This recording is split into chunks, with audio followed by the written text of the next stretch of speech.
I'll praise you, Most High. Yeah, that sound good, y'all. Hello. What we doing?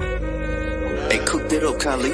We still getting to the money, got these haters in they field. Lil' homie, let them chill. Most I told me vengeance hit my enemies, my footstools. We ain't got no beef for real. Haunt this here, this how we live. Look here, homie, we still getting to the money, got these haters in they field. Lil' homie, let them chill. Most I told me vengeance hit my enemies, my footstools. We ain't got no beef for real. Haunt this here, this how we live. Look here, homie, be still. They said you got the call, they trying to blackball you.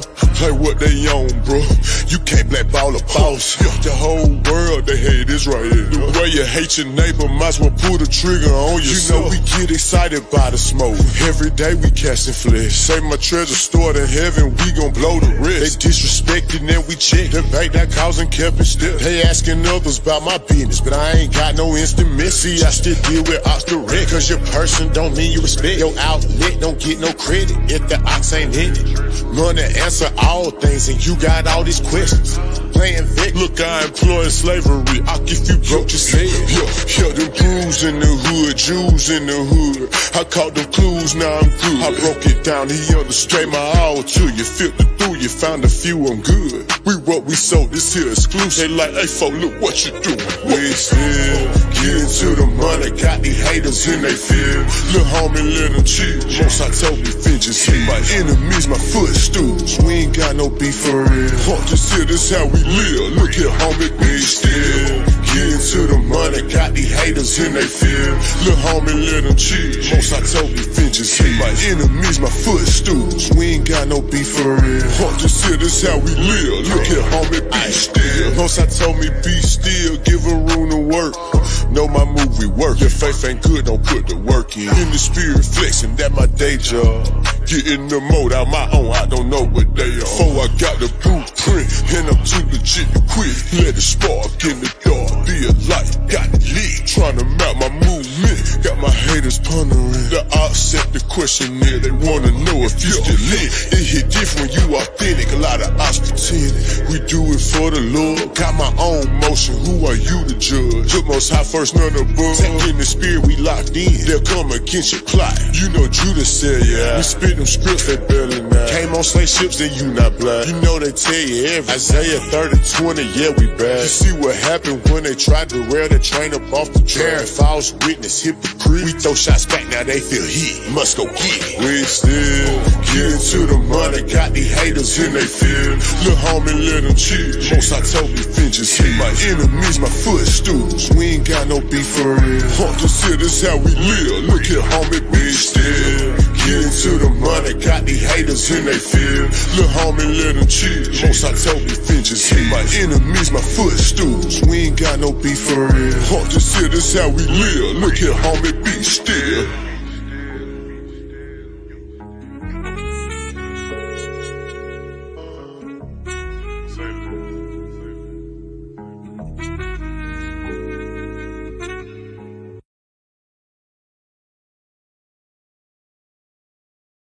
Shalom, shalom. Welcome to the Lion's Den.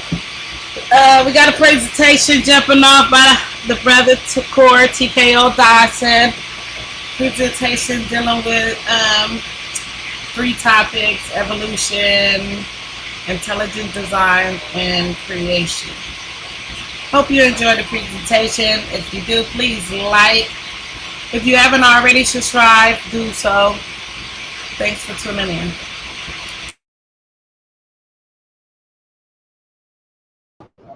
Oh, it's time for me to go now? Yes, sir. All right. Been a long time since I did a presentation. I'm more of a debater, not somebody that actually do presentations, but to keep my activity in the den before the tournament actually begin, I feel that I need to drop a little bit of information about science, about intelligent design, evolution. And creation, by the way, is part of intelligent design. It actually proved that everything that's programmed have a programmer, and there's no disproof about that. There ain't no such thing as something that's programmed that didn't have nothing to cause it to be programmed, or a high level intelligence to allow it to be in program. So let me introduce myself. My name is Tacori Tko Dawson. I am the people's champ, and I will be having a debate in 2 weeks for the championship belt. That debate was actually supposed to be long overdue, but now we actually got one once again as a rematch, what was said was be done, even since the first debate was over. There's a lot of speculations and a lot of things about science that people actually misunderstand. I myself was actually somebody who was subjected and under suggestion and oppression to such concepts. And when we're talking about concepts, we talk about concepts that we thought was science that was never even proven to be science. Back then, people was actually able to go out and do the scientific field work to actually be able to prove this science, because that's what science is all about. Science is an action word. Science is things that you actually go out there and go do, and not things that you go look up on the computer and look at a source and just automatically say that that's right. That's just not how it works. It don't actually work like that. So what I'm gonna show is I'm gonna be breaking down the understanding of evolution, breaking down the understanding of intelligent design. That's what I'm gonna be doing, because there's a lot of evolutionists or people who claim to be evolutionists, even though they don't got a degree or never had a scientific experiment to prove evolution. That they really don't understand intelligent design. Maybe because they feel like intelligent design is a new concept, even though it's not a new concept. It's just new to today's society, but it was in multiple societies well in ancient times. Talking about the evidence of a creator due to complex structures of organisms, species, kinds, and different type of animals, different type of plants, different types of elements that are even in our reality. So in a little bit, I will be sharing my screen, but for now, I'm just giving y'all a warm up and a brief intermission about this concept of what's going on in my PowerPoint presentation and what I will be dropping down in this PowerPoint presentation. I'm gonna take a sip of my cup of coffee real quick, and I'm gonna come back with my presentation.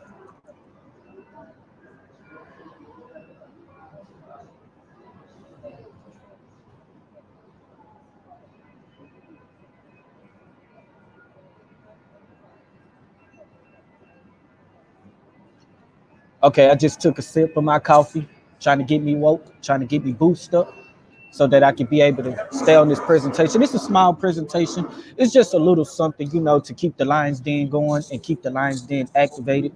Even though Eric Man Scientist holds it down all the time with the presentations and the teachings. And so I'm gonna be doing my part in holding down presentations and not just being a debater. Uh Shalom to the people, shalom to the family, shalom to the panel out there. If there's people on the panel right now, shalom to y'all. So what I am going to be doing, and I am going to be presenting my screen. And let me present my screen.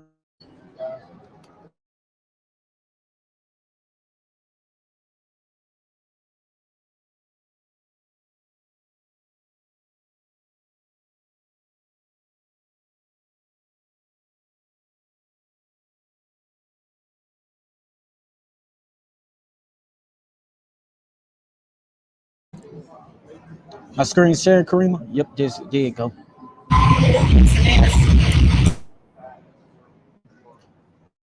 Okay, now let me go and go to slideshow. Oh, my stuff don't freeze up, by the way. There you go, freezing up again. There you go, freezing up again. Still loading. It always seems to load every time. It always seems to load every time I'm presenting. Okay, so now, intelligent design versus evolution. Now, on this slide, I do have the theory of organic evolution, because that's the main important concept of evolution that I'm going to be talking about today. So when we're clearly talking about the concept of evolution, the concept of evolution is quite a vague term. And what I mean by a vague term, it's a slippery slope, because you got different types of evolutions. You got evolutions that actually deals with things that are actually facts, but a majority of the concepts of evolution is not facts. So now we got to ask ourselves, which one is science? intelligent design, or evolution. So when we mean by science, we clearly mean science is empirical field. That is, it is developed by a body of knowledge by observing things and performing experiments. So that's what science is all about. Observing things and performing experiments. We're talking about the scientific method, the meticulous process of gathering and analyzing data, and it's called the scientific method. And we sometimes use science to describe the knowledge we already have. Science is also what's involved in the performance of something complicated, the science of making a perfect souffle. Knowledge from the careful study. Now, here's another concept of science: the careful study of the structure and behavior of the physical world, especially by watching, measuring, and doing experiments. The development of theories describe the results of these activities. So, science is clearly about doing experiments and doing observations, going out there and being able to prove your reality. Prove your concepts and seeing if it goes along with reality. But these days, science tells us to just go to Google and just Google something up, and then that's science. That's not science. That's regurgitation. When you're regurgitating information with no real proof. Now, there's a difference between regurgitation and actually learning. Regurgitation is regurgitating info that is not fact, so you can't learn. Meanwhile, learning is developing information that are based off facts. That's what actually learning and that's the difference between learning and regurgitation, which most evolutionists do. They are people that call themselves evolutionists. They regurgitate. They have no science. They have no scientific structure. They have any of that. But I'm going to give you some scientific structure today. Okay, so now, when we're talking about this concept of evolution, evolution is a vague term, like I said. There are many words, evolution, that has meaning, but only one is scientific. You got cosmic evolution, the origins of the Big Bang. You got chemical evolution, the origins of higher elements evolving from hydrogens. You got stellar planetary evolution, the origins of stars and planets. You got organic evolution, the origins of life. Macro evolution, changing from one kind of animal to another, which 5 of these 6 are stupid. And they're not facts. And we're going to show you how they're not facts. And number 6, microevolution, which is the variation within kinds. Now, microevolution is facts, the variation between kinds. We know that there are distinctive kinds, but they are produced after their own species. They ain't produced after something that is not their species. They ain't come from a germ that was floating in water billions of years ago. Cats produce cats, dogs produce dogs, fish produce fish, etc. and etc. The only time something can naturally produce different kinds if they mix with something that was not of their own kind. If a flying fish produces with a what they call those fishes, with a sardine fish, they will produce something different. That child or that offspring will have both DNA analysis of both the offspring of the genetic sequence of the flying fish and of the sardine. So we know that variations of different kinds are true. Variations of different kinds. You got variations of different tigers. You got variations of different bears. Variations of different cats and dogs. But they all come from their ancestors, not one single ancestor that is not of their species, because that would have to be new information. But there's not a such thing as new information. We got 4 different type of DNA codes: A, T, G, C. Those are 4 original and only DNA codes. Just because you add an extra T, that's not new information. That's the same information over again. New information is there's something besides an A, T, C, or G that is inserted inside the structural database of a species. So now, let's continue. So now, we got chemical evolution. We got the Big Bang.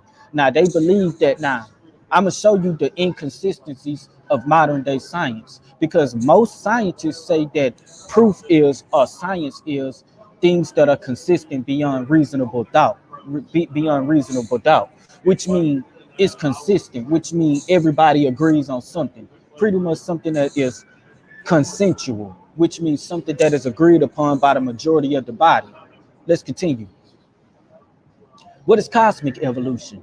Cosmic evolution is the study of the sum total of many varied developmental and generational changes of the assembly of compositions of radiation, matter, and light throughout the history of the universe. These are the physical, biological, and cultural changes that have generally produced galaxies, stars, planets, and life forms, specifically regarding big history and the limited coverage, Milky Way, suns, and stars. So this pretty much talking about the Big Bang, a genuine, scientific narrative of the epic proportions extended from the beginning of time to present, from the Big Bang to humankind. And here's my source right here for cosmic evolution: www.sociostudies.org. Allemanic articles, Cosmic Evolution More Than History by Another Name. .com. Y'all can actually put that in. Can I actually click on this? Hell no, I can't click on that. Let's continue. So let's break down the concept of the beginning of the cosmic evolution. Now, here's the consistencies in the cosmic evolution. And the Big Bang idea began with a Belgian astronomer, George Edward Lemaitre. According to Isaac Asimov, Lemaitre conceived that a mass to be more than a few light years in diameter. So this is talking about this tiny disk point. Even though they say it's tiny, the original of the Big Bang, George Edwards say that it wasn't really tiny, but they say that it's tiny. But it said it was no more than a few light years in diameter. So that's like 2 trillion. That's like 2 trillion miles in diameter, at the very least. That would be like 2 light years, or about 12 trillion miles.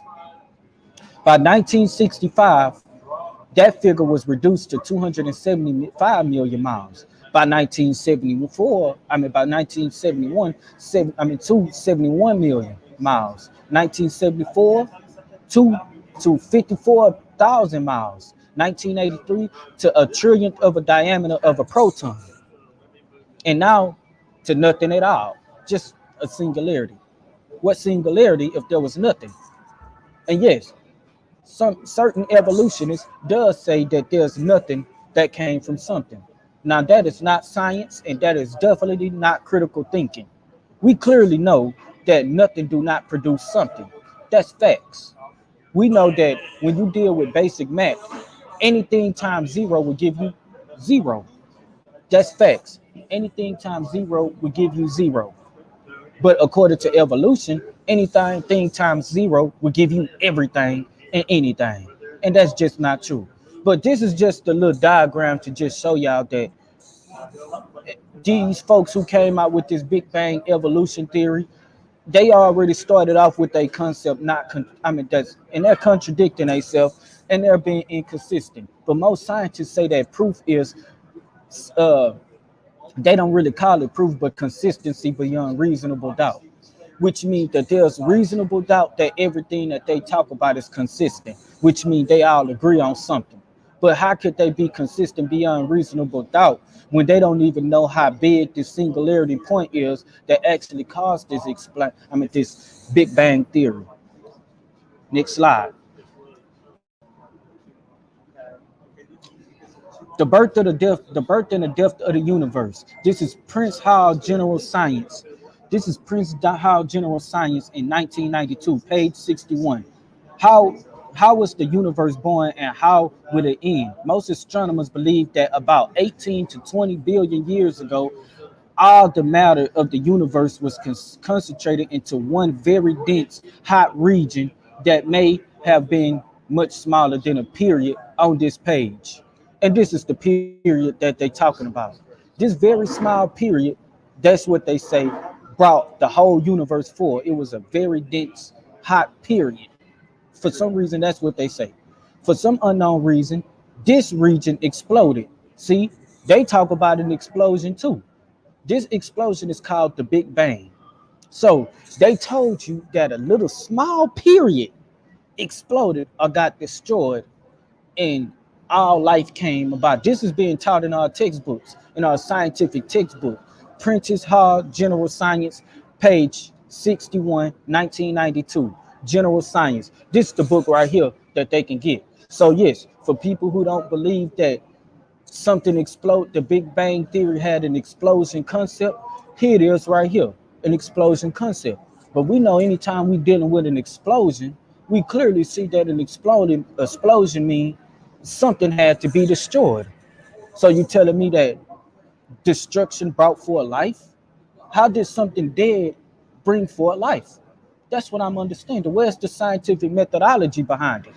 I look at dead things all the time, and I don't see no life coming up out of there. I see dead things all the time. I just saw a dead animal on the street corner. Where the life at in that? But they said that an explosion brought for all life. And this is according to early science textbooks. But you know, they're gonna say, oh, well, we updated our concept.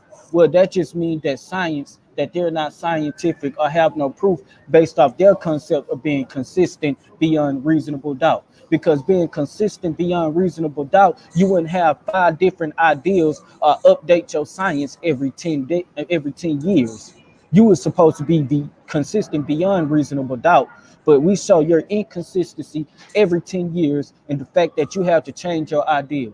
So it's one thing to admit that you're wrong and to admit that you got something wrong, but it's another thing to keep being wrong but still trying to teach people. If you coming up to me and telling me that constantly telling me the wrong thing, I'm just gonna go to the conclusion like maybe you're not the person that need to teach anything because you don't even know, because you keep coming up with the wrong answer. No, it was an explosion. Oh, okay, my bad. I just figured out it was a dense ball of heat. No, I'm tripping. It wasn't that. Now I got the correct answer. It was nothing. It was nothing.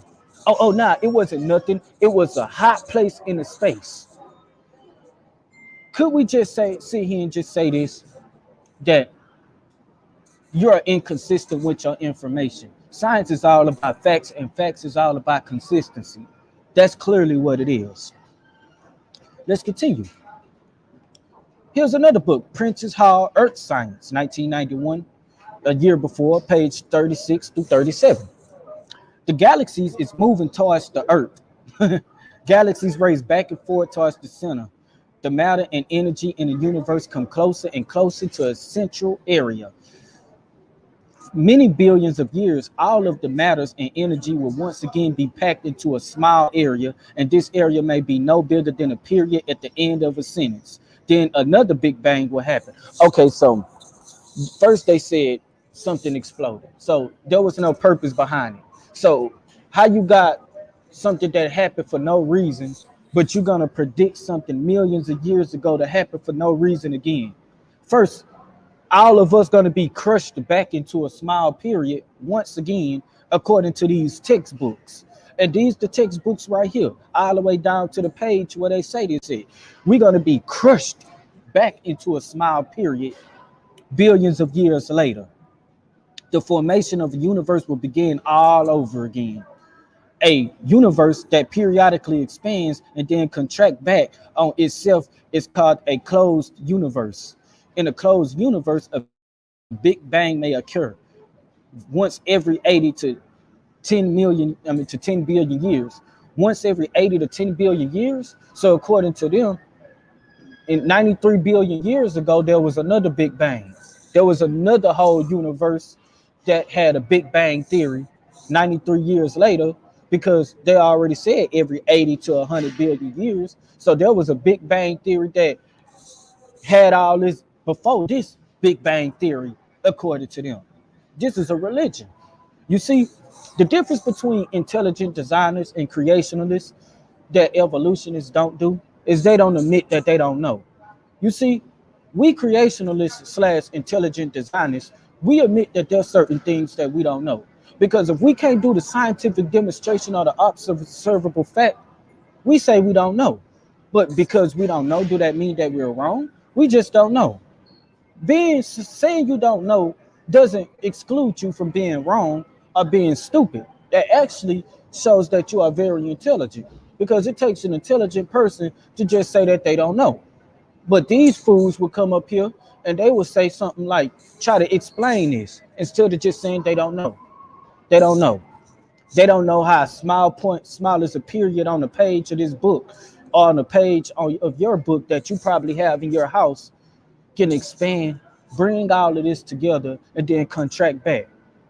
Planets going to be crushed. Stars are going to be crushed. Everything, nebulas, stellars, all of these different things are going to be crushed. Planets are going to be crushed. Gases, we are going to be crushed into one period, and we're going to die. Or unless they're going to say that there's going to be a future human extinction, and then there's going to be nothing else left. Y'all really believe that humans are going to be crushed into a small single point? Because this is what y'all science books saying. This is y'all science books. 17.6. Figurine 17.6, the origins of the universe. This is in general science also. These are these general science books that was taught in school. In the realm of the universe, nothing really means nothing. Well, that's the most sense of evolution an evolutionist ever made. Nothing means nothing. Well, if nothing means nothing, how did nothing explode? Or how did nothing expand? If nothing expanded, then that means there wasn't no expansion. The root word of nothing is no. And then it's up by another word, thing. No thing. No thing expanded. No thing exploded. A Big Bang is based off no thing because it did exist. There's a reason why they called it a Big Bang too. Now, when people started questioning them on how something came out of nothing, now it was a dense ball of heat. Oh, it was a dense ball of heat. Well, explain to me how heat can produce and evolve into water. Explain how heat can also evolve into the sky, to evolve into ice, and all of these other things expand and create ice, and all of these things. Where's the observable fact? Where's the scientific information? So how y'all gonna sit here and try to talk about we in a religion? Nope. Your science is a religion. See, the Bible has religious aspects to it, and scientific aspect. We don't look here and say everything in the Bible is scientific. We say that there are religious aspects, scientific aspects, spiritual aspects, cultural aspects, historical aspects, even mathematical aspects. That's the uniqueness about the Bible. It touches on a lot of subjects. Let's continue.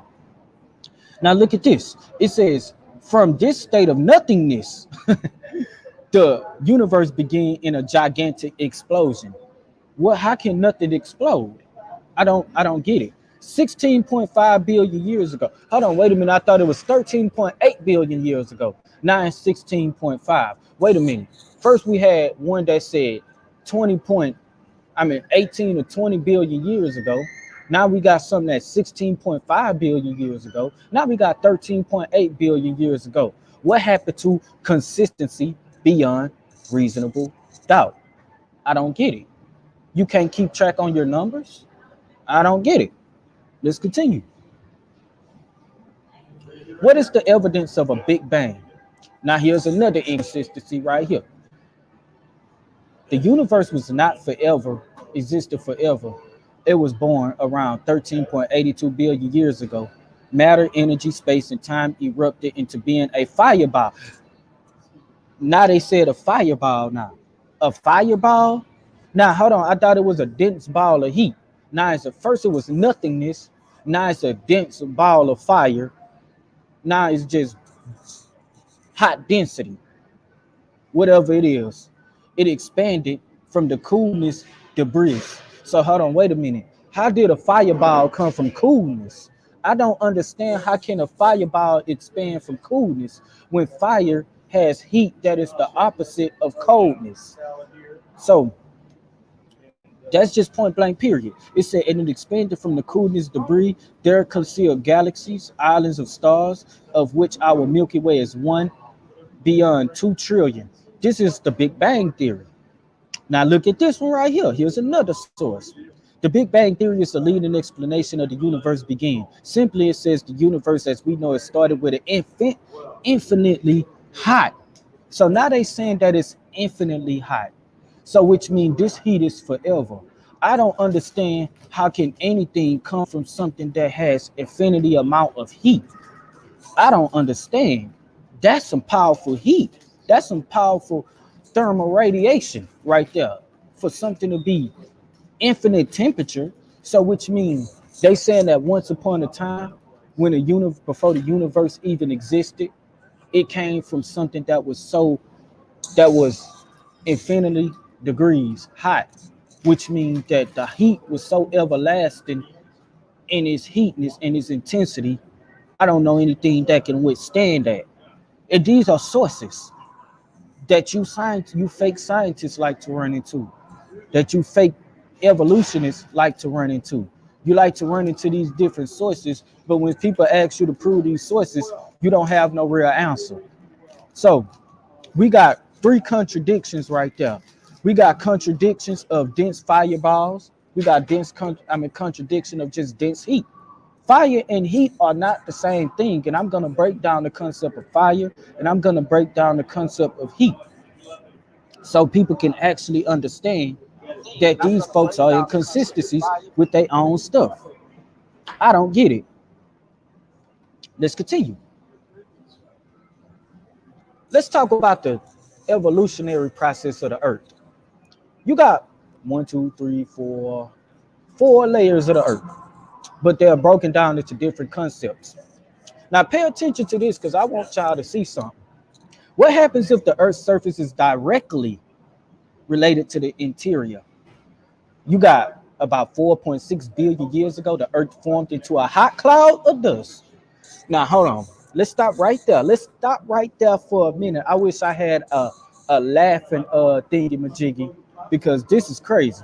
So the earth it was formed from a dust. Now hold on, wait a minute. Your evolutionary scientists say that the earth came from dust, but you mad at the Bible believers for saying that we came from dust. Your scientists say that the earth came from dust, but you get mad at the Bible for saying that humans was made out of dust. That's an exact contradiction to me. That's an exact contradiction. I don't know about other people, but that's an exact contradiction. But let's continue. It said hot clouds of dust orbiting a blazing sun. As the planet cooled, dense elements became concentrated. This is pseudoscience. I'm sorry for interrupting this read, but this is pseudoscience. And it said while lighter elements was formed the mantle. A thin rigid crust formed at the surface. Now we got to understand, because it formed the core of the earth first, but the core of the earth is made out of iron and nickel. I'm trying to understand how hot was the universe, or what temperature was the universe, and what is the science of the dust that was revolving around the sun that caused the earth, that evolved and made metal, that actually made metal. That's point blank, period. How did it make the metal? How did the dust make the metal? What is the scientific observation behind that? How did the dust make the metal with no interference, especially with no intelligence? How did that happen? Where's the experiment? Where's the scientific methodology? Where's the field work? I've never seen this before in my life. I live in a place that's full of dirt. But you know what they're going to say? They're going to say it took billions and billions of years, because that's the excuse. Well, if you're going to say billions of years, then that means that's outside of your field of proving, because billions of years ain't inside of your field of proving, especially if you yourself only live for less than 100 years. You're not going to be able to prove this stuff. You could just speculate. It's a speculation, and it's religion. How the hell is metal coming from dust? How the hell is the dust evolving from the metal? I don't get it, but let's continue. Let's break down the inner core first, my bad. The inner core is the innermost part of the Earth's core and is about 1,500 miles, 2,414 kilometers thick. Both inner and outer core consist primarily of iron and nickel. Told you, they're extremely hot and temperatures ranging from 7,200 to 9,000 degrees Fahrenheit or 4 to 5,000 degrees Celsius. The inner core is under intense pressure, which keeps it solid despite of high temperature. That's false, because anytime something is past its melting point, it melts. That's why it's called the melting point. Nickel and iron has a melting point of 2,500 degrees Fahrenheit. So if they have a melting point of 25 degrees Fahrenheit, then that means that they were supposed to melt, because it just said that it was 7,200 to 9,000 degrees Fahrenheit, and we know that's what melting points are for. Melting points is when something is at a point of melting. That's why it's called melting point. So for you to sit here and say, for the scientists to sit here and say that it's not melting even though it's that hot, that's completely false. If I put metal into any type of lava, why you think metals melt? Metals melt because they are exposed to heat environments that are hotter than their melting points, times and times hotter than their melting points. Let's continue. Here's the difference between fire and heat, because they said that first they said a ball of fire exploded, but then they said a dense ball of heat. This is what we mean by inconsistency beyond reasonable doubt. Fire, a state, process, or instance of combustion in which fuel or other materials is ignited and combined with oxygen, giving of light, heat, and flames. Heat, tiny particles in solids, liquids, and gas that are always in motion. So you're talking about the stimulation of molecules, the stimulation of particles. It is the motion of particles that creates the form of energy called thermal energy. If you rub your hands together in motion, you rub your hands back and forth, you can feel that friction. You can feel the thermal energy increasing between your hands. What is the difference though? Fire differs from heat into two important aspects or respects. It is simply more intense than heat and is deeper in energetic level. That is why heat can be expelled outward with pungent cold herbs, but fire cannot be. It is too deep to be expelled outward and can only be drained downward with bitter cold herbs. That's what fire. That's the difference between fire and heat. They level of intense energetic energy. Let's continue. Something that scientists should have been known in high school, but unfortunately they didn't. Now, what I did was I found out how hot the cosmic background temperature was. And it's 5.10 K during the time of 7.2 billion years ago. The Earth itself was supposedly 4.6 billion years ago. So in between 7.2 billion years from now, and from now, the cosmic background temperature was 5.10 K to 2.73 K, or kelvins, which means 5 kelvins equals a negative 4.50 degrees Fahrenheit. So that means that the universe was so damn cold. That's how cold the universe is. Now, we got 2.73 kelvins, or around 200 and something degrees Fahrenheit, which I don't understand how they can go into space, an environment that's negative 250 degrees Fahrenheit. I mean, I wonder how why the asteroids are not freezing. That's 250 something, negative 250 degrees Fahrenheit. I'm pretty sure if I put a darn rock in a freezer, the rock is gonna eventually freeze, or it's gonna have some type of frost to it. But unfortunately, in space, that just doesn't happen. That just proved that space, their concept of space, actually contradicts the reality that we live in. Why is this important that I'm talking about this? Because I want to talk about the dust. Because the dust that they said was formed, that evolved from the earth, and we're talking about earth evolution, the evolution of earth. We're talking about the fact of how dust, look, shades of dust. Mind you, these dusts existed for some billions of years. So during this time, The cosmic background was in between infinity amount of heat, all the way in between negative 450 degrees. That's how it was. So we could clearly give an aspect that the cosmic microwave background during the time of the formation of dust was clearly round about, let's say, about a mere 400 degrees. Now, I want to see how dust work in 400 degrees, and I want to see if dust in 400 degrees can form metal. I don't get it. Let's continue. The layers of the earth, the four layers of the earth: the inner core, the outer core, the mantle, and the crust. The center made of solid iron and nickel, 2,000 kilometers. The outer core made of liquid and iron. The mantle, rich in iron, magnesium, and silicon. But they all believe this came from some dust around the sun. That's what they actually. I want scientific proof, man. Listen, I'm gonna sit here with a moment of silence.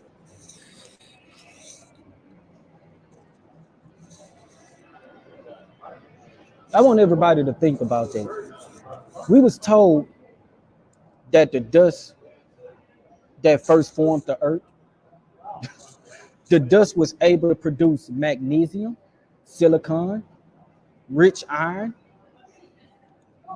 I could understand. I could understand rocks and dirt because that's what dust is. It is dirt. But metals, metals. Let's continue. Look at this. Now, I also wanted to talk about this. Uh, there's a book called the Halos. I'm gonna show you what it's actually talking about. Now, you got polonium halos that are in rocks because they was talking about these concepts of the polonium halos. Now, polonium halo 218, polonium 218 have a half-life of 3 minutes, which means that this half-life wouldn't even be able to last that long. But yet they said that, but yet they told us that we live in a dense, hot ball of rock and metal. But how could the rock be hot when you actually look and do some research on what was inside the rock? And they had these polonium halos, and they was only about, they have only a radioactive half-life of 3 minutes, 3 minutes to 1 second. But these polonium halos, if you actually study about them, they will be responsible for rockets being heated, or they will be so-called the proof of how the earth will be a hot ball of rock and metal, especially a hot ball of rock that's over 10,000 degrees. I don't know. But these polonium halos, and you can see right here, here are different types. Here's the radio center, the center of radiation. And you can see all of these ultra rays, and you can see all of these different cross sections. You got different type of polonium half-lives. You have one that's 218, one that's 214. One that's 218 has a 2.832 more longer minute half-life than polonium 214. Let's continue. It is clear that modern day scientists say that today that the earth was 400 degrees before formation. Now watch this right here. Even after collision stopped, the planets had 10 to millions of years to cool. Surface temperatures were likely more than 400 degrees Fahrenheit. I want to know, how do dust that's in 400 degrees Fahrenheit environment can form metal, can form a perfect ball of metal? I don't get it. But let's continue. Now, let's go into the organic evolution. Here's the typical textbook tree of life. Human bacteria. Here's human, where the arrows point towards the humans, the fishes, the birds, and the turtles. And here are the bacteria. It's sad that all people actually believe that we came from a sponge and we came from a strawberry. I guess SpongeBob later bought for a Halle Berry. Evolution really likes shapeshifting. Let's continue. All those trees of life, which they're branches of our ancestors, that's a lot of nonsense. Now, why am I saying this? Because this is not from me. This is from somebody who deals with evolution and is also a paleontologist.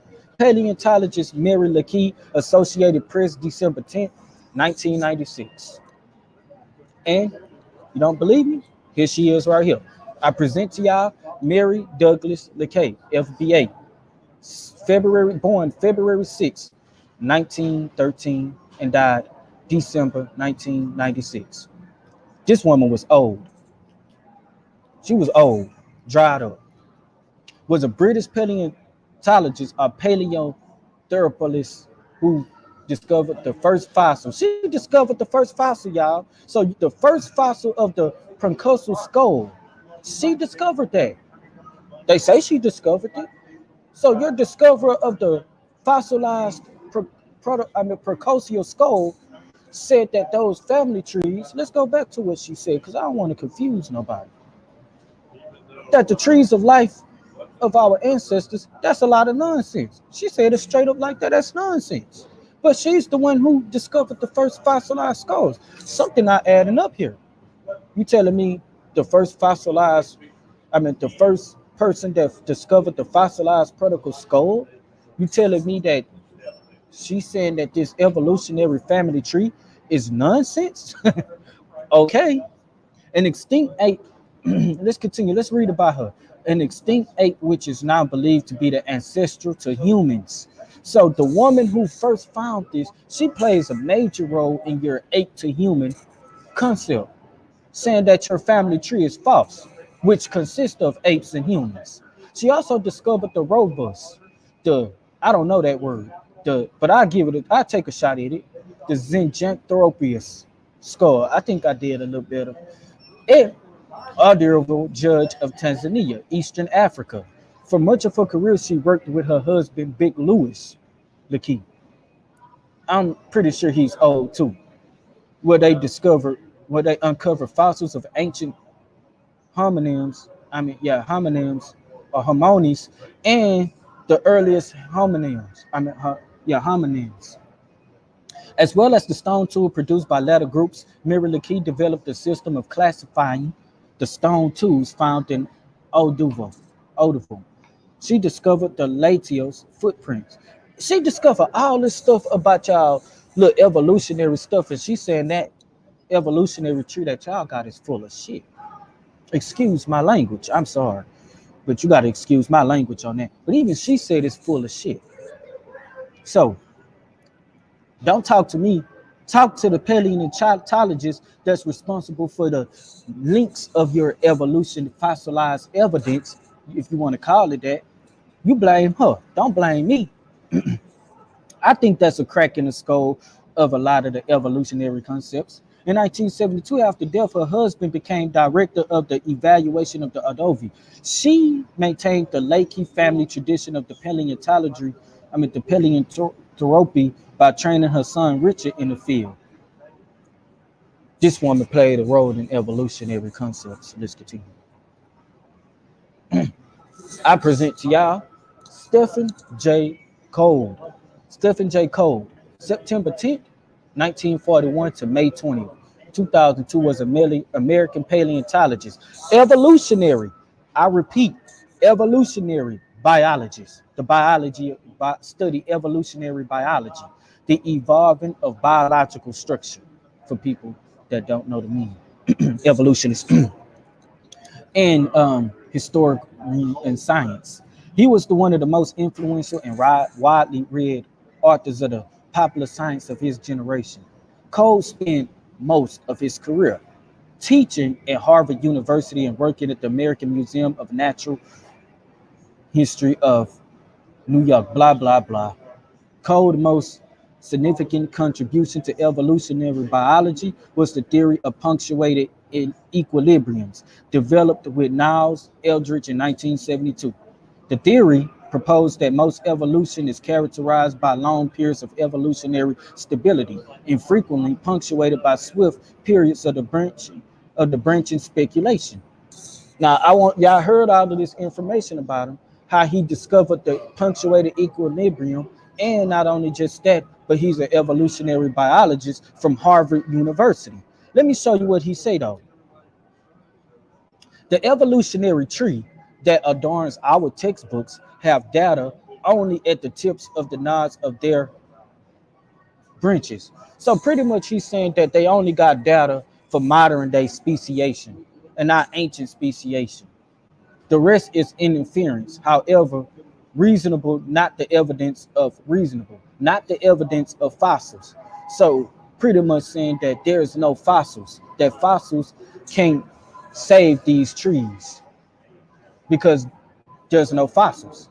And I'm going to actually show y'all today on how certain fossils that people claim that are millions of years old are not even millions of years old, and their bones don't last they long, by showing y'all the data and the functional structures of bones as species get older or advance in ages. Stephen J. Cole, Harvard University. For those who are academics, he's a Harvard University college head. Evolutionary Erratic Pace, Natural History, Vol. 5, May 1977. Let's continue. Formation of the organic compounds. Now, why am I showing y'all these different things? Because not only am I going to destroy the inner scientific concept, what they call scientific concepts of evolution, but I'm also going to destroy the heads who came with this scientific evolutionary concept that is not even scientific. Watch this. Simple molecules from the atmosphere. All many forms of life on Earth today are descendants from a common ancestor. You see, we don't believe all molecules descend from one common ancestor. We believe as creationalists and intelligent designers that all things and descended from their own species. That's what we believe. Bacteria descend from bacteria. Fish descends from fish. Frogs descend from frogs. Cats descend from cats. That's natural. A frog went with no tree thought millions of years ago. You want to know about things turning into trees? That's called, what's that show called? David the Gnome. When David the gardener died and became a tree. That's where they get this from, David the Gnome. When David and his wife died and they became trees. This is what you actually get that from. You get that from trees, more, but they reversed it from gnomes turning into trees to trees later on turning into people, and also turning into squirrels, turning into rhinoceros. I want to see the science behind the tree turning into a rhinoceros. That's not science, that's shape-shifting. I can pull up the definition of shape-shifting. Shape-shifting means to take on the form of many things. So they believe that bacteria can shape-shift into many different forms. That's pretty much what it is. But they use billions of years to try to make it make sense. But it's just a slow, stupid process. It's not a fast, stupid process. It's a slow, stupid process.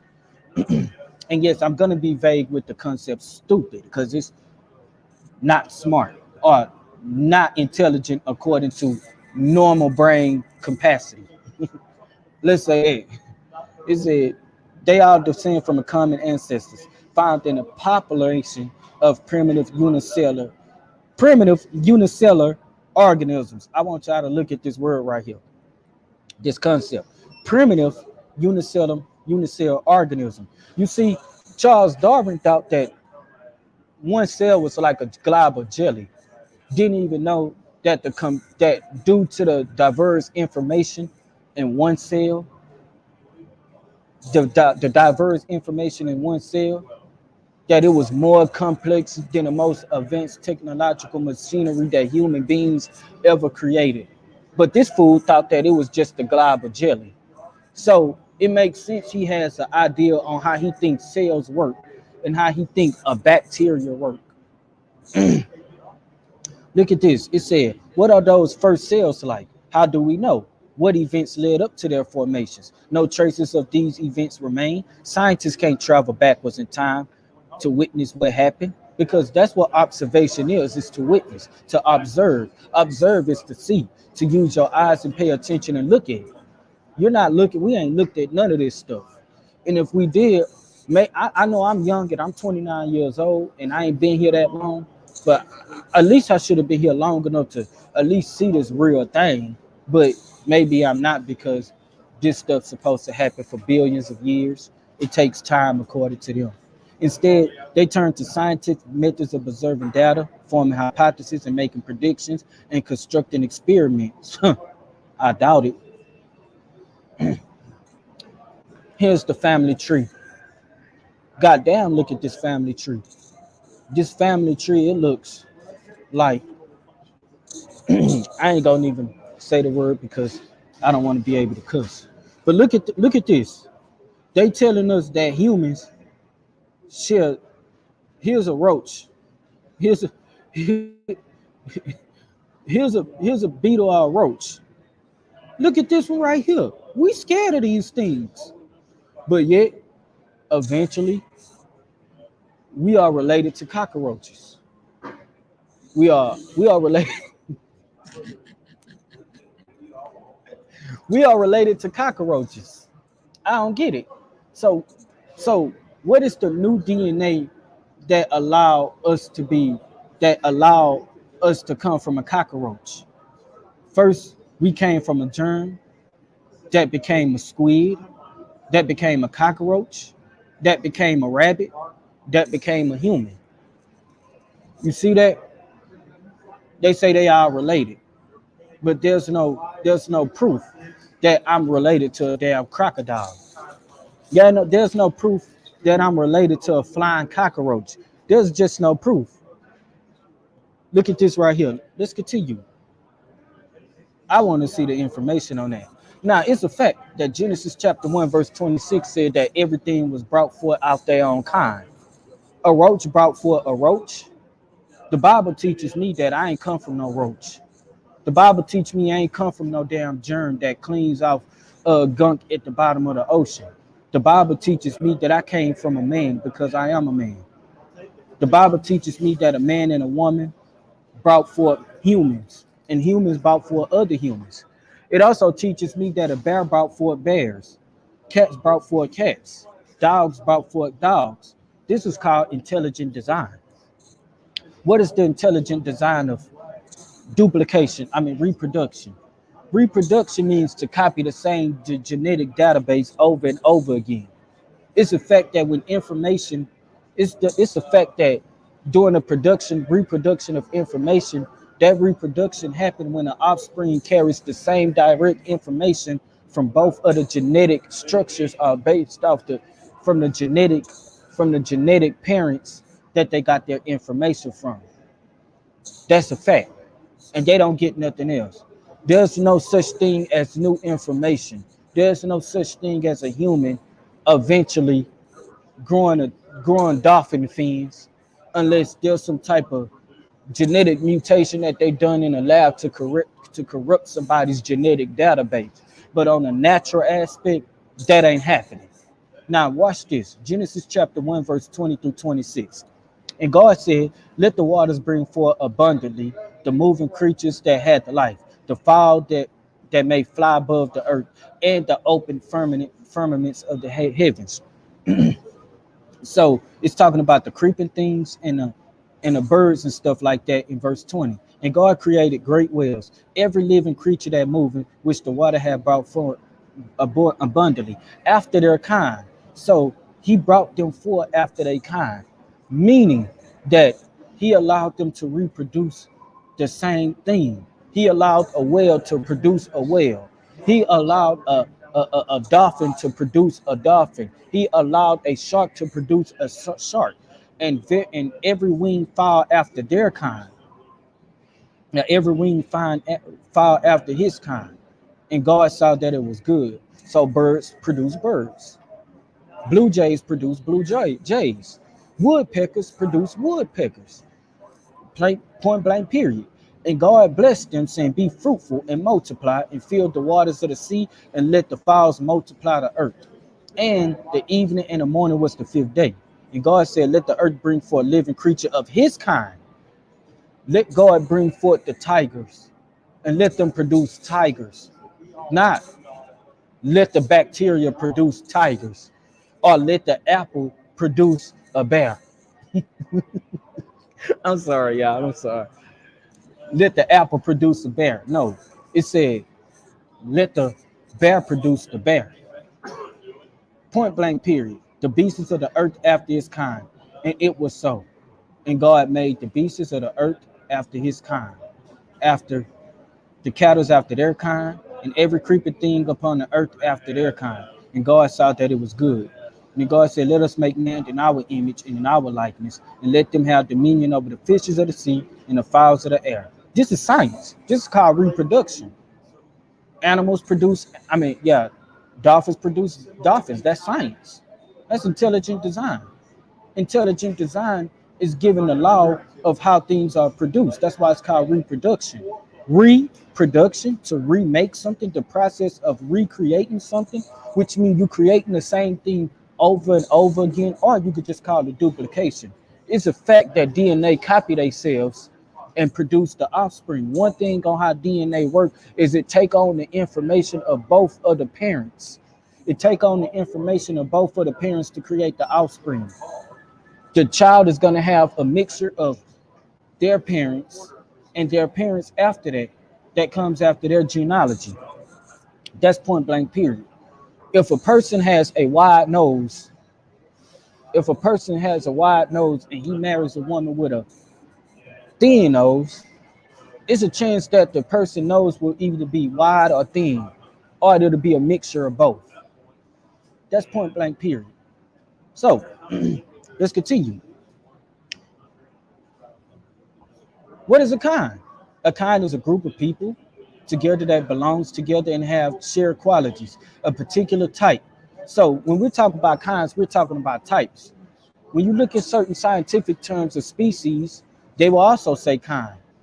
Particular type of person, variation, variety of person or thing. Quite simply, species are kinds, or types, or organisms. For example, humans all belong to one species. The scientific name of our species is Homo sapiens. We weren't called no Homo sapiens back then, but okay.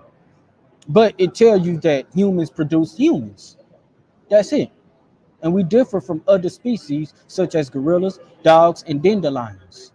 I don't know how a gorilla is related to a dandelion, or how a dandelion that for some reason they would end up coming from a dandelion.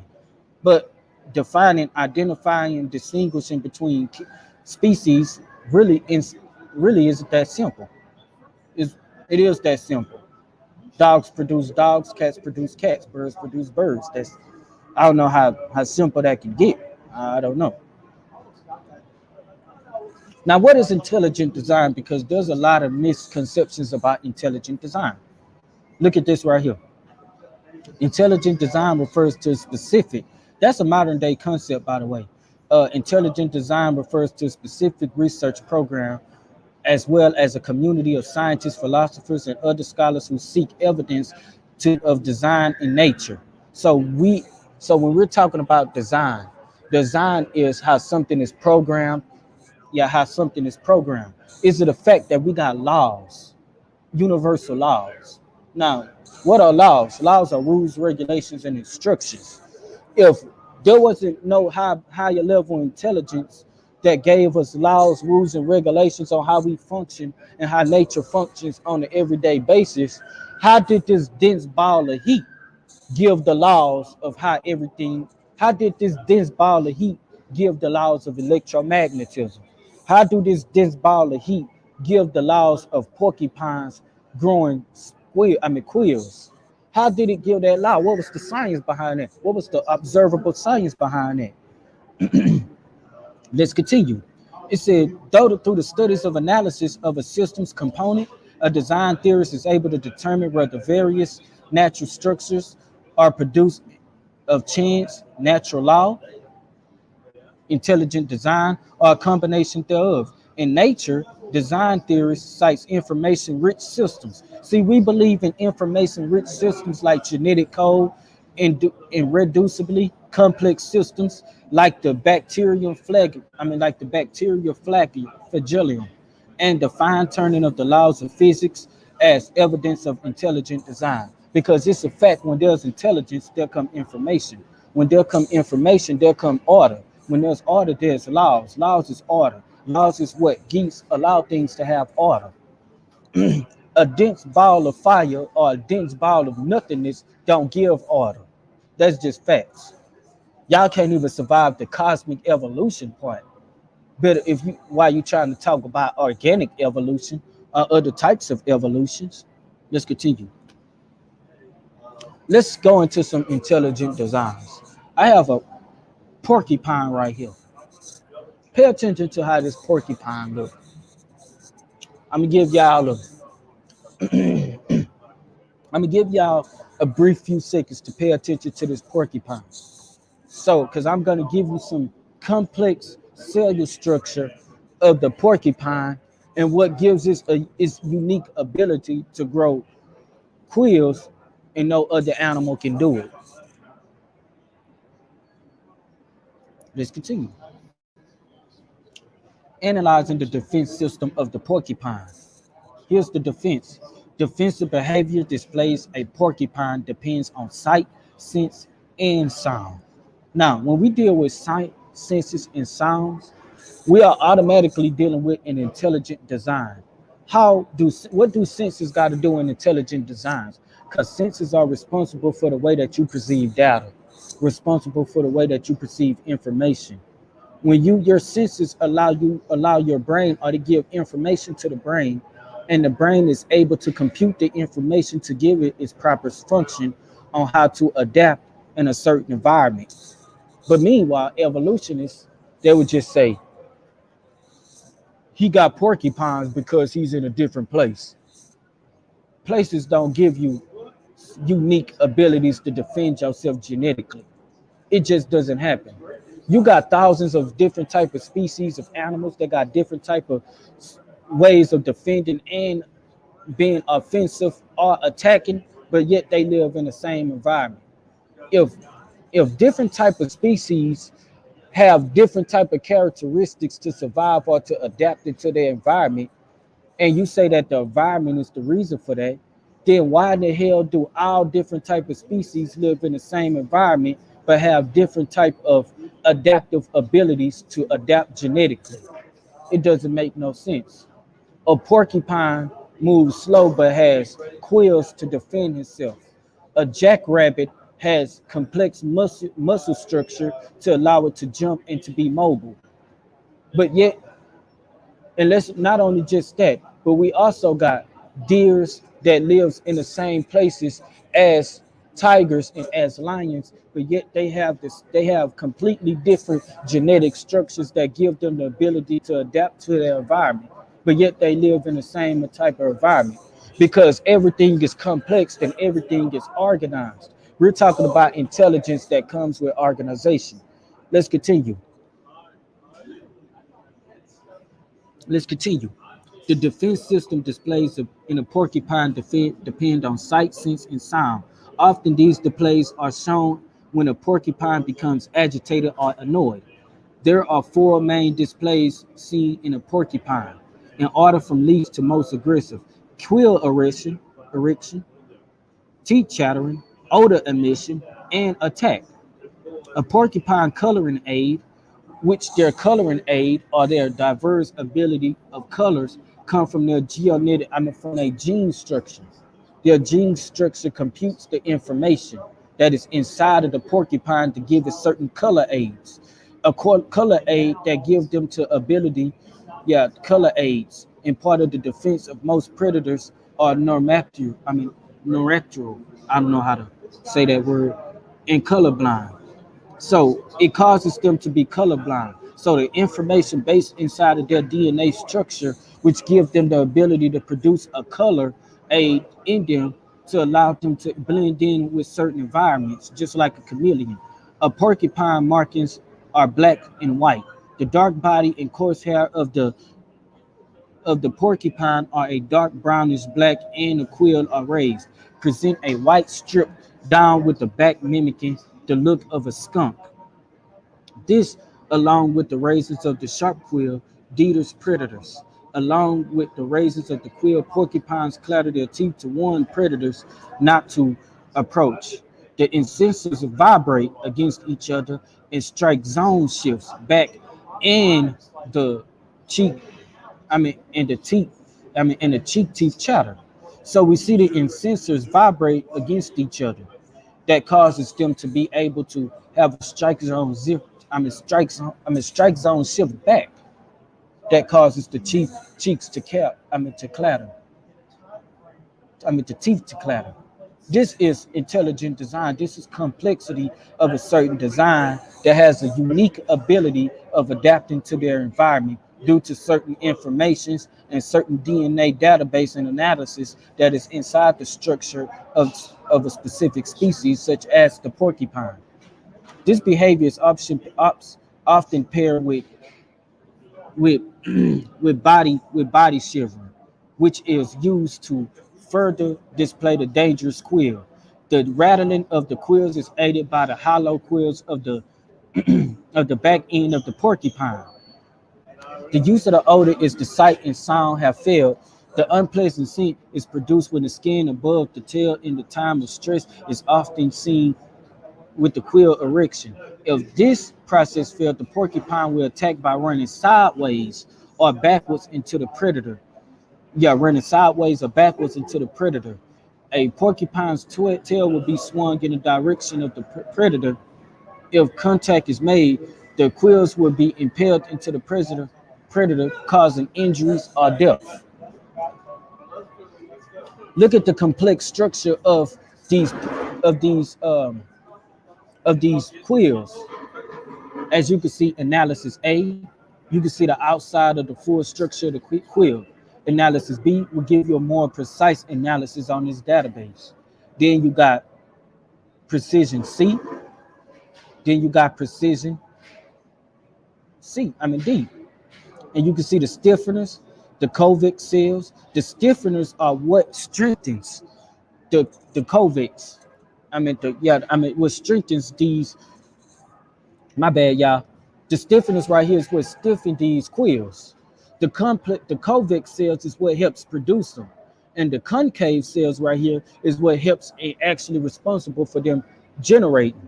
Just pay attention to the complexity of this. Look at this right here. Now, you can actually see them in different type of analysis. Now, as you continue, here's more of the complexity of it. The stiffener. Look at this. But they claim that this came from a dense ball of energy in space 13 billion years ago. I wonder how the damn dense ball or whatever, because it's not a fireball, dense ball or whatever, they don't know. Scientists even say they don't know what this dense ball of heat was. They pretty much just said it was intense heat. How do intense heat create something so complex like this, or cause something to evolve so complex like this? I want scientific methods on this. This doesn't even make no sense. Look at the wave numbers. You see the absorbance, which is the AU, the foam cells, and look at this. These are complexities. The admit 1, the admit 2, the admit 3. And as you could actually pay attention, these are the absorbance and the wave number. So this is the frequency of the absorbance of these different shell foams and the different cellular structure of these different type of things. You got A, B, C, D, E, and F. And then you got G, H, and I. It gets more and more complex. I can get more into this. I can actually get more into this. But this is intelligent design. An intelligent design that is so specific. But evolution doesn't have a specific to it. It just said that everything traced back. Let's put it like this. Evolution is clearly not organized. Evolution is like a ball of different type of clothes clumped into one. Intelligent design is more complex and more organized and designed. It shows that red pairs of pants goes with red pairs of pants. Red pairs of shirts goes with red pairs of shirts. White pairs of pants go with white pairs of pants. Polo shirts go with the same polo shirt, the same polo shirt, the same color, point blank, period. But evolution is disorganized like this, because they all clump all of these different variations of species into one small bacteria. Let's continue. Here's the structure of the porcupine quill after compression: a transverse cross section and B longitudinal cross section. This is complexity right here. You can clearly see the analysis of the database. Y'all can actually study this. About this stuff is not just coming out of nowhere. This is not random. But evolutionists say that this is random though. But how could this be random? Do you know what random means? It means there's no purpose. So if you're going to say that evolution, that things come randomly, then that means that things that came didn't have no purpose. That's just like a person growing a wing on his forehead but don't need it at all. That's what evolution is. A person growing a wing in his head with no purpose. Because if you're going to say shit happened by chance or by randomness, then that just means that there was no purpose behind it. We know that the evolutionaries say that because they said that they don't even know what this dense ball of heat was, and that how all of this stuff actually came. But I think I'm almost at the end of my PowerPoint presentation, but I do want to show this. The stiffness have been found to increase the compressive strength and the buckling resistance of the porcupine's quills. So the stiffeners, they help strengthen it. Without the stiffeners being strengthened, the impact on its enemies would not even be crucial or would not even be detrimental. Now I had a wannabe evolutionist in the chat talk to me about flying fishes and how do intelligent design deals with flying fishes. But before I do that, I'm gonna stay here. But I'm gonna deal with the flying fishes because I'm gonna be dealing with different types of animals and how they structural database allowed them to have certain functions of adaptability. It's showing how that's intelligent design in my next presentation. Because this presentation, I did this presentation. If I started this presentation at 4, and now check this out. So now look at this. This is the porcupine plot of the HPSE proteins at variation pH conditions, where the directions of the arrows indicates the direction of the motion of the proteins and the length indicating the magnitude of motion. pH 6.5, B pH 6.7, pH 7, and the direction of the movement and the catalytic site of residue are indicated by arrows, magneto. That's what it completely is. You can see different loop regions in 223 to 228, loop regions in 342 to 354, loop regions in DNA structures of 223 and 238. These things are actually responsible for these arrows going to the proteins and how these proteins actually have a certain direction of magnitude motion that they actually travel in. So this right here lets you know about the complexity of each animals. I want evolutionists to explain how this is not intelligent design, or how this, remember, a design means to be created with purpose, design with purpose. There's a reason why the proteins move in a certain direction inside of the porcupine's protein structure, the HPSC protein structure. It's a reason for that, because it's indicating the magnitude of the motion, and you can see the behavior patterns, and as you can see how it moves and how it travels. These are responsible for the functioning of the protein plot of the HPSC protein pH conditions of the porcupine. Let's talk about the intelligence behind the flying fish, because somebody, and they know who I'm talking about, asked me about the flying fish. Now, why do flying fishes have torpedo-like bodies? Now, flying fishes don't actually fly, but they do jump out of the sea, and they do glide in the air for certain periods of time and then fall back into the ocean. Now, why do they what is the purpose of them being able to fly? Because most of their enemies are in the water. Enemies of the flying fishes are things like mackerels, sharks, things like mackerels, sharks, and other sea creatures that are actually in the water. But what gives them their advantage is their torpedo-like bodies and they sharp-like fins that gives them the increase the velocity of their speed and the momentum and the angular structure that they have to move to be able to jump and to be able to increase speed and jump in the water. Jump out of the water. A streamlined torpedo shape helps flying fishes generate enough speed to break the water surface, and large wing-like pectoral fins help them get them airborne. So they are airborne. But due to them being airborne and their velocity of speed that they increase, allowing them to leap out of water, actually give them the speed to fall back in the water so that they won't, so it can give them a better chance of not being eaten by things like birds or things like bears. The reason that a flying fish has more adaptability to defend them in water and not in land is simply because they are water creatures and most of their enemies are in the water. This is point blank period. So they speed, their torpedo like bodies give them the speed. This is not by chance and this is not by random. This is by purpose. This is because this is law. This is what it's designed to do. Anytime something is designed to do, it's given a purpose, it's given a law, it's given a certain way of functioning. And that's it for my PowerPoint presentation.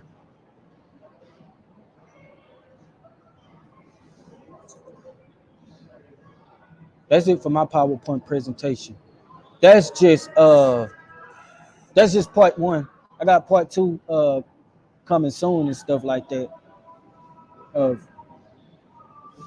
right, you got somebody on the panel that probably want to ask questions or add on or disagree with some of the things. I don't know. But Brother Kansu, how you doing? Shalom, shalom, shalom, my sister. Greetings, greetings, greetings. As we say, Rahubat Yisar, Shemem Hatep, Assalamu alaikum, Hashalomka. Greetings to all.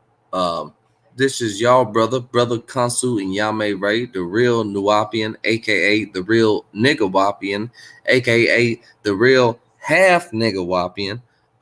And I'm in the building tonight, and I'm definitely enjoying my brother Tacori's presentation.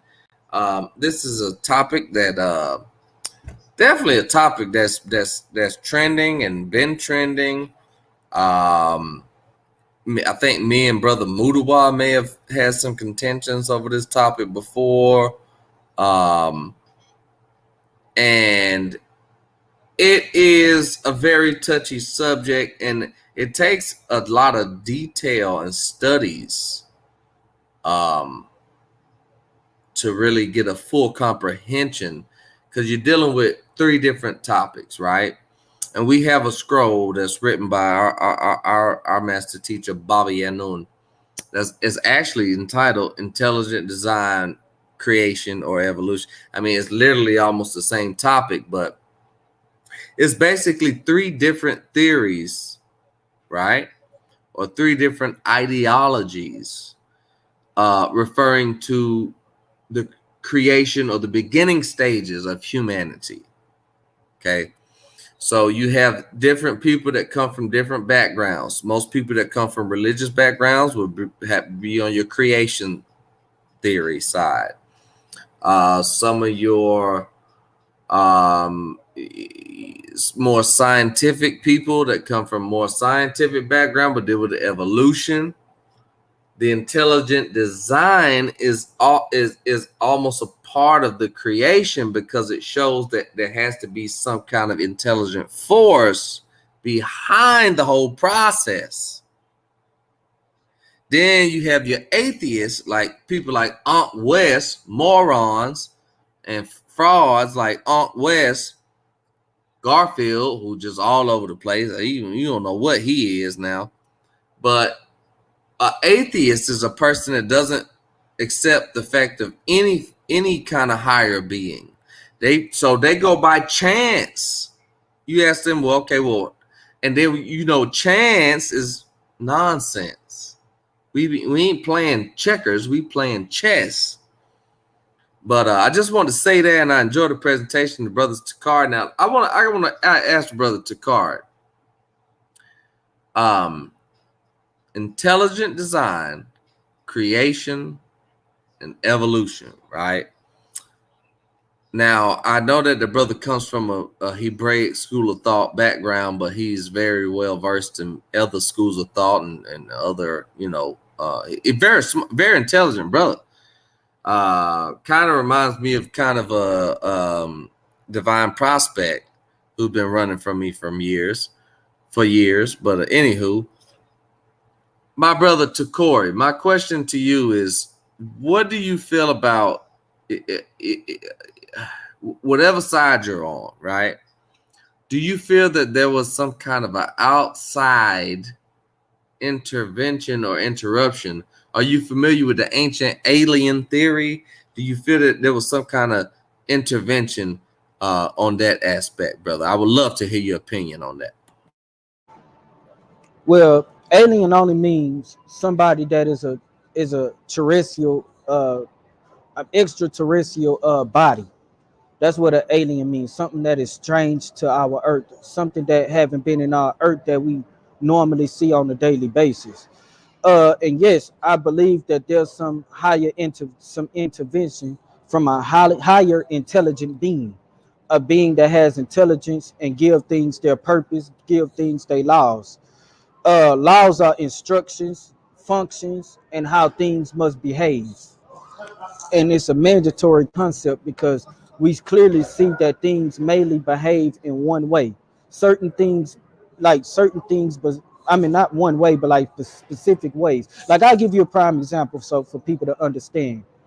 Trees behave the way they behave. The sun behaves the way it behaves. The moon behaves the way it behaves, and they all have their law. That's point blank. Period. Ain't no darn dense ball or whatever they say that expanded 13 billions of years is not capable of giving laws. There's no intelligence behind it.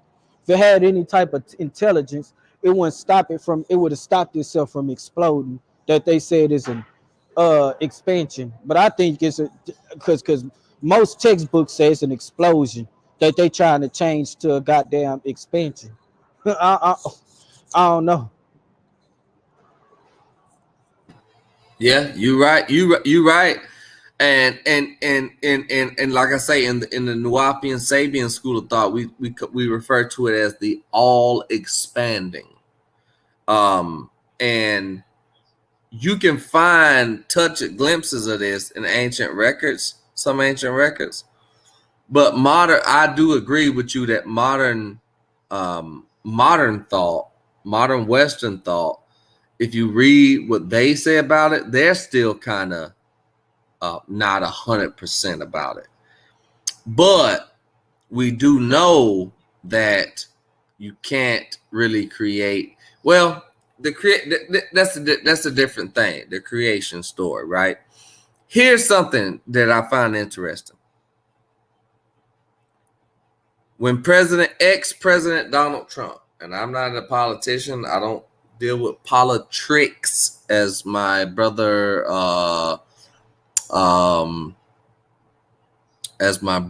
Peter Tosh calls it, a reggae superstar, ex-Whalers member.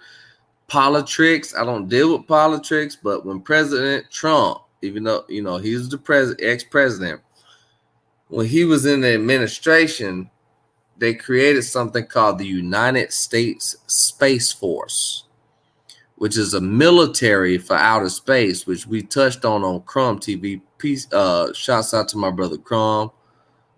Shouts out to Crumb TV and the Minister of Information on Crumb TV.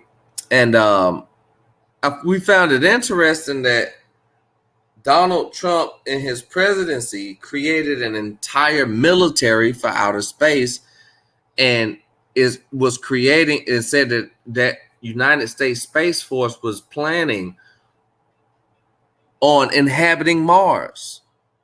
Now, this is something we've heard years ago from people like Dr. Malachi York and other people, Zachariah Sitchin and other people back in the day, that's now coming into fruition. You got people, millionaires and billionaires like Elon Musk and all these people that's investing these money into lots of stakes of land and acres of land and many acres of land on Mars, right? Which they're trying to re-inhabit. A lot of people associate that with the scripture when you get into the scripture, right? Where it talks about the Bain Elohim, or the sons of the Elohim that came down, right? And we know that in the scriptures it says they came down from above, Elul, or the Shamaim, right? Shamaim, wa Eretz. Eretz is earth. And then, so when you're dealing with the scriptures, when you're dealing with these certain ancient alien theories, I think this is what may be the missing link between this intelligent design, creation, and evolution debate that we got going on. And I think it's a great topic. I love it. And I would like to hear more feedback. What we got? We got anything in the chat?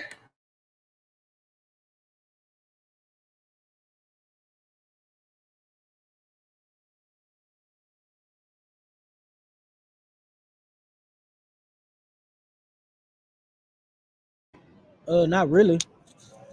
We got people in the chat though. I'm not. Oh yeah, one more thing. I'm not gonna argue with no evolutionist, nobody who actually believe in evolution, because nobody ain't gonna show me no scientific method, and they just gonna move the goalposts to different stuff, and you're gonna debunk intelligent design and try to prove evolution. Don't ask no question. Prove your point, and show your scientific method, show your field work and your observation. If you're not gonna do that, don't waste my time. That's for anybody who say intelligent design ain't science and evolution is. I agree with that, brother. Scientific method. I agree with that. You know, one thing about scientific method, a lot of people come to these debate platforms and try to pull up sources from other people or what other scholars say, right? Anybody could do that. But scientific method is when you have to present the information yourself and challenge the other person to attest that. So I agree with you on that, brother Tacori. We got to come with some facts. We can't just come with what other scholars say. That's called piggyback scholarship. I agree with you on that. Love, we got James Jackson in the building. If you gonna have, my bad, if you gonna have some sources, your sources better have the scientific method backed up behind it. Facts. You better have the demonstration backed up behind it, or it's not a source. It's just a typo of somebody's opinion. Big facts.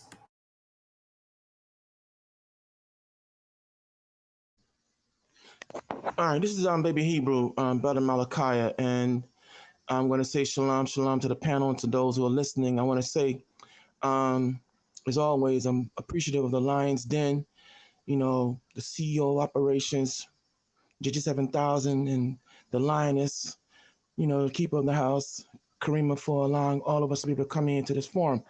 Before I get started, I'm going to say to Brother Consul, I've been owing you an apology, you know, from the last time we had talked and everything else. You know, I came out of pocket. I let my emotions get the better of me. I've been owing you an apology, and I want to apologize to you first and foremost before I start and say anything else. And I'm hoping that you're able Thank to you, my accept brother. it. Peace and You're love. welcome. Thank you. Peace and love. Now, the brother Tacori, brother, yo, tonight you are cooking with every kind of element out here, and kudos to you. You know, I'm surprised that Beyond the Cube, I'm sure you're probably listening. I'm surprised Mr. Evolutionist hasn't come in and tried to challenge you on anything that you're presenting. But man, I must say, you are bringing it hardcore and everything else. And I'm a stone cold Bible advocate. You know, everything for me is from the scriptures. But to Brother Consul, I want to add, you brought up something that was interesting, and I'm going to add on about Donald Trump and the Space Force issue. But way back before Donald Trump, there was Ronald Wilson Reagan, who, after the space shuttle Challenger blew up back in 1985. In 1987, they will launch what would be called the Star Wars Defense Initiative. And when you go back to the speech that Ronald Reagan gave, he said, listen, we create this because we are ready to fight any enemy, whether it be here on Earth or from other places of and being, which was a very which went over a lot of people's heads at the time. Okay, but you know, in the process of time, as I become more versed in all things esoteric and spiritual, all right. But I will say this: I give credit where credit is due. During my time, Dr. York wrote a very interesting piece about the fact that we are and always have been visited by the angelic beings here on earth. And Facts. When Tacori was dropping, when Tacori was talking about this earlier on, and when you brought it up, Consul, the movie that came to my mind was, the Sanaa Nathan led Aliens versus Predator. If you remember that movie where one of the explorers was talking about how the predators were a race of beings that would come here and they made a deal with the humans that they would build to give them technology, how to build the pyramids, how to do this, how to do all that. But when you go in the Bible, you read about the angelic beings that would come here and would visit and would interact with humans and everything else. But what that movie showed me, however, was that here you had a race of beings who are dedicated to the hunt, but yet their intellectual acuity and all things scientific and everything else was off the charts.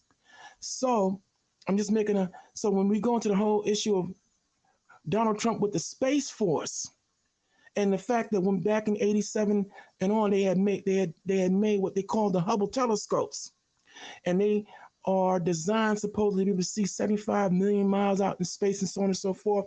The number one question I was always asking in other circles when I would discuss this is, what or who are they looking for? All right, and okay. Wow, good question. And if you've been paying attention, right, earlier on in the year, they've been talking about, well, they had these Chinese balloons that was invading American space, and they were shooting down. Remember they earlier they were right. Talk about that. shooting. Hold up, they were shooting down these balloons or these UFOs, but yet they haven't produced none of these supposed shot down objects. They only had one balloon that they reeled in. My point is, okay, in that what they really what I divulge, because when the white man says one thing, he means something else. What I believe is they were engaging some things that was shooting down them. Okay, because you're gonna tell me that in North Carolina, South Carolina, Canada, and other regions, these Chinese weather balloons, spy balloons, invaded American airspace, and they haven't produced not one that other balloon they shot down. So this just goes to show you there's some things going on out here that they trying to keep under wraps. Because for Donald Trump to make the Star Force or whatever you call it, man. That Space shows you Force. Space Force. Sound like something out of Buzz Lightyear, but it shows you where we're headed. So now, when Tacori, when you're coming in here dropping the science, the absolute, this is something that I and brother Dawaya, we had touched on this some time ago about the Bible being the ultimate science book. If you take time out to dissect it, and your breaking down and destroying of evolution is amazing, absolutely on point. And that's all I have to say, and I'll succeed. And thank you very much for your presentation, brother. No problem, no problem. Thanks for listening, bro. And you know what? That was a good point, because here's the thing, right? Modern technology is catching up with ancient sciences. Let me say that again. Modern technology is just now catching up with ancient sciences that our ancestors already knew about. You see, it just took time for these people's scientific formulas to catch up. But you have to use those formulas in order to utilize what's real and what's not. In our school of thought, NWAPO, we go by a 3-degree method: evidence, experience, and reason. Evidence, of course, evidence is self-explanatory. I don't have to go into that. We know what evidence is. Archaeology, text, stuff like that. Evidence, experience, what you have actually lived through, what you've been through. And then reason, what makes sense, or sound right reasoning. These three combined will give you the perfect methodology, right, to break down and to analyze, to determine whether something is false or fiction. And if you don't have enough evidence, you only are left with a theory or hypothesis, which is okay. It's okay. It's all right. You know what I'm saying? Ain't nobody can say they got 100% facts, irrefutable facts, and can't be disproven beyond a shadow of a doubt. Nobody can say that. Even my master teacher Bobby at Noon, he said, you can only go by what you can confirm. If you can't confirm it, you can teach it. You can even believe it if you choose to believe, which belief is not a part of our system. In fact, we are anti-belief. But you can do that, but it just determines on your level of methodology. But you have to use, just like the brother Tacori was saying, it don't matter. You can read 10 books and quote from all these books and scholars, right? And say, well, these professionals, and this is what they do on SciNet. Brother Reggie is real good at this. I'm just gonna go with what the professionals say. And a lot of times what he's saying is true. Brother Reggie knows the metadata. He know the hieroglyphic. Jabari don't know as good as him. But Jabari is an alleged practitioner of the sciences. But Brother Reggie says he's an atheist. Now, that sounds like some goddamn confusion. So it's like, okay, you have a person that's trying to teach me about Egypt. He's not into the Egyptian religion, but he knows the language. He can translate it. Then you have another guy who into the Egyptian religion, but he don't really know the language. Now I'm in the middle. So scientific method crushes that, because it teaches you that you need to learn the fucking language.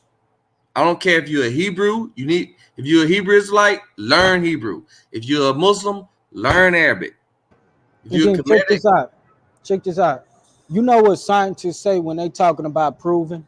They say they don't prove. They just say that they deal with things that's consistent beyond reasonable doubt. That's right. Like, brother.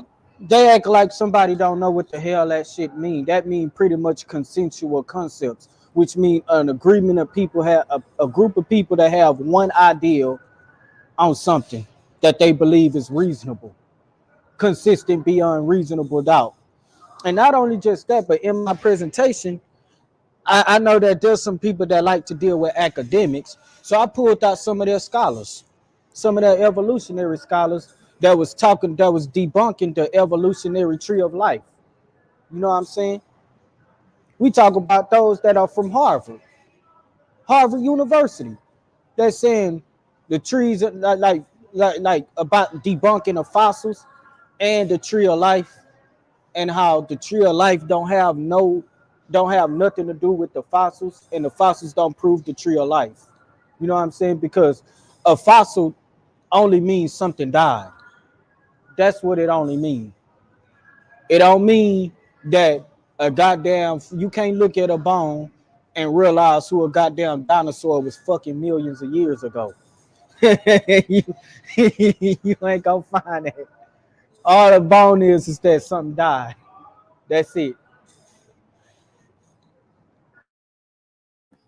Yeah, that's true. Absolutely.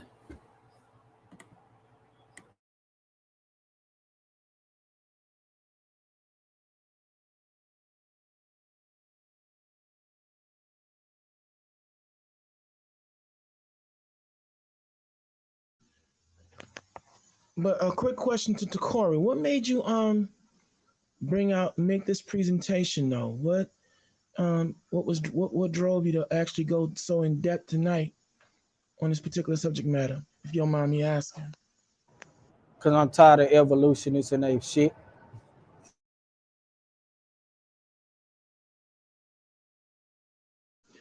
Okay. So, let me ask you this too. When you say evolutionists, right? Do you mean people who say we evolved from monkeys, or Darwinists, like Mudawa Mugabe, Brother Mudawa, his ideology is a particular one? I mean, about human species, we do know evolved through certain stages. What degree to that, Brother Tacori, are you on? I'm tired of the so-called evolutionists that say we come from monkeys. Tired of the evolutionists that say that we came from a damn germ in the water. I'm tired of evolutionists that said that we got here with no purpose. They can't. And when you ask them about the beginning, like cosmic evolution, what was this dense ball of, what was this dense point of singularity? It's just a dense point of heat? What was this dense point of heat? Because there's some sources that said that this heat was infinitely hot. You know what I'm saying? It was infinitely hot. So I'm trying to understand how you could get cold water out of infinitely hot dense points. I don't get that. But that's the stuff that I'm tired of. And I'm tired of evolutionists talking about niggas that believe in intelligent design are not scientists. It don't deal with science at all. So I'm like, okay, well, we're gonna put you on blast today. We're gonna put you on blast. And this is just my back pocket, this is my back pocket presentation. I agree though, because I'm not an evolutionist, I'm not an atheist. Intelligent design, all that means is, and let me say this, Jay Snake, get your ass on the panel. You all in the chat, get on the panel, brother. All in love. We on a real nice, smooth show tonight. Yeah, Jay Snake, tell us what this darn dense ball of heat was. 'Cause since you know so much, come tell us what this dense ball of heat. Yeah, Jay Snake Jay Snake got a lot to say. I want him on the panel myself. I'm glad. Get him on there. Jay Snake, hit the link, Jay. Come on, Jay. But I will say this, brother. Modern science has already confirmed this is something that the atheists don't want to deal with. That black atheists, believe it or not, you got a lot of African atheists.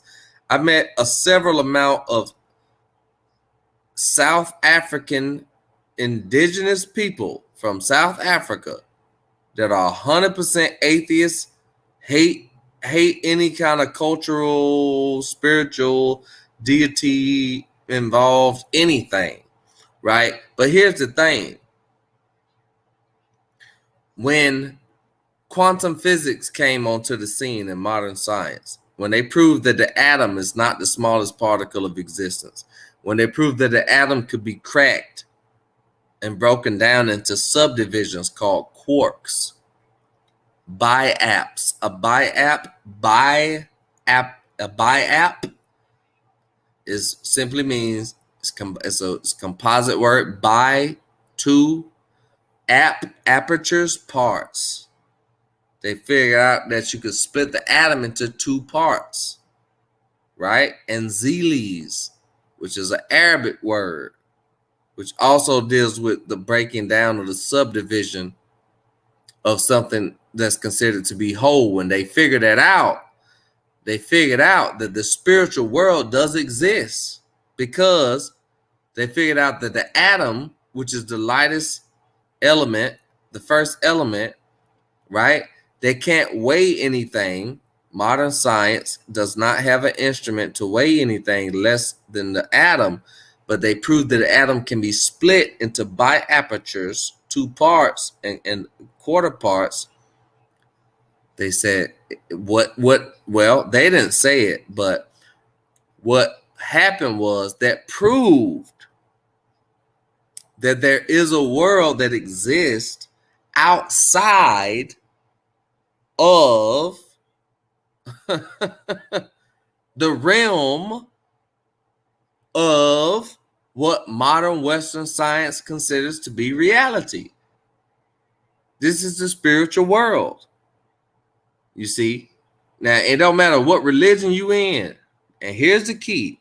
It don't matter what religion, whether you a Kemetic, Hebrew, or Muslim, you do accept the existence of a spiritual world, a supernatural power. But science is leaning towards proving that that supernatural power, or that existence beyond the hydrogen atom, does exist. And now this is where they're going to have a problem with spirituality versus science. And I yield.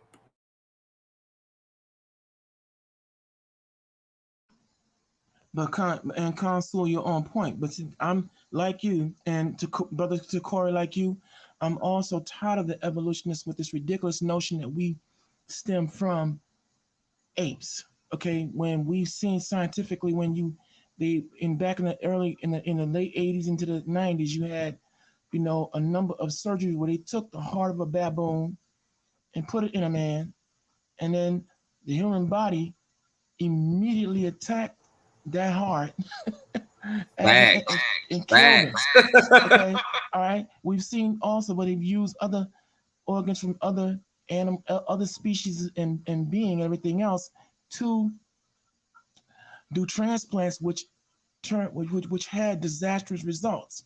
So there's no way in the world I'm gonna accept that we are the high evolutionary of apes. And one thing about those evolutionists who adhere to Charles Darwin, the thing that's interesting about that is this: when you check out the construct of the theory of evolution written by Charles Darwin, Mr. Darwin himself indicated he only wrote that as a conversation piece, that he himself, as a man of science, believes the science of Genesis to be absolutely sound as far as creation is concerned. Now, when you go into the whole issue of science, as we already know, that is the basic understanding of, all things from a natural and social following. And you got three branches of science that are basic. You have physical, earth, and life science. Then the byproduct of the science, we got math, logic, biology, physical and social sciences. All these, when you go into the whole issue of the Bible and its construct, talking about the world that is celestial, spiritual, and in the world that is terrestrial, we have to be able to break all that down using scientific methodology, as we know, which is making objective observations and measurements of data, both from a mathematical standpoint and non-math based standpoint, and That's being right. able to address now there'll be some, well, how do you measure the aspect of the spirit of something that's spiritual, that is celestial. One of my okay, this is not somebody. If I'm wrong, okay, I'll accept correction. But one of my basic rudimentary presentations from studying from other men, who are more versed than I am, and I agree is this: there are certain things we don't see the elements which make up the storm systems that we see constantly happen. We don't see the thing that is called intuition. We don't see certain things that make certain things happen. Yet, however, in a constant, there are always something that manifests these elements at a certain point that produces these tornadoes, these other storms, and all the other systems. And even when in our daily life, there are certain things that we have an intuition on that we can't see tangibly, but yet there are things that happen from a spiritual standpoint. There's sometimes where we can speak things into existence.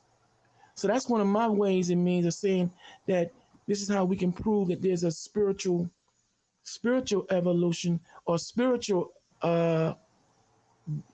to body and spiritual beings. Okay. I tell you what. I tell you what. If we can get any people in the chat that do not, I don't like to. Brother Consul does not like to use the word believe, right? I'm just gonna say it for the general overstanding or understanding. But if anybody in the chat that does not believe that there is a spiritual world, that there is a realm beyond the physical, if there's any people that doesn't accept the fact or believe or have any evidence that when you die, you done, it's over, it's a wrap, blah, blah, blah. Ain't no such thing as a spirit, no such thing as a spiritual realm. Drop that in the comments and come in, and we want to talk about that. Because that's I think that's a real good topic, So what Brother Consul is saying for all you Sadducee-minded individuals, because you had an enclave of Israelites who were called the Sadducees, who don't believe in the spiritual. They believe in all things earthly and what you can see. So for all I didn't know about that, brother. Teach on that. Yeah. Teach on that for a quick second. So for those of you that have the Sadducees mindset, come on in. I'm dying to hear how you can only stick to only one aspect when, again, from a biblical standpoint, you have what is called the metaphysical, right? And there's 4 branches of metaphysical. You have essence, you have matter, truth, and spirit. So now when you look at these, when you go to these, I like that. Listen, man, each one teach one. We all have our talent. So now, and like I said, I'm inspired by Tacori's presentation. So when you go into the definition of these four aspects which make up the metaphysical, which is being able to discuss things from a now socially detached mind state, going from what you see into the unseen. When you look at what essence is, essence which is the basic nature and makeup of a thing. Like for instance, the essence of love is what? Being what? Unconditional. All right. You have matter, which is the substance of which all things physical are composed, and then you go into the aspect of how does it decompose. Then you have truth, which is the actual factual of any issue where there's no gray area whatsoever. And then ultimately you have the spirit, which is the non-physical part of a person. Now think about that. Look at the definition. This is the definition that is on record. All right? I didn't make this up. So if we have to now when we go into the complexity and the science of the Bible itself, man, this thing is so vast. But now again, for my Sadducee-minded persons and everything else, like I said, I find it's absolutely arrogant.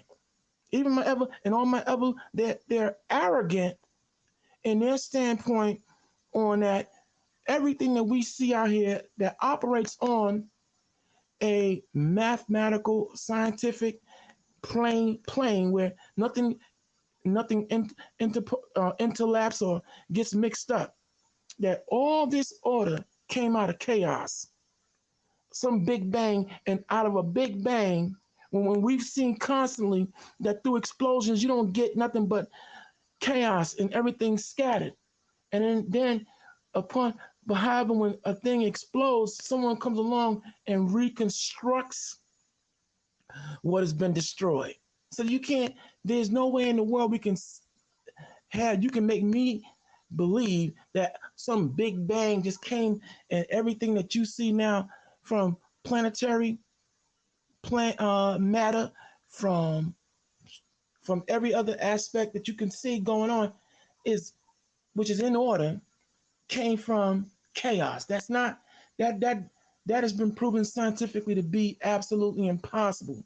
You got to show me where any society, even a society that came from chaos into order, unless it was by a divine intervention, but left to his own devices. Show me anything that came out of chaos to be so absolutely orderly and scientific of its own accord. And I'll yield. I want to say something about that heart thing that you was talking about that they put in the back. You see, that's intelligent design too, because not our body is so intelligent that it knows exactly what organs to use to function, that it needs to function. So when you said that the heart, that bat heart had attacked, I mean the body immediately attacked that bat heart, how is that?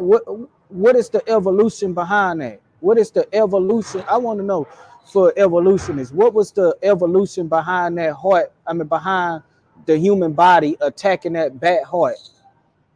I want to know that, because we clearly know that's intelligent design due to the fact that we know that the body understands and knows what proper functions it has and what it does to build up its own structure and own functions. So when it has another organ that is not of its own function, it's gonna attack. That's intelligent design. That's complexity. That's what they call it, designation. If they want to, yeah, that's called designation. Being our organs and our body being able to know what body parts belong to a human and what doesn't. That's all I wanted to say.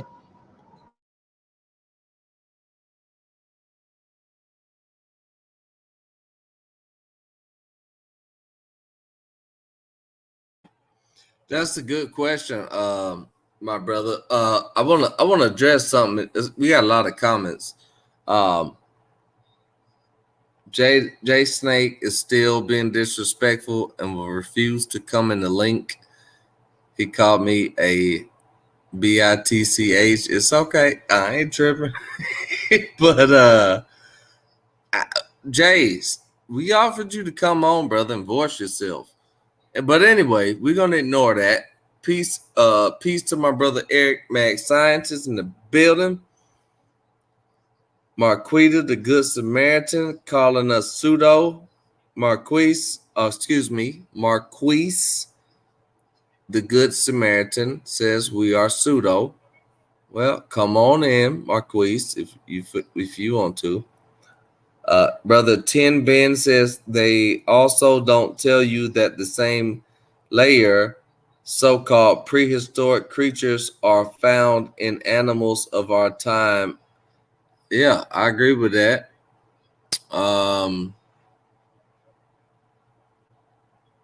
Then we got King Tyrone.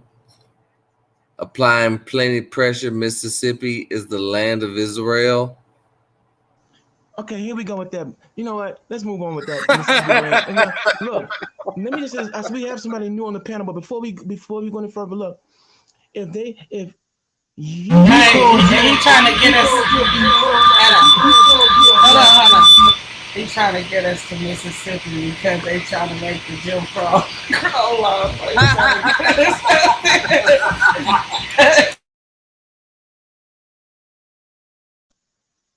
before that Well, person damn. who just came in, let me just say this real quick. If he called you a bitch consul, he's calling us that too. But I'm a wear that title. I am a bitch, a bold, intelligent, totally consistent hero. Now I like that. might But be I like that, my brother. Oh, dagger. it may be cheesy. It may be cheesy to some, but we're bold, intelligent, totally consistent heroes. Because here it is, we'll put it on the line. Win, lose, or draw. Instead of just sitting back on the sidelines taking cheap shots. No, we put it on the line. Come on in. And with that, I yield. Now, here's another thing, right? That people fail to realize, right? Scientists have already debunked the atheism. Pretty much modern consensus, general modern consensus has already agreed that there is an intelligent force behind creation, but because there couldn't have been by chance. But the problem is, enough of these people, these so-called atheists, black atheists, whatever atheists they want to be, white atheists, whatever, white people really don't matter in my book. But for our people, I'm mixed. But in my tradition, we teach that you can mix the spirit. You can mix the blood, but you cannot mix the soul. So even though I am half and half African, half Irish, my black side is obviously the dominance, or else I would be like Tiger Woods and all these other folks. But anywho, the thing about it is, the atheists cannot prove that there is not an intelligence behind creation. They can't. It is leaning more towards some kind of intelligence, because there's no such thing as chance. Remember, chance has already been thrown out the window. Luck and all that crap, that's already been thrown out the window. So it's a reason for the seasons, just like in the Old Testament scriptures. It says it. It's a reason for everything. It's a season for everything. You go back to the ancient calendars and the ancient canon and on back into the Nile Valley. But the problem is that you have these people in particular that push this pseudo atheist African or pseudo black atheist movement. That's just not our way. We are soul people. We have always accepted. We are animists. Some of us don't get into ancestral reverence, but in some form or fashion we do. Even if we say that Abraham was our ancestor and we reverence him, that's still a form of ancestral reverence. Or whether we take it as close as our grandmother or back to our progenitors from 1,000 years ago. But there's a blood link, there's a genetic link, there's a tribal link, and it deals into the DNA and the RNA, and it deals into science. So I challenge anybody that comes with that atheist approach. I've challenged Ankh West several times on this platform and Sodnet and others, and but that's the side I'm on. So I yield to that, and I'm ready to hear what anybody got to say. If anybody from the chat want to join, we got it. It's going pretty good right now. Let's get it crunk. Let's go.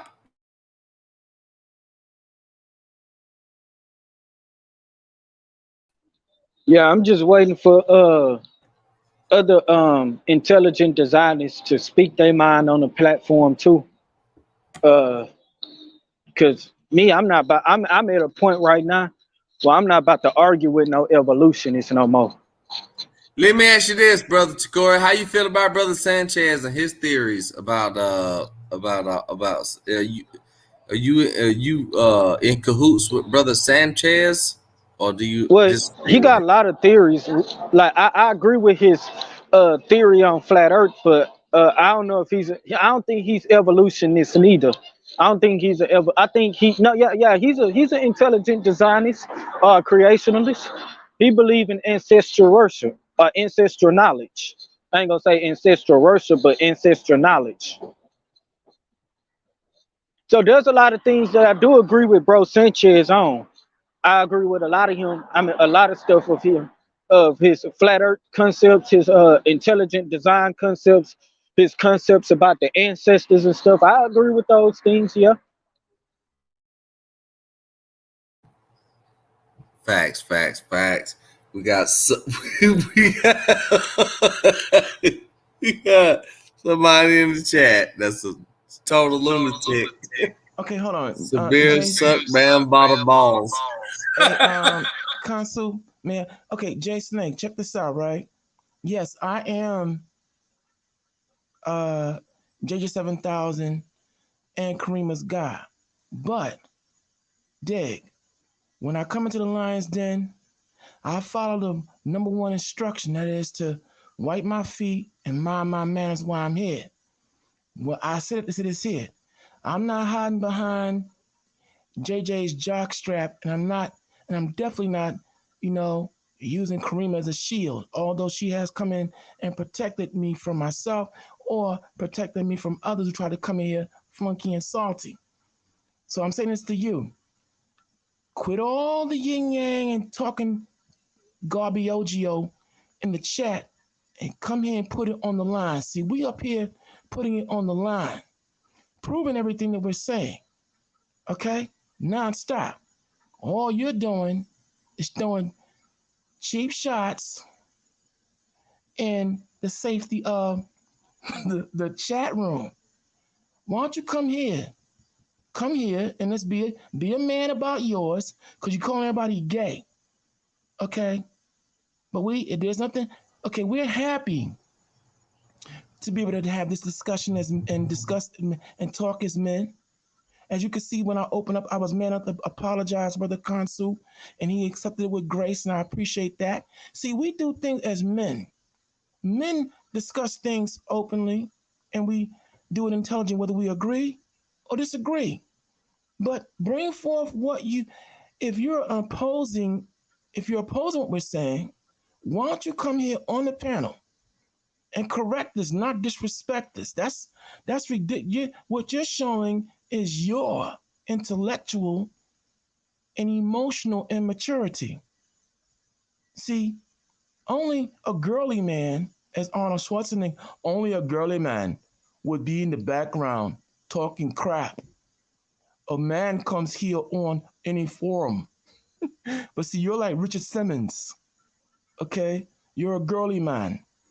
So if you're going to continue to talk in the background, why don't you just leave if you got a problem with what we're talking about? And I'll yield.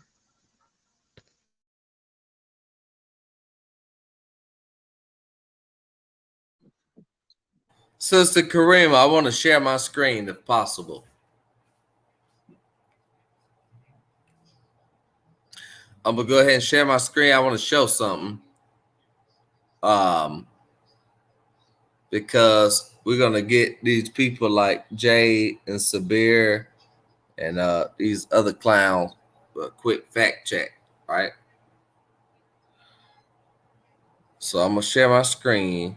Sister Karima, if you're there, I'm about to go boom, boom, boom. Share it now. Let me know if y'all can see it. So she'll have to put it in. She have to put it in the thing. Oh, hold on. Can I do it? Yeah, boom. There we go. Perfect. All right. So this is it went away. What is this? This is a clip from a rebuttal that I did to Unc West on his theory of atheism. It's a small clip. And I just wanted to show that the contestation here is intelligent design, creation, evolution, but atheism is tied into it as well. It's just a small clip. Yeah, but you're using somebody's stuff you don't use. Oh, okay. I keep telling you that. You want to play it without? I don't even want to play the audio. I don't want to play nothing of his stuff. Okay. Yeah, I don't want to. Just speak on it. Yeah. Okay, so anywho, on this clip, this was a clip where Aunt West was trying to say that he was trying to defend his position that the ancient Egyptians were atheists. I proved that wrong in several ways, but in one of the ways we proved that wrong is because there was no such thing as an evolution theory or any of that in ancient times. All right. It was an ancestral lineage that went down from bloodline to bloodline, from tribe to tribe. Certain tribes like the Akan went through patrilineal. Certain other tribes went through matrilineal. Some did both.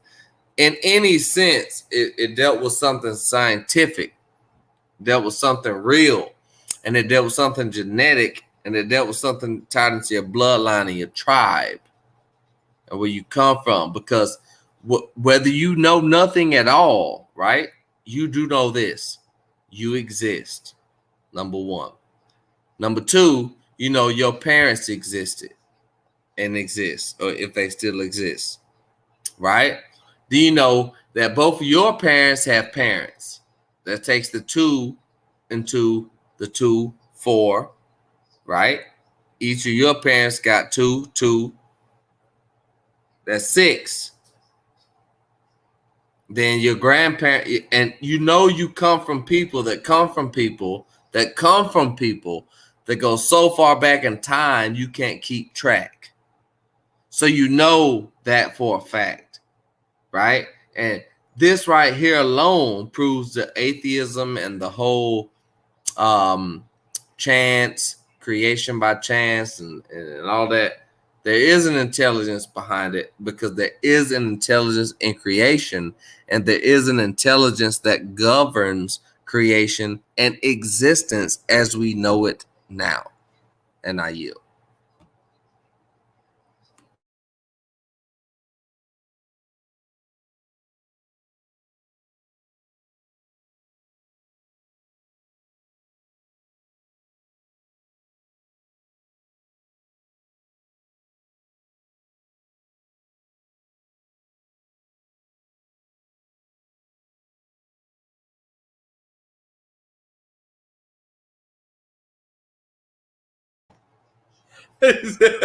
She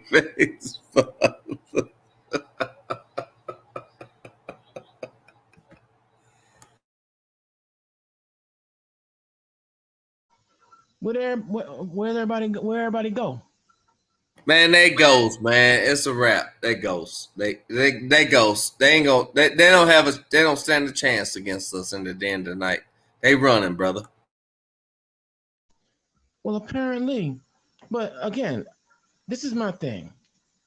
Now this is what we do. When we come into the lion's den, we understand we're coming to do battle. As we build, okay, we're gonna build, and we're gonna tear down anybody who come in here with the foolishness, because like I said, this is a very serious discussion. This is very serious. We really need to iron out what drives an atheist. When you look at the whole concept of atheist, which goes into the whole issue of they don't believe in one deity which controls all. But my thing is this here: if you don't, why would you even give the practice of it, of not believing in God? Why would you even give it a name?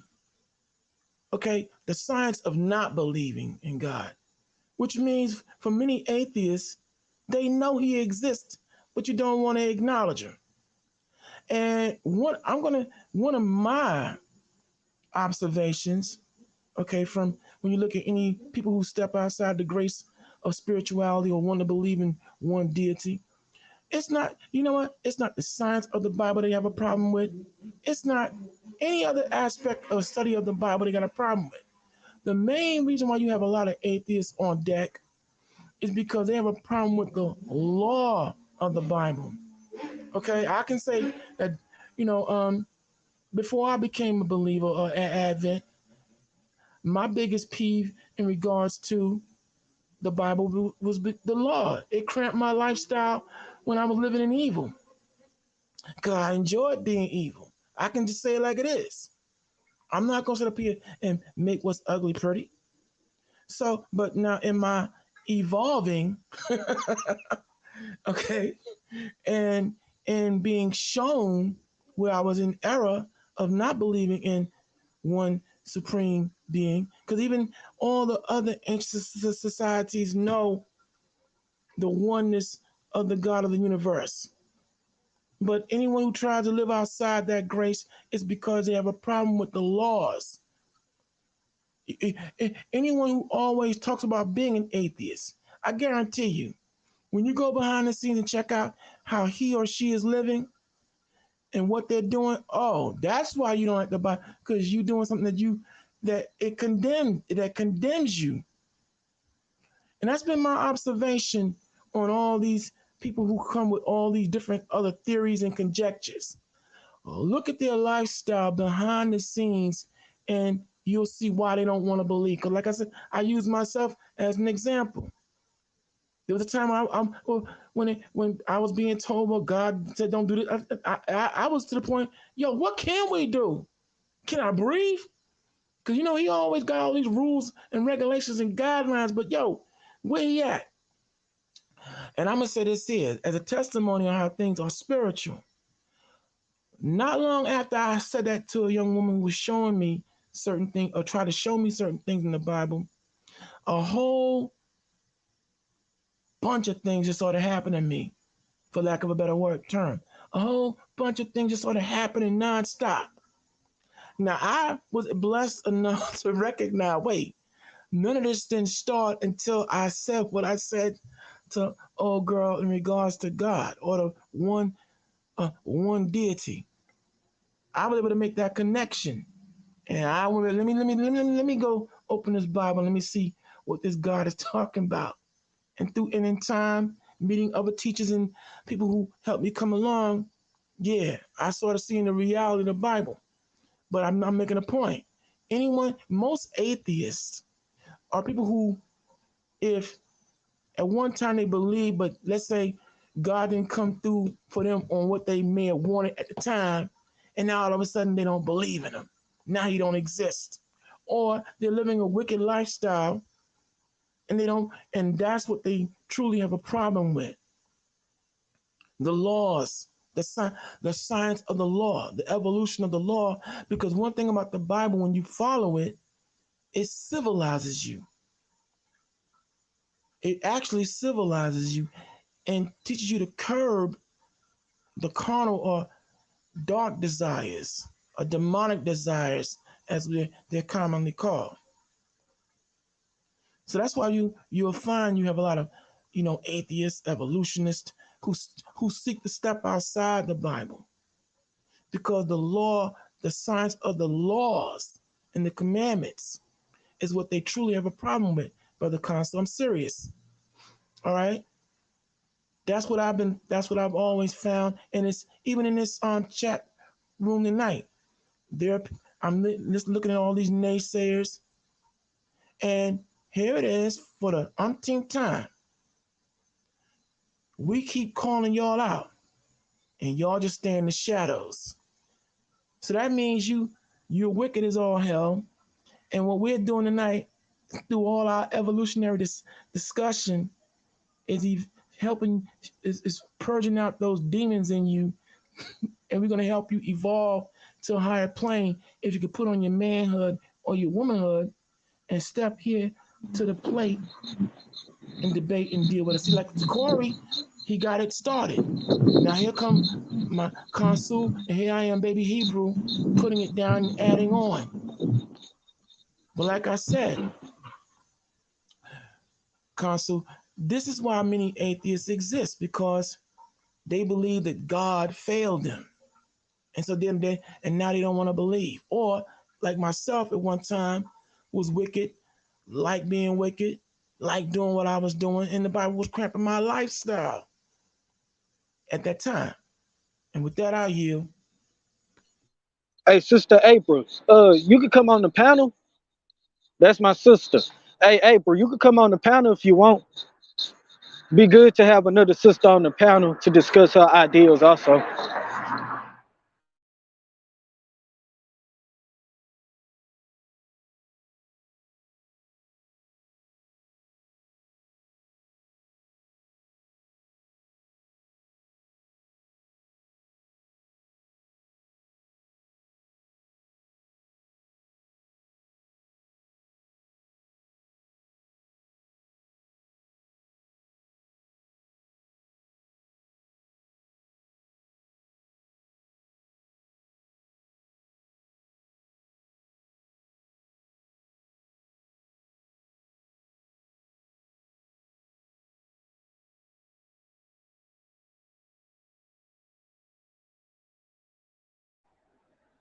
Yeah, that's Sister April, man. That's my sister right there. You know what I'm saying? Me and her been beating folks up and stuff like that. We've been in other chats just, whooping people that ain't got no brains and, slapping a little bit of knowledge into their brains and stuff, you know.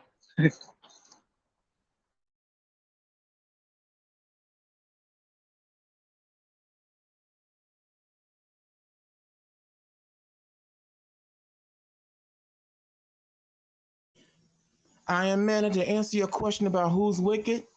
I'm going to say anyone who's wicked is that person that doesn't believe in the power and majesty and might of the one true God. Now, I'm not here to force it on anyone, but anyone who comes with gobbledygook and speaks out of turn about the Bible and all of his magnificence and all of his science and all of the aspects that make it what it is, or anything from a spiritual standpoint that is logical, those are individuals who are wicked. Who's wicked? Iron Manna? Jay Snake. You want to call me baby Shebrew? Bro, really? I thought the Lions Den invited those who thrive on intellectual discourse, not romper room tactics, of a 4 or 5-year-old.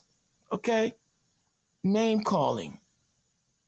But anyway, that's who's wicked, my dear sister Iron Manna. Anyone who speaks out of turn and has a problem with the spiritual aspect that is being discussed right now. Like I said, between Tacori, Brother Consul, and myself, all we've been giving is non-stop fact to back up what we're saying. And what are facts when you break it down? Look at the word facts, F-A-C-T. All we're bringing is frequently accurate, correct truth. When you break down what fact are, a fact is frequently accurate, correct truth. That's all we're doing. And yet we have individuals in here name calling. Like I said, what we want is people to come here on come here on the panel and come with your opposing point of view. Let's discuss it, man. Like I said, Tacori was dropping it from the outset. If I wanted to come in trying to oppose him, which I don't, I wouldn't have a leg to stand on. Consul, once he started, he comes in. I wouldn't have a leg to stand on. And again, we're supposed to be men. Well, we are men. Okay, but Jay Snake, brother, like I said, man, pull up your skirt, man. Or come from behind your mother's skirt and come here on the panel and let's talk. And this is gonna be the last time I say it, or anyone else with an opposing point of view. We welcome it. Okay? But like I said, Tacori has laid down some serious groundwork. And for anyone calling us or referring to his work as pseudo, look, using that term pseudo, it's become disingenuous. What's pseudo about what he's talking about? What's pseudo about what we've been bringing out? Okay, on all the different levels, from a anthropological, geographical, Shalom, Sister April. geography, and bibliography. Shalom, shalom. And with that, let me yield. Welcome, Sister April. Welcome. Shalom, shalom. Not wondering why I can't hear that well.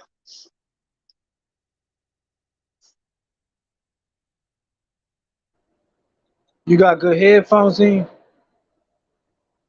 Let me change them out.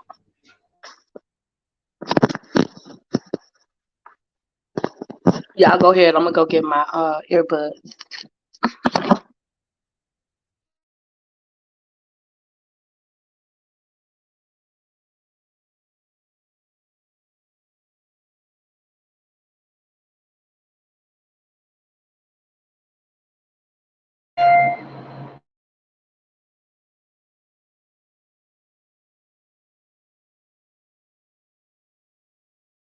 Yeah, I got a part 2 coming out probably next week too.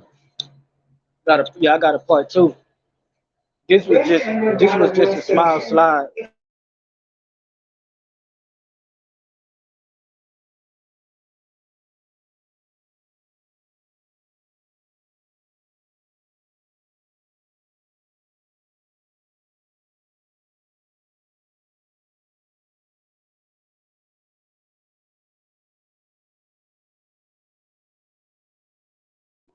But yeah, man, I hope y'all enjoyed the presentation. I hope that this presentation can open a lot of people's eyes. And yes, there is a lot of atheists in there that is scared to come answer these questions. You know what I'm saying? And deal with this stuff. I believe the reason they can't answer these questions because I brought some concepts about evolution that they probably didn't know about. Like they probably didn't know about what the layers of each of the earth made of. They didn't know how the earth was how according to their theory the earth evolved. I don't think they knew any of that. So I wouldn't expect them to be ready to answer questions that they didn't know about on evolution theory.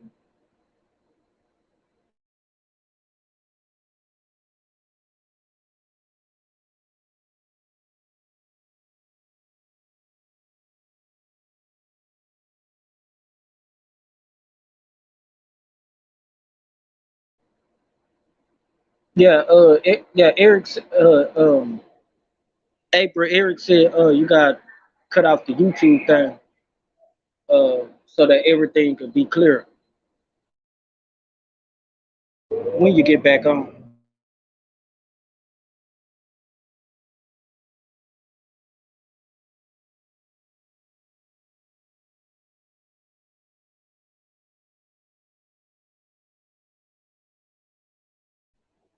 Hey, Karima, you know if JJ available?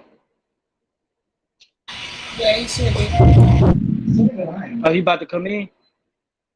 Oh, I ain't talked to him. Oh, okay. Yeah, I think I gotta go. I gotta send him my $30 for the terminate. I mean for the terminate thing. You know what I'm saying? I gotta send him my $30. That's right. Yeah, get your $30 in there. Get your entry fee.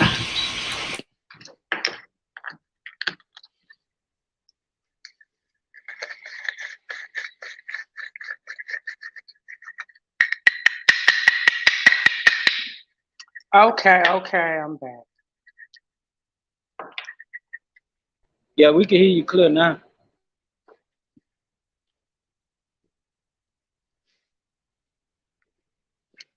Okay.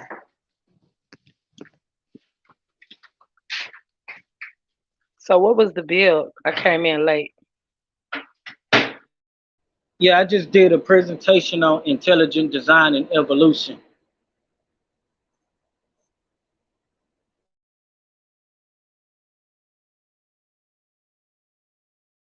Yeah, and we was also calling out evolutionists, you know what I'm saying, to answer some of these questions about evolution, you know what I'm saying, based off the stuff that I just presented. I kind of made a big mess in the evolutionary bowl. Well, evolution. Give me a small breakdown. I'm sorry I missed it. What was the highlight of evolution and intelligent design? Well, evolutionists believe that everything got here without a creator, and intelligent people that believe in intelligent design believe that there was an intelligent, divine, intelligent force that actually created all of this and brought all of this into existence. And someone argued against intelligent design. No, no, it was just me doing the presentation. We trying to get people to speak against it, but they too scared to. You know what I'm saying? They too scared to prove evolution. I guess. You know what I'm saying? You know. Oh yeah, because I'm intelligent design. That's the only thing makes sense to me. I don't even understand evolution. Like there's no beginning with evolution. Something still had to be created. Yeah, they gotta prove that laws can exist without a lawgiver.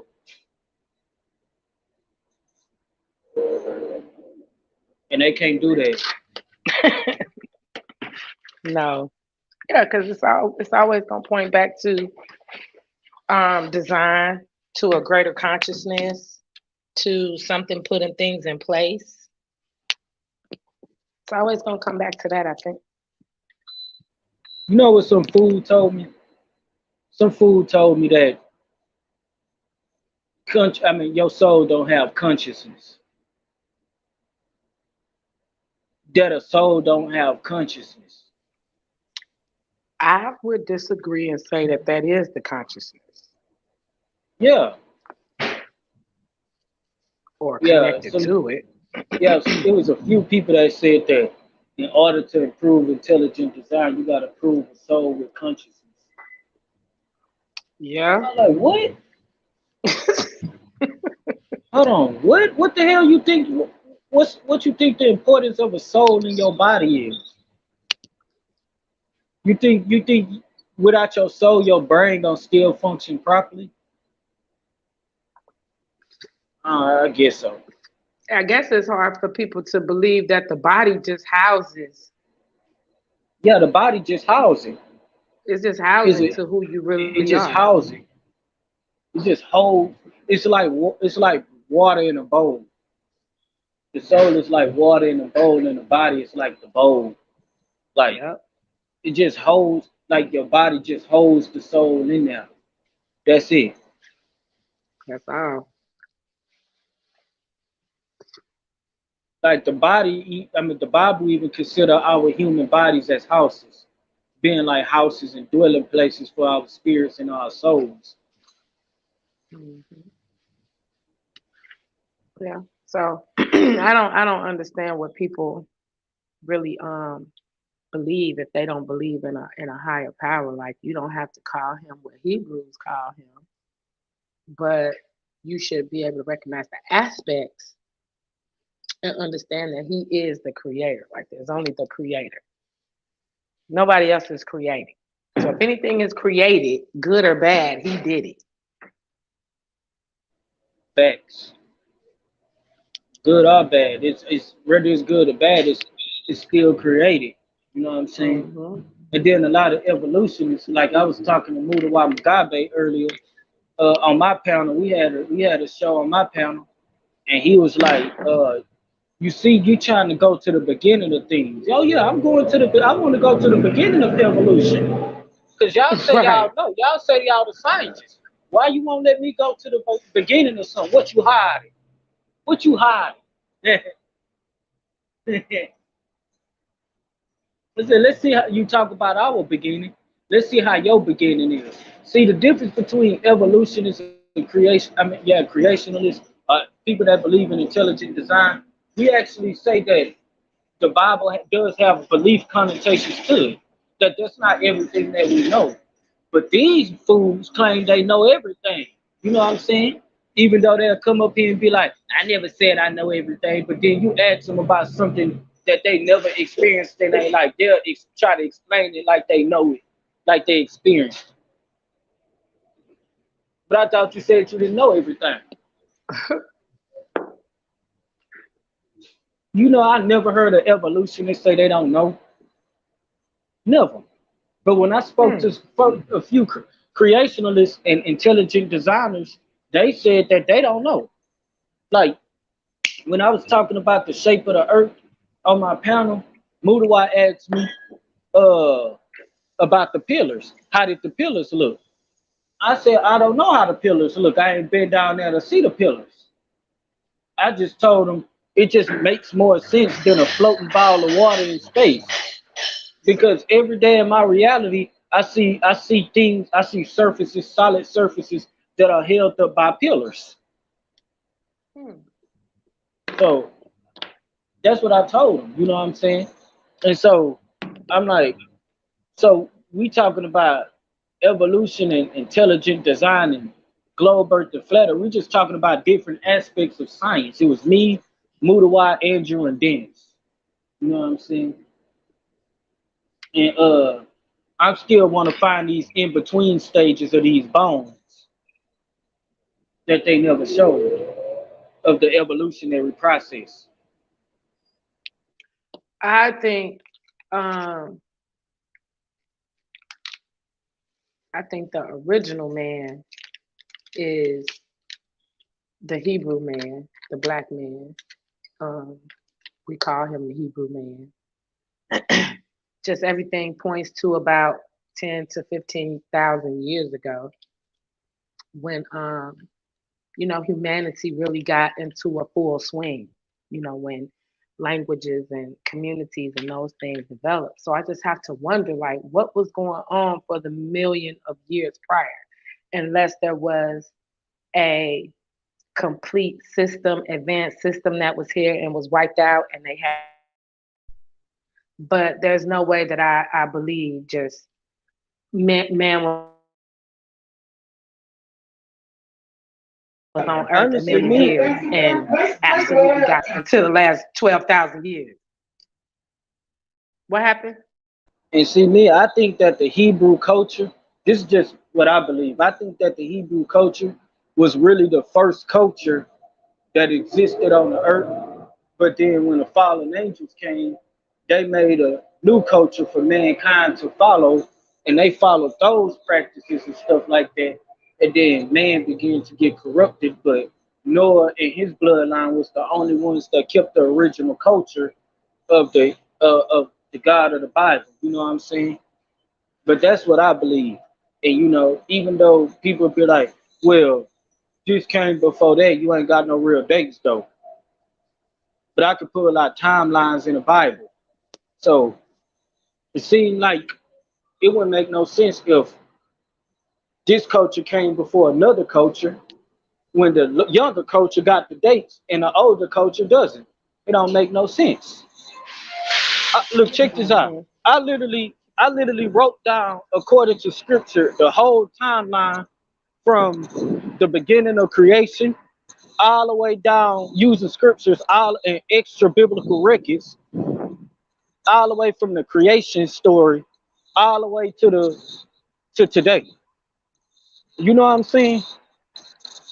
I did this stuff like in 2016. You know what I'm saying? Like I took that, like I was like, okay, Enoch died at, like, say for instance, okay, Enoch died at 105. His son died at 103. You know what I'm saying? So I'm gonna add that, and I get 103 years. I mean, not 103. I get 211 year 211. You know what I'm saying? 211 years after Adam. After Adam. I'm just giving a prime example. So I'm like, what can I see this type of dating in any African text? You know what I'm saying? That's what I ask. You got thousands of African tribes and African cultures, and you can't provide a date from none of them. But these people was the reason for our mathematics and our sciences. But the Bible wasn't. The Bible was just some goat herd. The Bible was written by a bunch of people that was goat herders. But yet these goat herders, the only ones that got timelines on their historic event. I don't get it. You know what I'm saying? Y'all supposed to have them too if y'all was smarter than us and mathematically inclined than us and more intelligent than us. You know, but the reason I tell you why they didn't have no dates, because I'm not taking no shots at Africa. I'm not. But I'm just telling it like it is. All the African texts that I wrote, that I read, all the African texts that I read, it was by myth. It was about things in the afterlife. I didn't read about, like, from a primary source level, I didn't read too much stuff about African history from from actual ancient African ancestors themselves. I heard about their aspects on mythicism and spiritual, in the spiritual realm, like the duat and stuff like that. But I think the reason that they didn't have no dates was because they didn't have no real I ain't saying they didn't have no history. I ain't denying that. I'm just saying they didn't record their history. Not that I know of. You know what I'm saying? Because I used to be a comedic and I used to study African spirituality and African history.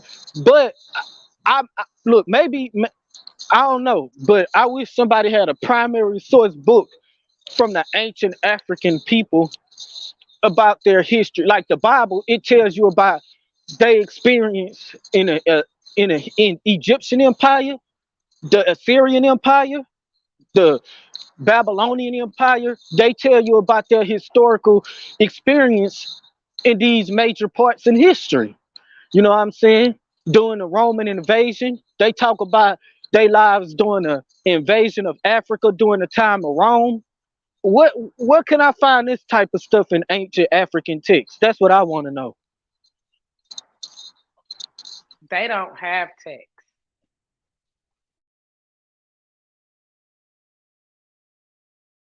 I have a friend in Nigeria, and when I was asking him questions, he had to go back to the village and consult with his elders and what they have been told.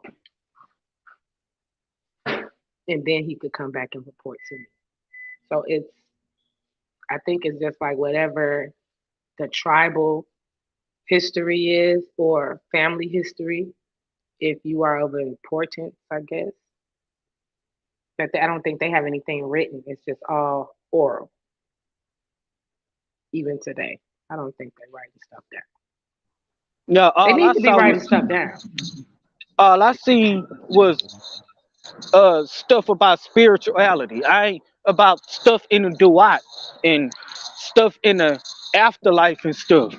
What about stuff in the everyday life on the earth? Because you trying to tell people on the earth about stuff in the dead. Why don't you tell us about the life? You know what I'm saying? We don't even know if that duat you talking about or that afterlife you talking about is real. So I don't know. That's what it does for me. It teaches me how to maneuver through life. Not just follow the commandments, but the things that.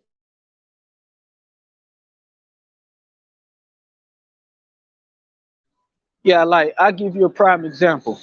When they talk about my aunt wasn't anything historical. My aunt was things that was talked about for the afterlife. It was for the dead. Because there's no Kemetic history, no history about ancient Kemetics keeping the laws of my aunt as a whole. But when you go into the records of King David, when you go to the book of Jasher, the book of Gad the Seer, the book of the books of Chronicles and stuff like that, and the book of Kings that talk about the history of David, Solomon, and Absalom, these three genealogies during their times, the Hebrews was keeping Torah. That's historical record, primary source records. What dynasty did the Kemetics as a whole keep my eye? How you got laws, but yet your people never kept them as a whole? Yeah, we kept our laws. Not only just that, but where's your restitution? Where's your resolution? A law is rules and regulations that got consequences behind them. What's the restitution? What is the earthly restitution? What is the restitution if a dude rape a woman on the earth? What is the restitution of that? Because the scriptures say that on the earth a nigga would be put to death. But what is the restitution at in Kemet? Where's the restitution at in the Igbo culture? Where's the restitution at in the Bantu culture?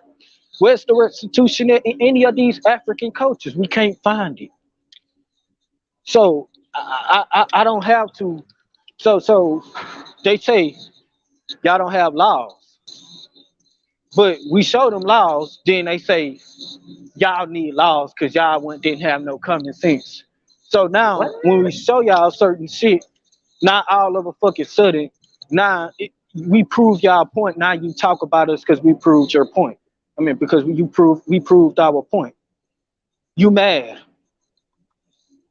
You know what I'm saying? This is why Comedics and African people don't want to debate against me. I never say a person fear me. I never say a person is running from me. I'm not that prideful.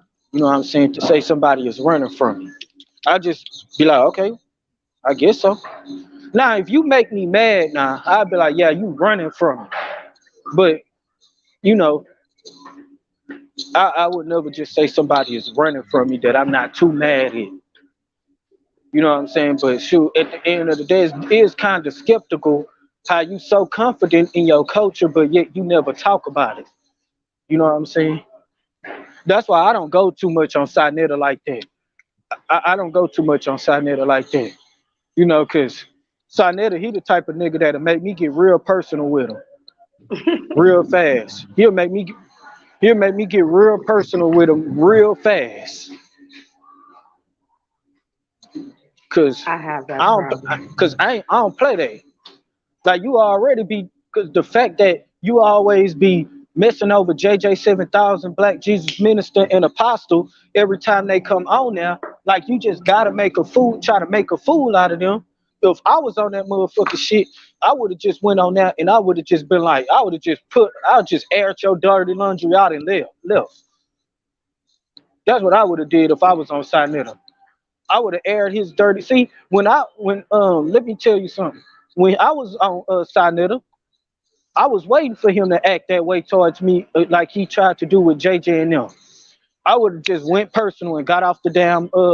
I would have just went and got off the damn panel after that. Cause I don't play with Sinetta like that. I don't know that man like that. You know what I'm saying? I just know that ever since I've been knowing him, ever since Sinetta TV, when he had Sinetta TV, he always been on some fuck shit. You know what I'm saying? He always been on some fuck shit since Sinetta TV. Now he on Sinetta Studios. He's always on some fuck shit. So I'm like, nigga, I even told like one time he tried to go on Black Jesus Minister panel with that bullshit, and I ran him off the panel. I literally ran his ass off the panel. Like, nigga, don't come over here trying to interrogate us on the Bible on Black Jesus Minister channel, nigga. Take that shit on your channel. And he ran the fuck out of that motherfucker. Cause I don't got time for that shit. You already don't respect Black Jesus Minister. You already don't respect JJ 7000. You already don't respect Apostle. You don't respect none of these folks. Nigga, you think, nigga, I'm not gonna be easy on you, nigga. See, Apostle, JJ 7000 and what's Apostle JJ 7000 and what's the other dude? Dang, Apostle JJ 7000 and damn, what was the other person that I said? Oh, Black Jesus Minister.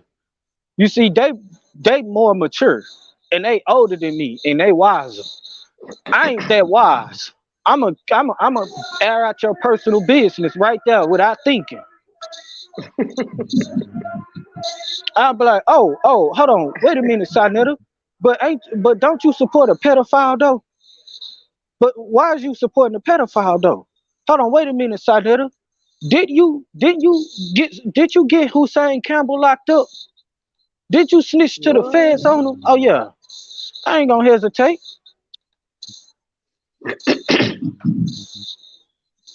You know, I don't give a damn.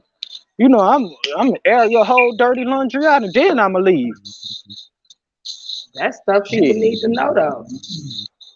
If you now you out here if snitching and getting people turned in.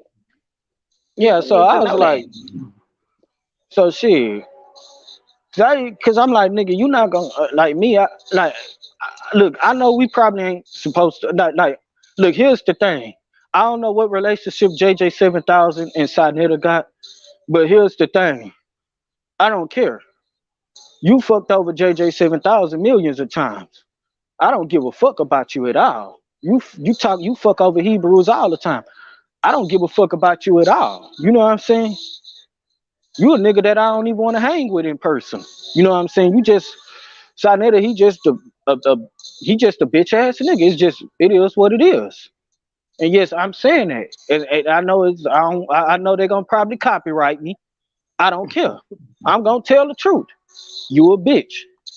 You the type of nigga that'll snitch on your own people and get them locked up. Yes, you, Sinetta. You know what I'm saying? You always fucking over Hebrews. You always trying to make money off Hebrews and like we your prostitutes or something. JJ 7000 needs to go in there and just get personal with them, expose them, and just leave after that. Cause he gonna keep doing it anyway. If it's that disrespectful, he just gonna keep disrespecting them. So fuck it. Might as well get on his panel and disrespect him. Shit, I saw that last stream and stuff like that with him. I would have exposed Garfield. It would no longer be about information. It'd just be me flaming all them niggas up. They gonna have to kick me off that hoe. Shit, that's just how it is. I don't know what their platforms are about. That's my issue. Their platforms is all about fucking over Hebrews. All of them? Well, I know Garfield, me and him. And now they got some new female over there that look like a man. And I don't know what sister. I don't know if that's. I don't think that's Sister Freedom. Is it her name, Sister Freedom? I don't know who her name is. But if she would have said something, I would have. If she would have had a certain attitude, I'd be like, sister, you look like a man though. Yes, you. Whoever that woman is that with the ass chin. I'm like, sister, I think you a man. Just look at her. She got eyebrows like a tranny. I need to see the show.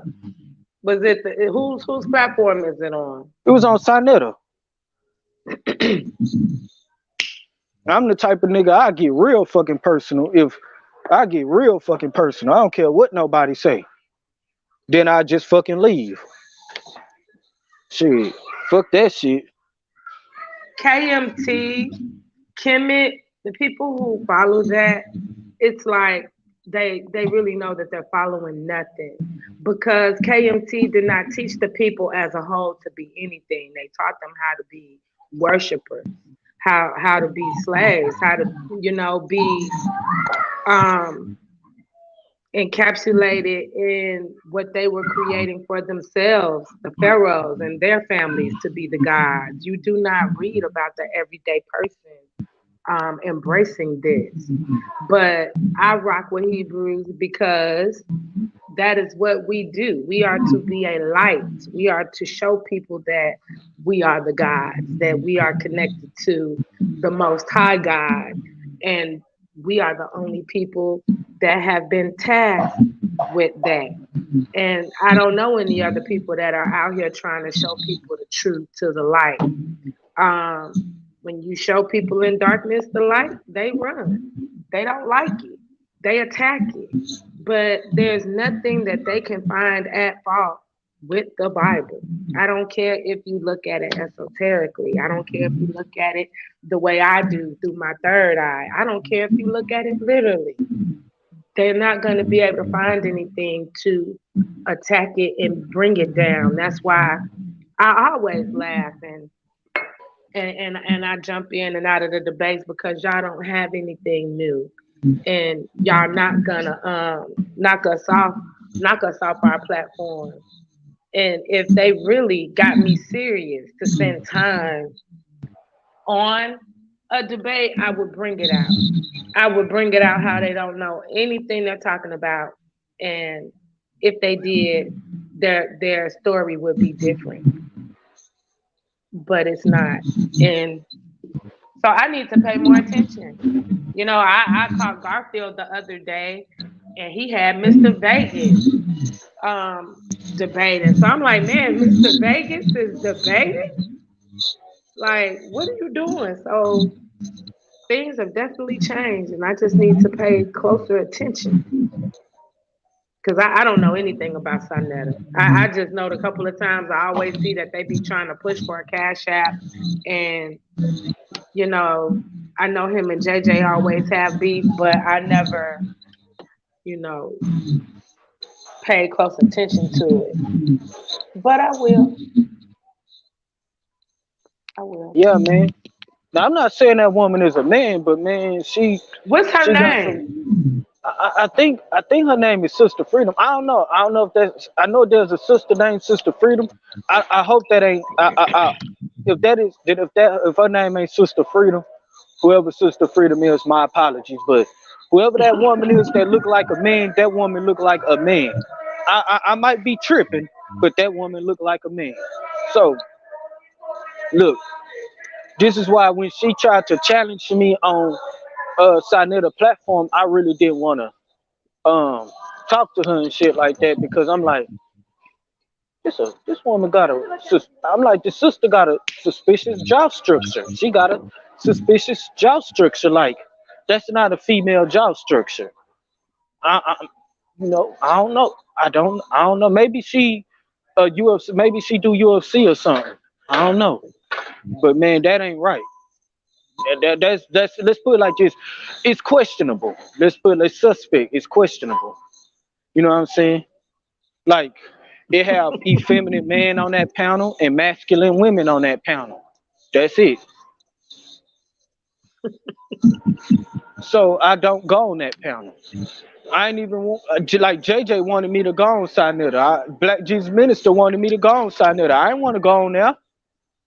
I didn't want to go on there. I didn't want to increase his views and revenue. I didn't want to do that. But if it was for JJ 7000, the Black Jesus Minister, fuck it, why not? You know what I'm saying? But shit, that nigga I'll never get on that nigga panel. You know what I'm saying? I wouldn't even call in. You know? And I know JJ could. To Stephen Clive. I was talking about Stephen Clive in the comments. Can y'all hear me clearly? Yeah.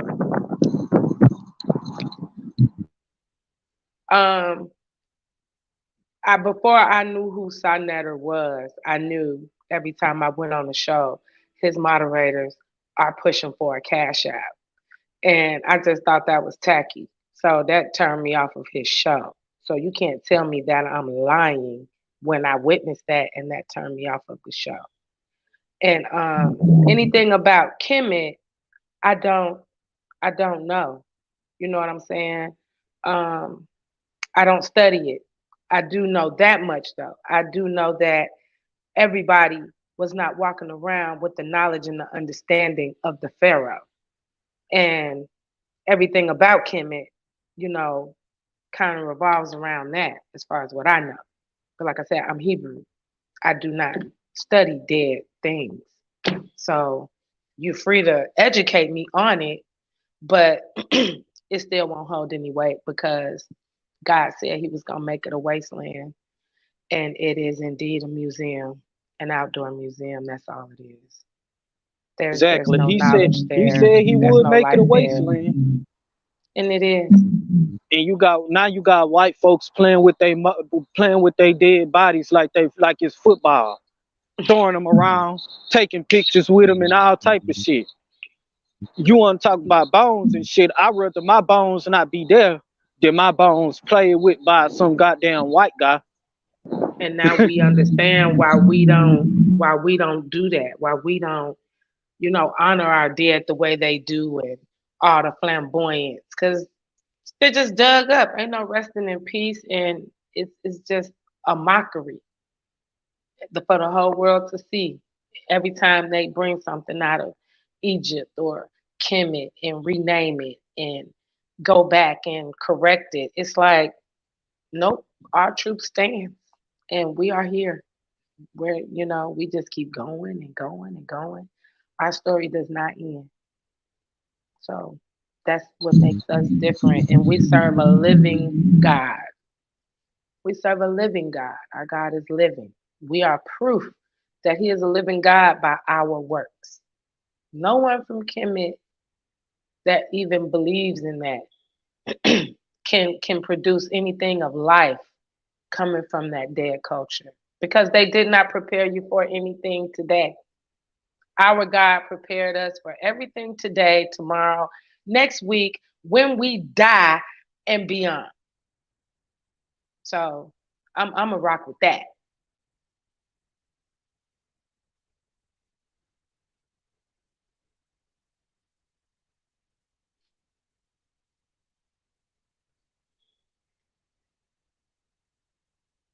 Yeah, I don't really study Egyptian stuff.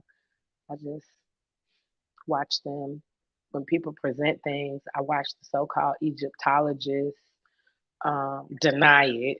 I'm like, how people doing research and presenting things as facts, and they just say, "Oh no," because it doesn't go with our timeline. Well, maybe your timeline is off. I think a lot of what they're just trying to cover up things. I think Pangea, wasn't as long ago as they say. It just don't make sense.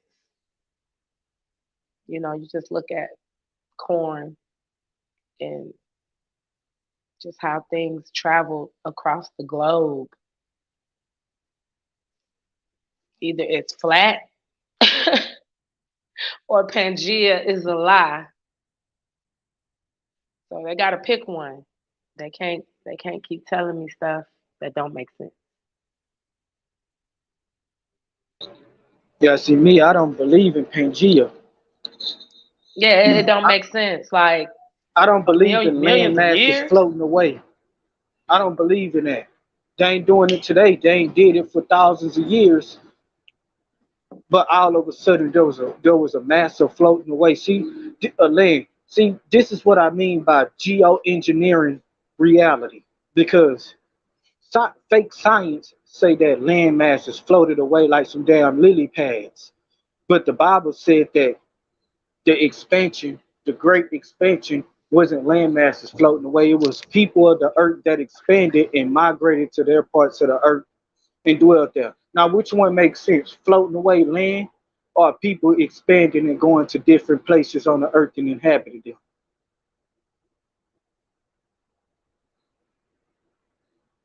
That's exactly what I'm talking about. They took the concept of the Bible of the three classes of nations from Ham, Shem, and Japheth, and them expanded to different parts of the earth, to the earth lands expand. I mean, like floating away to different parts of the earth, like yeah, different parts of the earth. That don't even make no sense.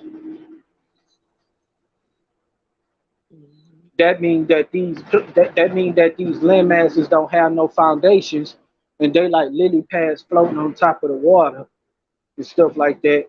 So if they like lily pads floating on top of the water, because anytime land masses have high levels of movement, it's because they ain't foundation.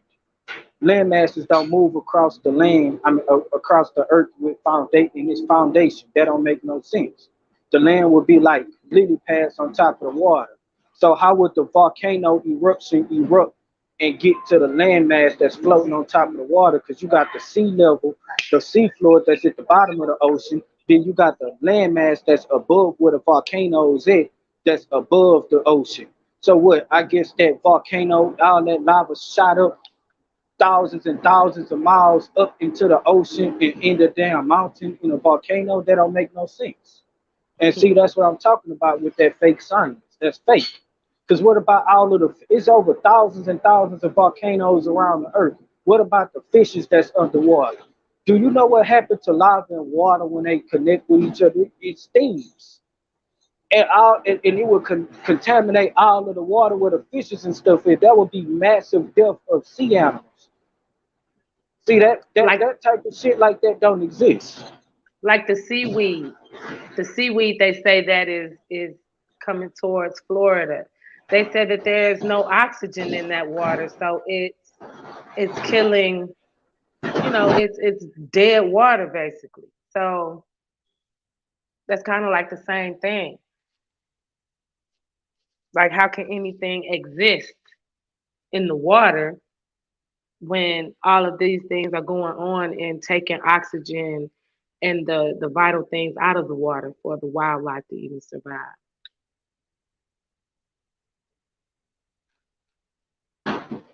Yeah, I mean, see, so I'm saying it like this. It just makes more sense to say that groups of people migrated to different parts of the earth and established those land masses and named those land masses after themselves because they inherited those land masses. See, the Bible teaches that. See, the Bible teaches world migration and land and names of these land masses being named after the ancestors that actually inherited that land. Science and fake history don't got no explanation on that. They don't got no explanation on where all of the names came from because the names that we get for these different type of states and nations and countries today, them shits came from white folks. You know what I'm saying? They named those, you know. But the Bible simply says that the ancestors that was given that land and given that inheritance named the land after themselves. Like the people of Ham, he dwelled in the southern part of the earth, and his children dwelt in those parts of the southern parts of the earth, and his children named those land masses after themselves because they inherited it, and they gave that name them.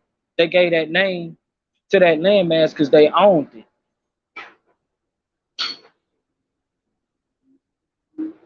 See, the Bible has a lot of explanation on all that stuff. Who was the first humans and stuff? What was the names of the first humans? What was their lifestyle like and everything? History, modern day history, mainstream history don't got that. They don't got that. They ain't even got a name for the person who wrote the Bible. But yet, we know who wrote the Bible. People that try to deny the Bible will try to say that they don't know who wrote the Bible. You gonna sit here and tell me that the greatest book and the most popular book that ever existed in history, nobody know who wrote it? That don't make no sense. They know that the prophets wrote it. They know that the people in that book wrote it. They literally speak in a first point of view. You know what I'm saying? I think people have a problem with inspired, the inspiration, the that God was actually able to orchestrate that. They don't understand that God is not a man and he could do whatever he wants to do. We just call him he, but God is, I say energy because energy is the ability for everything to do everything it does. And we control the energy. So we are the God. So anything happening is happening through us. And I think people just have a hard time just making the connection that, hey, take away your body. If you take away your body, your male, female, black, white, and just look at the essence of who you are, that being is what's connected to the source of you.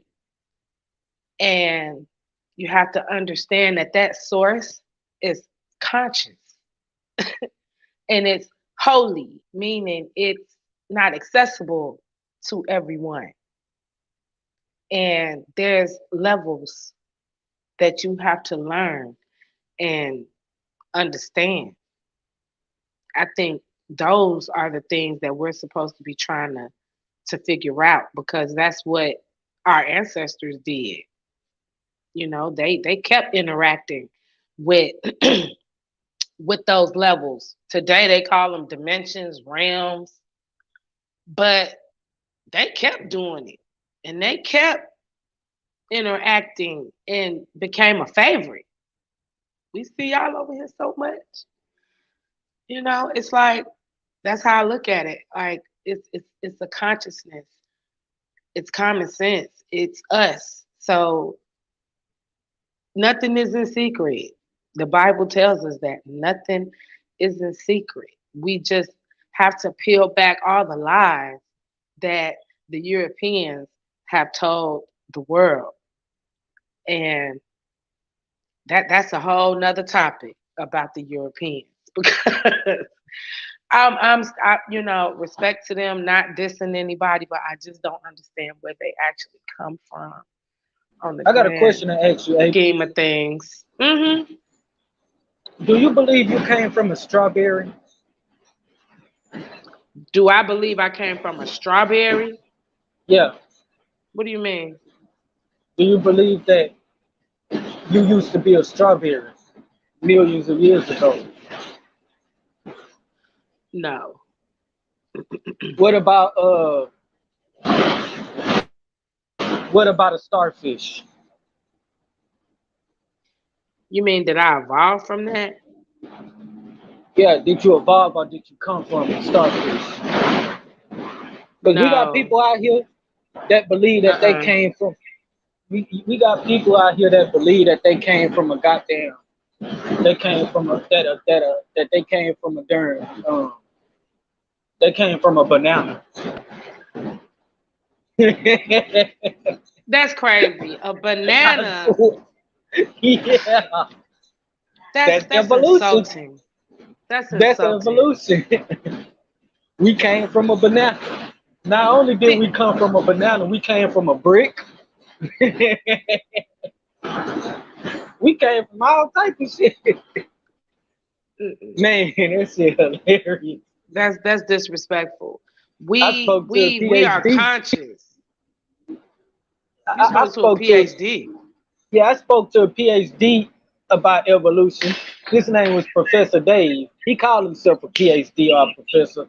I said, do you believe that we came from a grape? He said, yeah, we came from a grape. What's the problem with that? So I was like, well, you need a crazy check. I'm like, how did we come from a grape? Like, where was that would have been a shitload of deletion and insertion in our DNA structure. Oh my goodness. So that's crazy. What caused the deletion and all of the different type of insertions? Because deletion, a whole bunch of deletion of multicellular concepts of us, because we are multicellular, and it would have been addition of cell-like proteases and stuff. We would have been, where's the DNA injection and insertion and deletion from eukaryotic to protease? So I told him, I said, look, I'm gonna tell you like this. That's not evolution. That's called shape-shifting, bro. Shape-shifting is the ability to take on the form of anything you want. So that's what evolution is. It's a slow ass shape-shifting process. You see, when a frog turns to a prince, that's not science. That's called the fairy tale. Just because you don't see a kiss, you take a kiss and replace it with billions of years, that don't make it science. That just make it a slow ass process and an excuse justified in the fairy tale.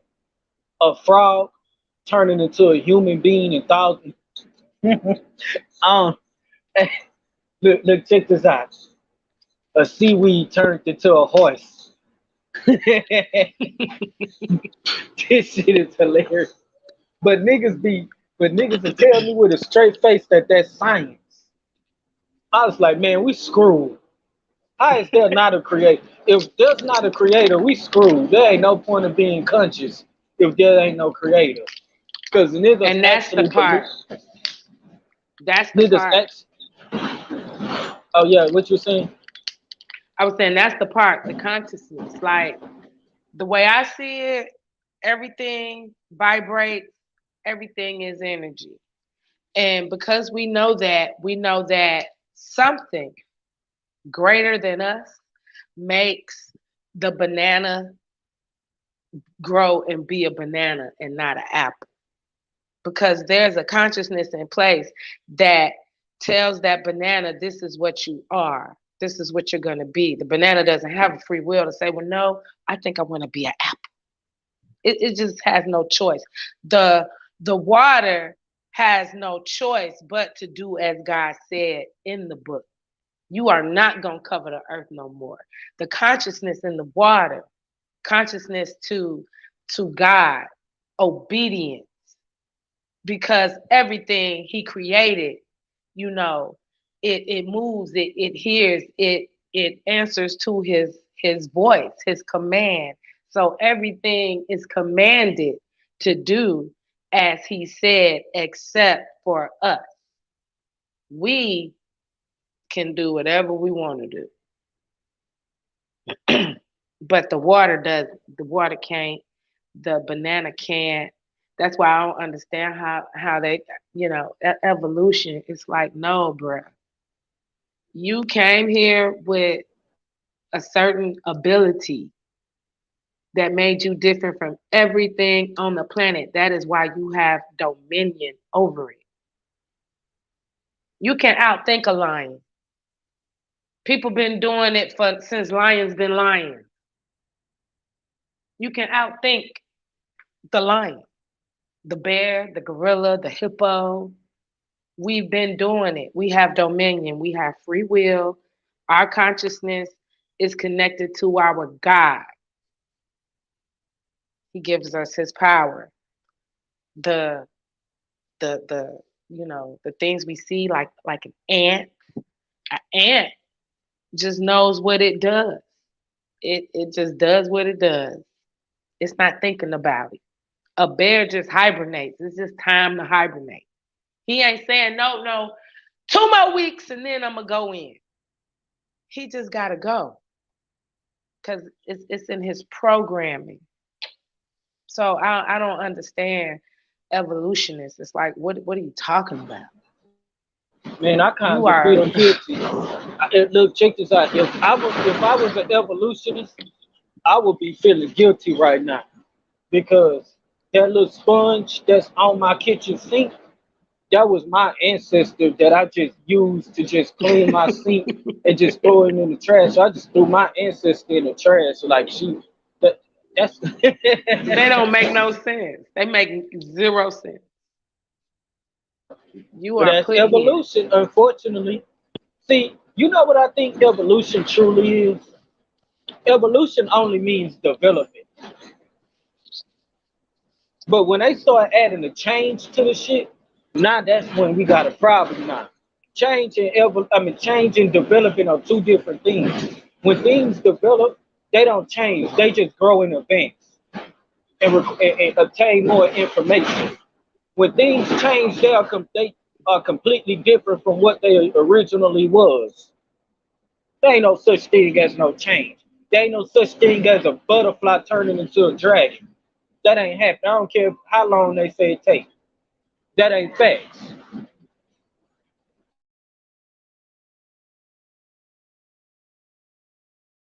I agree. That don't even make sense. It's two different type of consciousness. I think things adapt to the environment. Like like an otter. Otters are creepy to me. A sea otter, a river otter. They're just creepy little things to me. And I have not ever liked them. And as I got to understand what type of animal they are, I understand why I don't like them.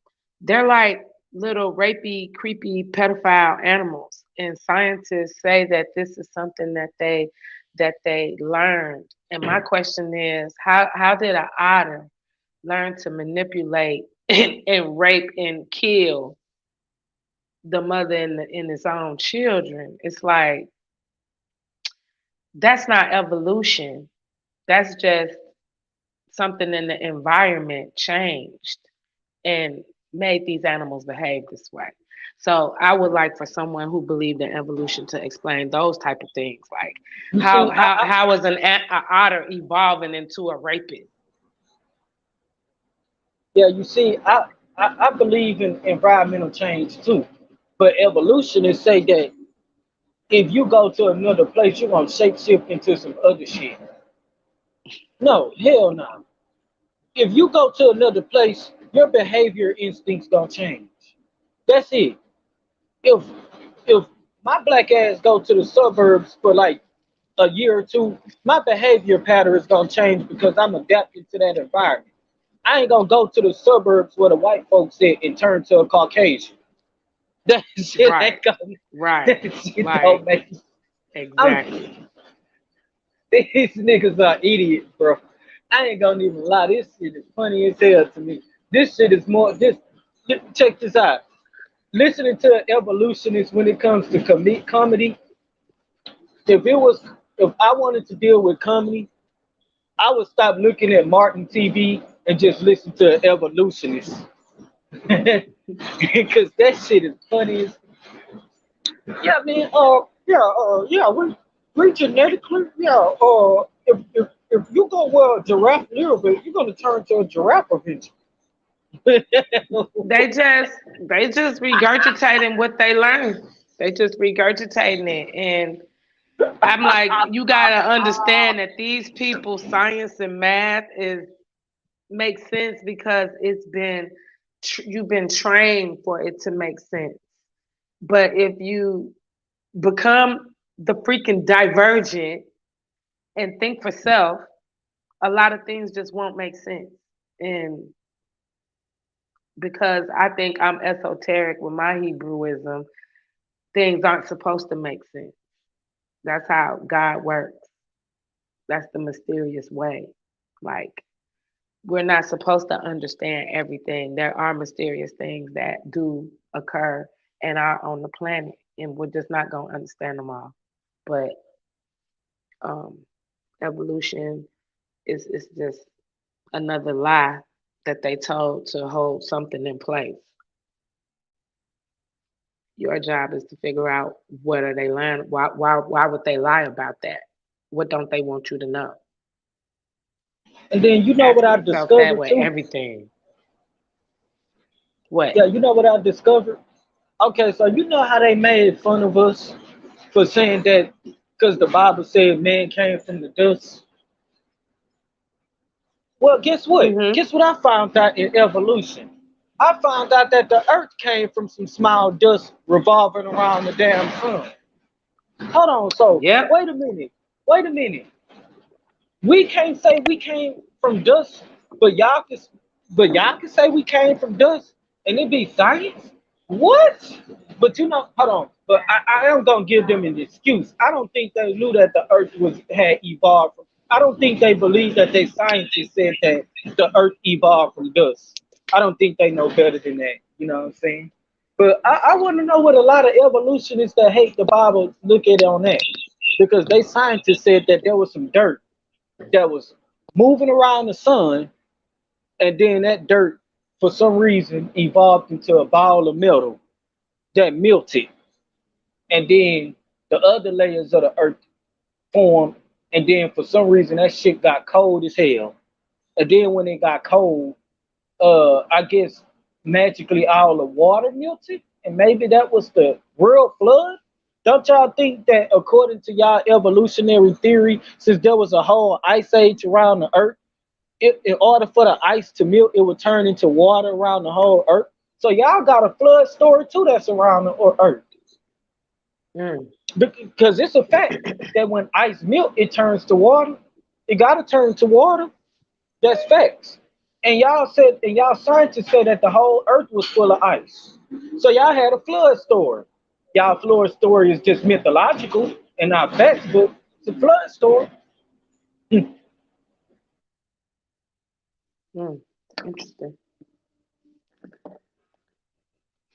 Yeah, I never thought of that. Yeah, when I read that shit, I said, yeah, I'm about to get on these niggas' asses about that. What's up with that? We came from what's your problem with we came from dirt now? What was that again? Yeah, let's see what your scientists say about how the earth was formed.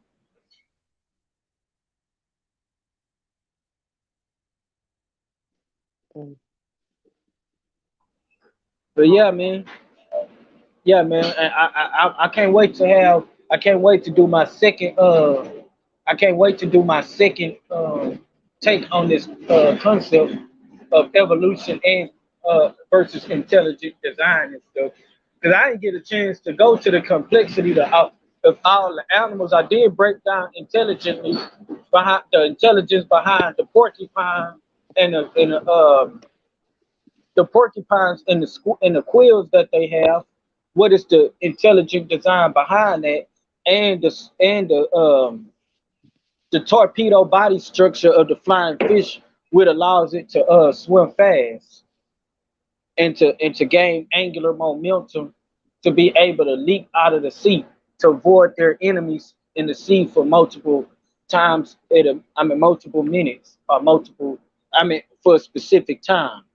That takes a lot of intelligence because intelligent design shows that our organisms are so complex that our organisms are so complex that they complex is so specific.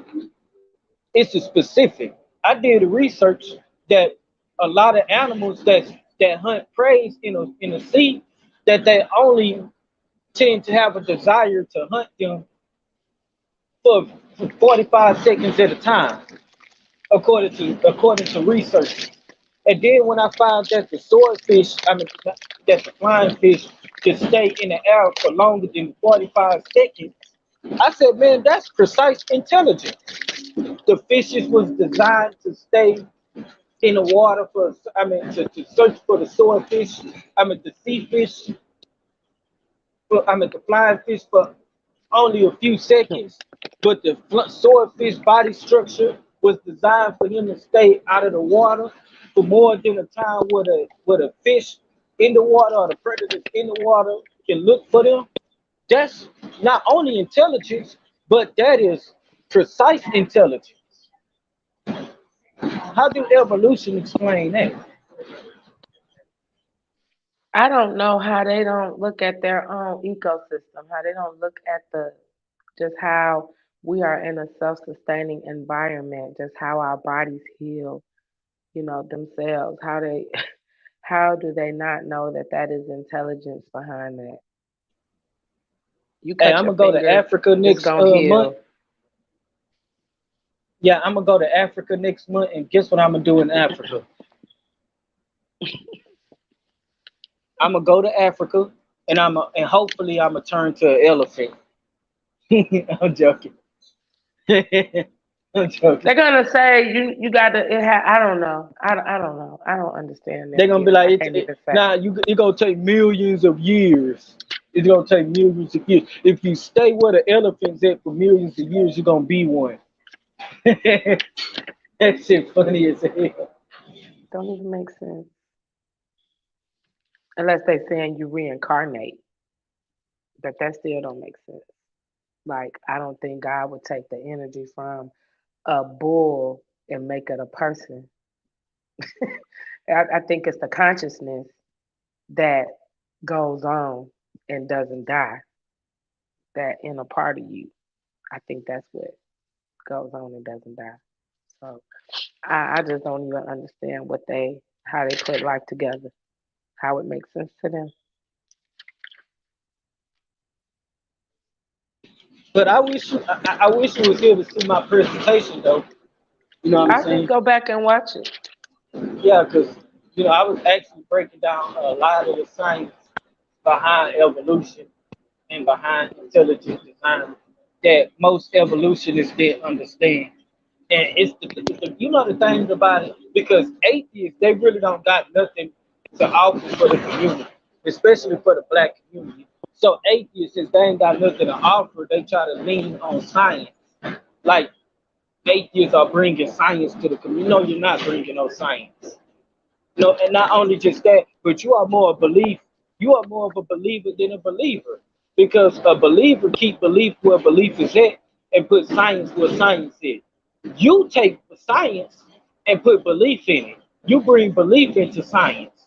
You so much of a believer that you take things that we already know and make things look like it's a belief system. We already know animals don't. We already know species don't shapeshift into other shit. We saw that. We saw they never do that. We ain't never saw a giraffe turn into a goddamn turtle. We ain't never saw no shit like that. But they'll say it can happen. It can happen. Nigga, how? How it can happen? I would rather say it's reincarnation. And that ain't even true. But hell, reincarnation have a better explanation than that.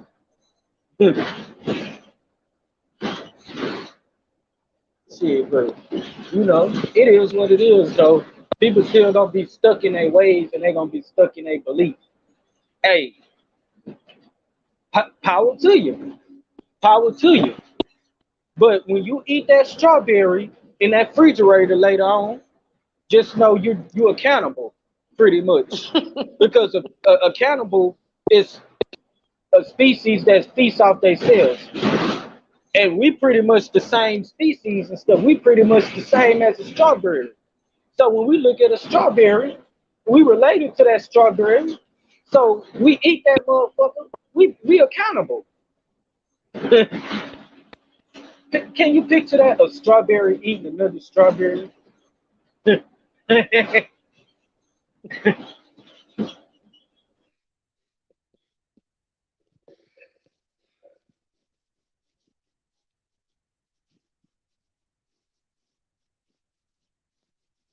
Can a frog become a toad? I don't know. The only way I a don't know. frog can become a toad if the toad and a frog mix with each other and mix with each other, bring forth what they call hybrids. And then that hybrid mix genetically, generationally into the toad bloodline. And maybe it will become a toad. But nigga, a frog ain't about to just go somewhere and it ain't about to just turn into no toad. Shit ain't gonna happen. Like, I'll give you a prime example. You would say, can a black man turn into a Caucasian? Well, I'll show you how a black man can turn into a Caucasian. And it's not no evolution. It's called reproduction. When a black man marry a Caucasian, they have a mixed child. That mixed child marry a Caucasian, that child become a Caucasian. That Caucasian marries another Caucasian, and that child becomes pretty much Caucasian. That's the best explanation y'all will have to have if y'all want to say some shit turned into some other shit. That's the best explanation y'all want to have. But if you're going to sit here and say a toad turning into a frog, knowing they two different species, I mean, they are the same class, but they two different species, power to you. You know what I'm saying? But you're going to have to prove that without reproduction, without one of them mixing consecutively and generationally into their own, into each other's bloodline.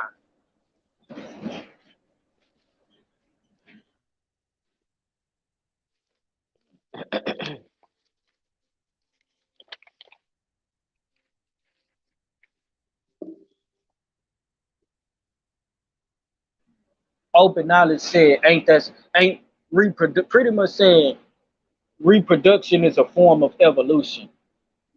No, reproduction is a form of reproduction. That's what it is. Evolution only means to develop or to change. What are you changing when you reproducing?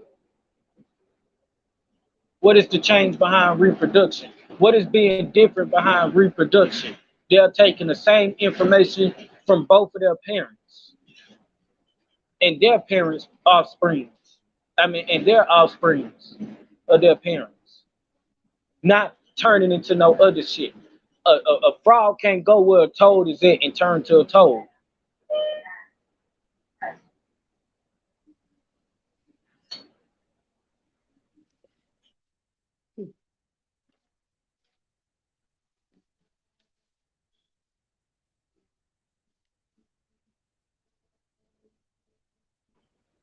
And sex ain't a form of evolution.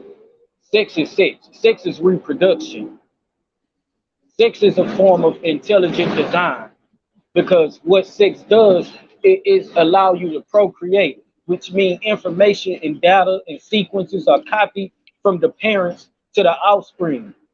That's how information works. That's how intelligent design works. The copying and duplication of information from the parents to the offspring, not evolution.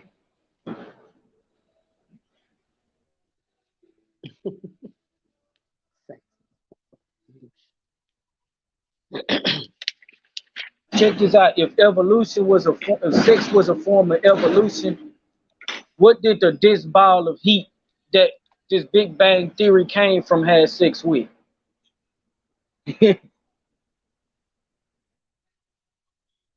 Right. I mean, for something to evolve, it has to just, that thing has to just, you know, become something else in its same species. Like they say, humans come from the apes, which is just not true. Like you could just look at the damn bone structure and just know that that's just not true. But they just, these people, they like to use prima facie. They just like to say that things look alike, so they must be the same. They came here and they categorized and renamed things, and that says a lot about me. I mean, to me, about who they are. The way that they categorize and rename and hmm, to not fully be human. I don't, Now, Jay, that's another debate. now Jay Snake. First, he Is that talked over about there? sex is a Thank form of you. evolution, but then when Thank I you, love. debunk him on that, now he want to say, well, sex ain't just reproduction, ain't just sex. You talked about sex. You talked about evolution and sex. So, so if you really want to talk about reproduction, what did the what was the reproduction process of a dense ball of energy exploding during the Big Bang? What did it reproduce? You think so? So wait a minute. The water the water, the electromagnetism, that's the heat Excuse me. expect the heat that's expanding heat causing electromagnetism. You telling me that's reproduction? That don't even make no sense. Reproduction means to produce the same thing over. How is causing something else different to exist is reproduction. That don't make no sense. That means we feel my dream. Sorry, y'all.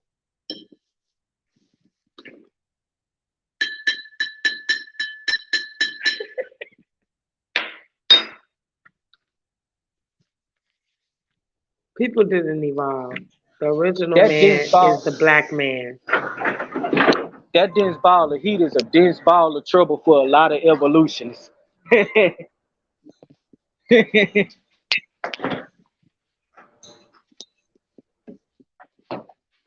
This is why evolutionists don't want people talking about the beginning. That just make me want to talk about the beginning even more. What came first, the chicken or the egg?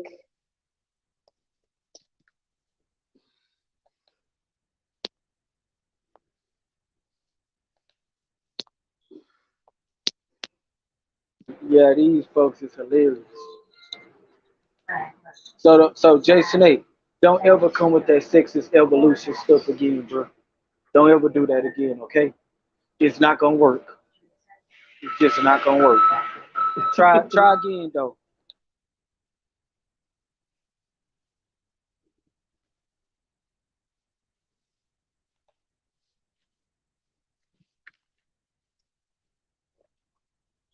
Hey, Kareem, you want to say something?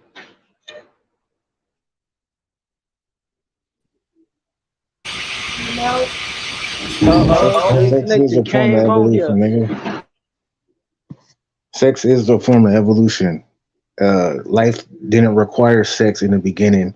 It evolved to have sex to diversify genes to protect against retardation using the same genes that are too closely related. Come on, bruh. I can debunk all that shit. And no one said anything about a ball of fucking dense heat was reproductive sex. Don't put words in my mouth, nigga. I'm right here. I can speak for myself. So how did this dense ball? What was in this dense ball of heat in the beginning that caused everything to be able to reproduce? Because it was just a dense ball of heat that your scientists don't even know what it was. Nobody knows, nigga. You weren't here. They weren't here. We're all just guessing. Oh, so y'all just guessing. So you should stop You're talking just about guessing. evolution. Okay, so you should stop saying evolution is science then. Because if you don't know the beginning of your stuff, then that means that it's a religion. Bro, you don't Because know the knowing the beginning. You're just guessing, bro. You're making up bro, shit see, just like you here's the say I'm making difference. up shit. Here's the difference between us and you evolutionists. We can admit that we have some beliefs in our stuff. Y'all don't admit that at all. Y'all think y'all stuff is just science. You We even can't got speak news. for me, bro. Hold on, hold You on, wait a can't tell minute. me what I think, bro. You're Hold on, bunching hold me up on. with a group of people you already had arguments with. So, Don't so put you words must in my have mouth, your nigga. okay. So you must have your own idea of evolution. I'm We all asking you. I'm not we all telling you. do. I'm asking you. We all Huh? do. We all do. So you have so evolutionists is a group of people that have their own ideas about something that's supposed to be facts. That's your interpretation. You just Which said that, bro. no, You you just said just said y'all that. all had you just said that y'all all had y'all own idea on evolution, but evolution is supposed to be facts. How y'all got y'all own perception on things that's supposed to be facts? If it's facts, you shouldn't have different perceptions. Y'all should be I viewing the never said same they were thing. all facts, bro. If So they're all ideas, then certain things are facts, certain things are not. Ideas can so be all right the or wrong, but facts aren't. so all evolution ain't facts, correct? Yeah, just like all of your beliefs ain't facts. Okay, that's fine. I never said That's everything fine. I We got an believe in is a fact. evolutionist that just said evolution is a religion. I'm done with him. I didn't say that, bro. Once again, you're making up shit. That might work with them other niggas, but I So don't work with them. you just said that some of that stuff in evolution is not facts. So how is it not a religion? I never said it was a religion. You said that. So is it facts? Some of them are facts, some of them are theories. Some things you can prove, some things you can't. All that shit you said isn't proof. That's just your opinion, nigga. So there's no proof of intelligence behind any of that, right? There's no No, intelligence behind. Hold on, what? that's a belief and a religion, bro. I believe there's an intelligent design, but that doesn't mean it's a fact. That's a belief of mine. So you believe in that it's a lie. So you believing in a lie then? Because if you believe in that and that's not a fact, then it has to be a lie that you believe in, right? No, it just means I can't prove everything I believe in. Listen, bro, just because you can't prove something, that don't mean that it's not true. That it just mean I that don't didn't mean say that that. it's Once not again, true. see, I know. I'm telling you. you have a problem of putting words in I'm people's telling you. mouth I'm and not thinking putting every words in your and mouth. thinking every I'm not and saying thinking anything everything that you say is that true. I'm thinking you saying. I'm saying that if somebody don't know something, that don't mean that it's wrong. It just mean it's truth that is outside of their field of knowing. It doesn't mean it's truth. It just means it's a theory that hasn't been proven yet. So can it be true still? Yeah, it can be, bro. I never said it couldn't be. Okay. So you said that evolution has truth and not non-truth in it. Bro, So if evolution, so does uh, intelligent design. if evolution has our intelligent design is saying is that everything But is there's no operated and proof. designed with information. There's no proof So of nothing got intelligent design. information in it. So nothing got information. Everything that's around it has no information in it, right? Is that what you're saying? I'm saying everything that ever exists, period, has information and Bro, intelligence. some things Some were level of created, some intelligence. things evolved from being created.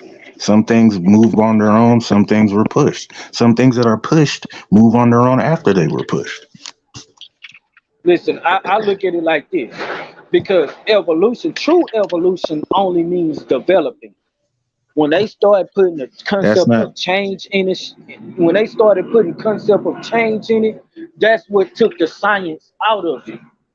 That's That's your what opinion, bro. you're not gonna sit here and tell me that I can go to Australia for freaking 15,000 years and turn into some Caucasian guy.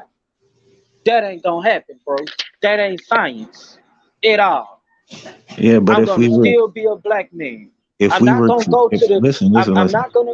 Hold on, I'm almost finished. I'm not gonna go where the kangaroos at and turn to no fucking. Yeah, but bro, That ain't happening. you're taking a dumb Where ass. may I? You're taking a dumb Now. assumption of what they're saying. No, that's what You evolution is. no, That's what that's what you're evolution saying is. it is They because you say don't they develop understand. certain physical traits. They say they develop physical traits of the same. I mean, based off of the environment that they in. Physical traits. Bro, Now, do we develop anything. Come on, bro. You've been behavior talking all traits? night, bro. You've been talking all night. Yes, because this is what my was my presentation day. You know what I'm Okay, well, saying? This was my don't ask me presentation to day. come up. Don't. But y'all been asking me to come up here all night. Don't ask me to come up here if I can't talk. All right, go ahead. What I'm saying is, you guys said things were created by an intelligent design, which I'm not disagreeing with. But things do change over time. What was created as humans from the beginning of the creation is not the same form of human that we are now. We are way smarter than some primitive humans aren't as smart as we are. They're not as evolved as we are, bro. We have changed from the moment of creation. We're not the same thing. See, and that's a lie that people that was taught in our mainstream. We Okay, are what actually more was there all primitive than our ancestors, bro. We are was there actually all more. I'm gonna was there tell. always white people? Was Listen, there always listen, white people? listen. I'm gonna answer your question. Was there We always was. white people? I'm gonna answer your question. We was that stuff that you just said is the reason why humanity is fucked up right now. Talking about our ancestors was dumber than us when we out here believing in stupid stuff that our ancestors never believed in. Our ancestors never believed that they came from no damn monkeys. But here we are believing that we came from monkeys. How is black people evolving when black people used to rule whole entire civilizations? Now they getting ruled by people that just came here. That's Oh, not evolution, that's so de-evolution. so that's a form of evolution, bro. So for That's not evolution. Evolution means what your own saying that's is not evolution. what your own saying is that we used to rule and now we don't. So we have evolved either backwards or forwards from when we used to rule. You're not making any sense, bro. Listen, the evolution that they talk about is just coming from forming from a whole different species. They say we came from a bacteria in the damn water to being a person. Now I believe people behavior patterns and mental patterns can change. But I believe that. That's a fact. can you disprove evolution? I've been disproving evolution all night. You haven't been disproving it. You've been Yes, I giving your have. opinion. No, you haven't, I didn't bro. give my opinion. I went to your Bro, scientist. that's all you've been I doing went all to your night. scientist.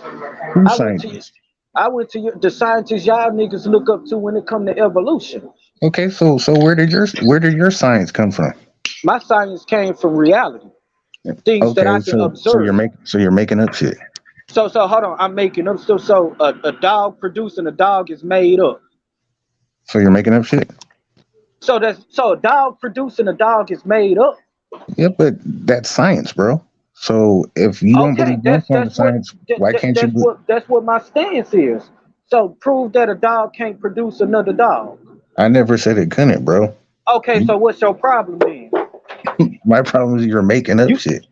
So what I'm making up? What did I make up? First of all, that flat Earth shit, garbage. We talking about evolution. Now you jump into a whole nother topic, and I'll destroy you on that because I got my own scientific journal on flat Earth, and I bet you ain't got no type of anything on the globe. Yeah, I because can bet I don't make shit up $1,000 though. on that. But I don't make shit up though. You do make stuff up. I can No, put I ain't gonna say 1,000. you make stuff up. You I can put regurgitate from people that make stuff up. I can put $1,000 on that you make shit up though. Like what? Like what? Let's put the money up and then we'll argue Like about it. what? Like what? I said let's put the money up, set up a date, Name then we one. can argue about it. Name one. That flat Earth shit. Your That flat intelligent Earth design stuff. shit. Your intelligent But you design just shit said ain't proven. intelligent design has some truth in it. You just Yeah, but said I'm you don't saying deny intelligent design. exactly. But I never said I could prove it either. So how you accepted something you can't prove? I accept God, but I can't prove. I can't prove it. Okay, bro, whatever. Yeah, shut up, nigga. No, nigga, you shut up, nigga. Like, I'm just not about to keep going back and forth with somebody that's just an idiot.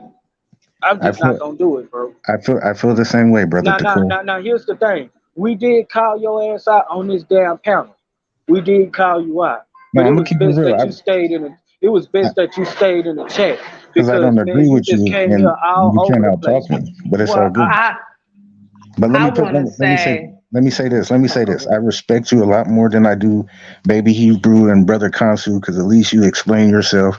And you know what I mean. I may not agree with you, but there's some intelligence behind what you're saying, whether I think it's true or not. So it is what it is. You can feel how you feel about me. I really don't give a fuck. But it was nice talking to you.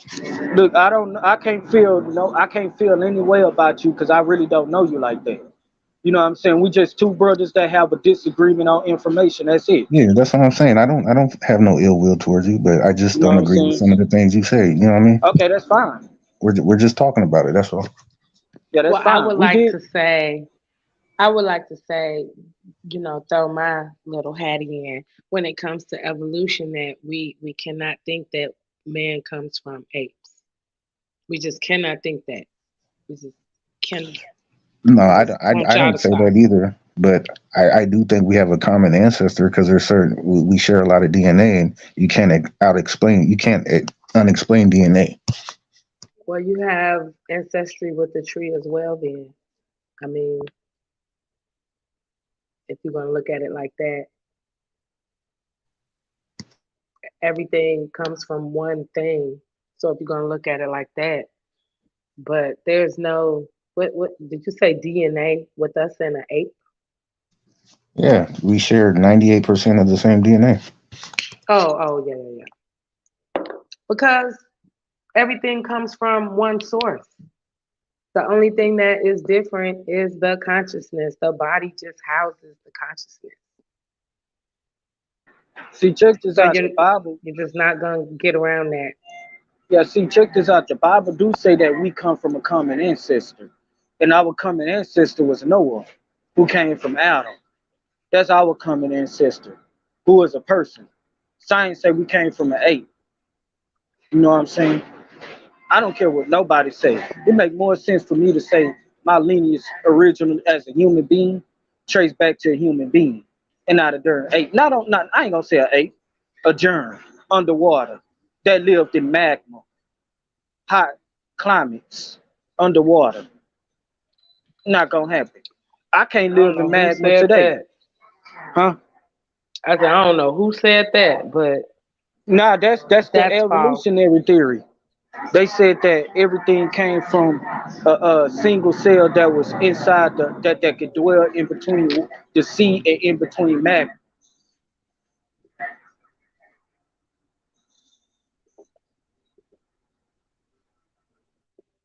That don't make no sense. That's my theory. I stand on it. Consciousness is the thing that separates man from everything. Body is just housing. Um, everything comes from God, from Yahweh, from the source of energy. There's one creator. He created everything. There's not two creators. He did it all. So I don't know why people want to make it hard and difficult. You didn't evolve from an ape. You come from Adam, the original man. Everything you're talking about is older than man. An ape is older than a man. So we should still see somewhere in between an ape and a man. How an ape became the man and developed that consciousness. We should see that. We should be able to explain that. I remember they tried to talk about Sasquatch, the great Sasquatch. They said, "See y'all, here's our proof right here, evolution." Come to find out it was a nigga in a suit. That shit was hilarious.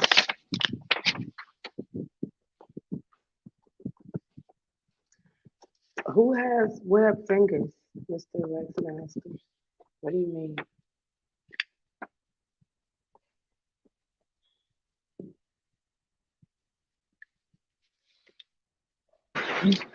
I hope that ain't Lex Vortex, Lex the Demon, Lex the King Demon, whatever his name is. King of the Dark Side, Deborah.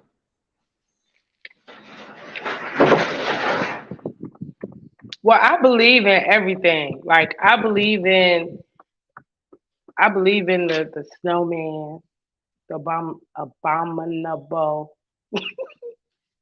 I believe in that. Only because of those Russian hikers.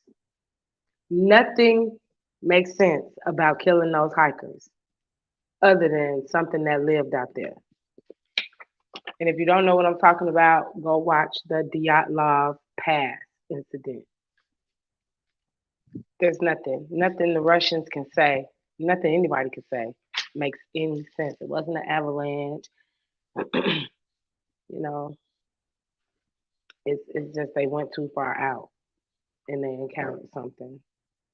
So I believe in things. What you say they encountered? I say they encountered, I can't say it, the abominable snowman, the Yeti. It's something out there. It's something out there that we have not encountered, but they did. Now you know what I think they are doing though? Like, I think what they're doing is they're doing things like blood manipulation and genetic splicing to try to justify evolution. You know what I'm saying?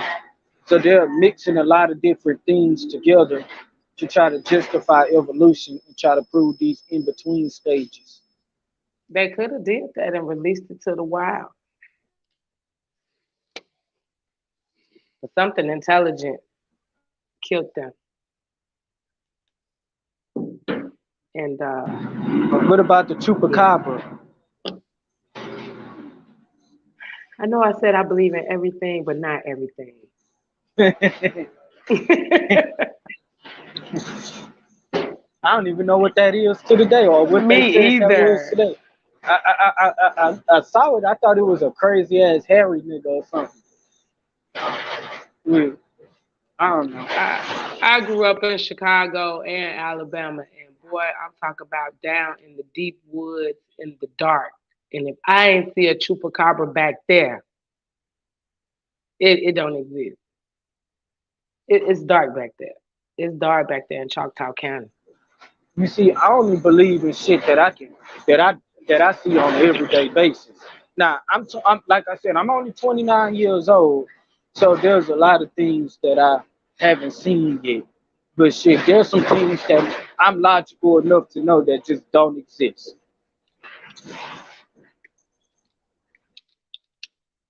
I believe Yeti killed the Russian hiker, Mr. Lex Masters. I believe it killed the Russian hiker. I don't know what it comes from. You know, I don't know if it's something manufactured or something that just has been around, but something big and intelligent killed them in Russia. So, like, what's in Russia? I mean, these are real incidents that you just have to really just look at and be like, what really happened? They don't have a good explanation, and they just say it's unsolved. When I was in the military station at Fort Drum, we would get calls all the time. Are you guys doing night flights? Like, no. Well, we see this and we see that. And if it's not you guys, what is it? Well, I don't know what to tell you. So we just take See, notes and we pass it up the chain of command. There's things out here we can't explain. When I went to college for biology, they were trying to teach us genetic splicing and how to mix different DNA codes of different species and stuff like that, and try to make some other shit. But it wouldn't work because their thought patterns would be fucked up because their DNA ain't designed to function with other DNA. You know what I'm saying? Mm-hmm. But that's what they were teaching us in genetic splicing. Like they tried to teach us how to splice a goddamn spider with a goddamn bumblebee. They were teaching us how to do shit like that. And like in advanced biology in college. Like I was like, man, what the fucking point of splicing these? I mean, doing genetic splicing and so shit. What's the fucking point of this? Hey, it ain't no fucking point of trying to make a spider, make a bumblebee have legs and shit, or try to make a goddamn freaking spider have a bee stinger. It's just fucking crazy.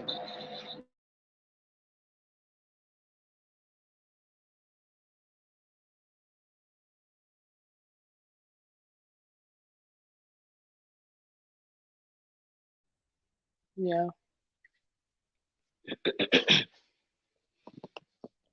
Well, they've been And you was right about that. See, the book of Jubilees too talk about that, how the angels corrupted them, corrupted the animals, and different animals started mixing in with each other. That's how I think we got dinosaurs and shit like that. Because because notice dinosaurs are in the reptile family. You know what I'm saying? Dinosaurs, they are considered reptiles. And what I found out about reptiles and stuff like that is that if dinosaurs come from the reptile family, logically, I would think that different type of reptiles mix with each other and about forth the dinosaurs because they in the same class as reptilia. And the Book of Jubilees talk about it. okay. So what about Cain? Cain, what you mean, like his genetic sequence? Like what you mean about Cain?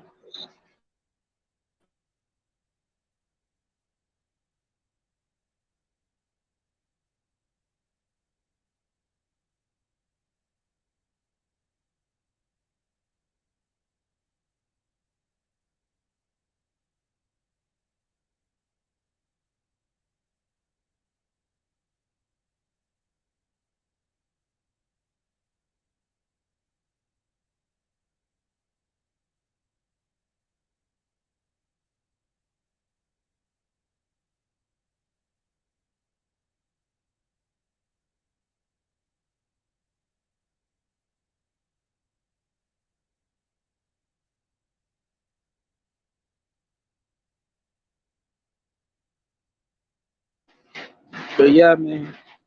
But yeah, me, I'm about to call it a day. I'm tired as hell. It's 12:01. Yeah, I Right. gotta get up early in the morning. I think Karima knocked out too. No, I'm not. I'm waiting on y'all to call it tonight. She said, I'm waiting on y'all to call it. Did Yeah, anybody I'm hear about to. me? Yeah. No. Did anybody hear me at all? No. Nuh-uh. We didn't hear you. Ah, dang. What you were saying? Ouch. Sorry. I had said, I was saying real quick, since it is late, just real quick, something to think about. I was talking about the mark of Cain. I was saying, so what is that when, he was afraid that God was going, that the mark that God put on him would cause someone to kill him. And Oh, when you go into Jubilees, you find out that when Tubal Cain and Lamech were in the field, they thought a beast was advancing upon them, and the key word is advancing. So when one told the other to lift his bow and shoot, when he shot and they got over to his body, it was Cain. So they were led to believe that this was a beast. So did God mark him and make him, a beast of the field, which is why he was afraid that someone would that someone would kill him, and could that be how his seed, you know, is still here if it is Yeah, still around? yeah, his I just seed wanted was to. cursed. Yeah, his seed was cursed with leprosy. I know one of them was his seed was the seed of Canaan. I mean, his seed was cursed with leprosy, and that they would come from the Nephilim. I think I read that in one of the books of Adam and Eve that Cain's seed would be like a Nephilim. Yeah. But if you read Jubilees about how he died and how Tubal came, because that was the curse that God said that if anybody killed him, that they in turn would die. So when um when they got over to the body and saw that it was Cain, Lamech hit Tubal Cain, and that hit killed him. Oh, you talk about So Tubal Cain. right, but he killed Cain because he thought Cain was a beast.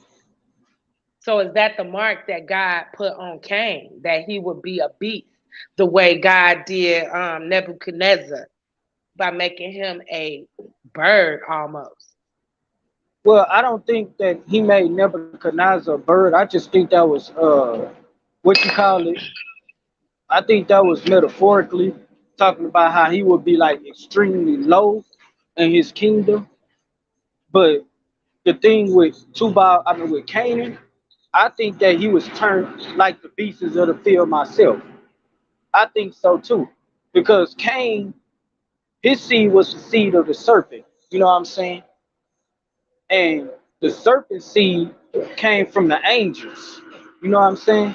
Because it said that Eve had sex with the devil, and I think in one of the books of Adam and Eve, it said Eve had sex with the devil. She cheated on Adam and had sex with Satan. You know what I'm saying? Mm-hmm. Satan transformed himself into a man and had sex with her. You know what I'm saying?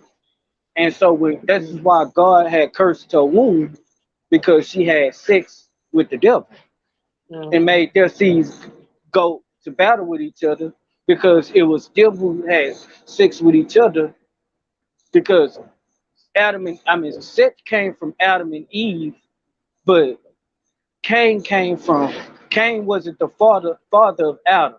Now, when it acknowledges Adam as Cain's father, it's because of by affiliation, because Adam and Eve was married. So since they was married, they was unified. So even though not Cain, even though Eve and the serpent had sex, Eve was still unified and married. So that would have been like, so Cain was like what they'll call Adam's stepfather, but not really Adam's genetic biological father. You know what I'm saying? So I think And Eve Cain, had sex with the devil, and that's hence why Eve's seed was cursed and right? her womb was cursed. Because I was like, And why did Cain God was curse the her womb? oldest. Yeah, and I was like, why did God curse her womb? Because because she why did what was the point of him cursing her womb though, and causing women to have birth pains? And it makes sense now, because Satan and Eve had sex, and he explored her secret part, which is her womb. So now her womb became painful throughout most generations. Well, our generations of womanhood. You know what I'm saying? And So and let it be known in I know a lot of people don't follow New Testament, but let it be known in the New Testament, the woman with the issue of the blood, that African American women, we are the number one people that suffer from that. No one suffers from that the way we do. Fibroids and heavy bleeding. That seems to be our curse. Just like alopecia. Those are two things that God said he would do to us or two things that we see happening in the book that pertain specifically to us. Just wanted to point that out. You said which one? You said alopecia, whatever that shit called. Yeah, What's that? when women lose patches of hair, Oh yeah, it grows that's back. Sometimes it grows back, but yeah. But yeah. That's facts. That's facts.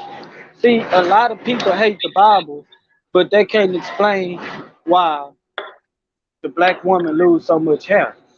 You know what I'm saying? But the Bible got an explanation, and this explanation is a fact that was said thousands of years ago, and it's proven thousands of years later. yeah, So yeah. yeah, And the but issue of the blood. I mean, it yeah, is the issue of the blood. Black American women, we suffer with that more than any other woman on the planet. We have the most hysterectomies. We have the most um, just issues with the constant bleeding. It's us. So if you look at things going on in the Bible, you will see that you can see similarities.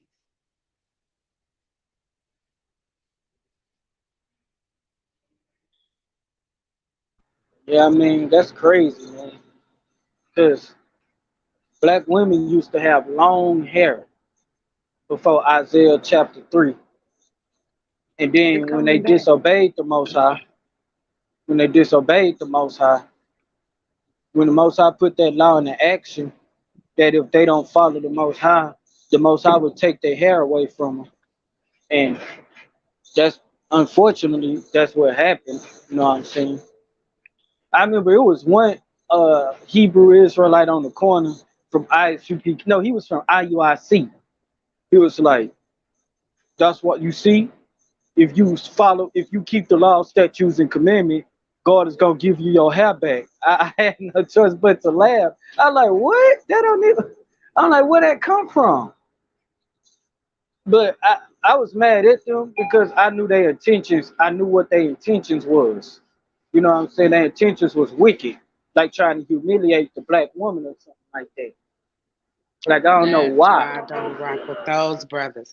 I'm looking for. It's like why do they feel the need to humiliate women?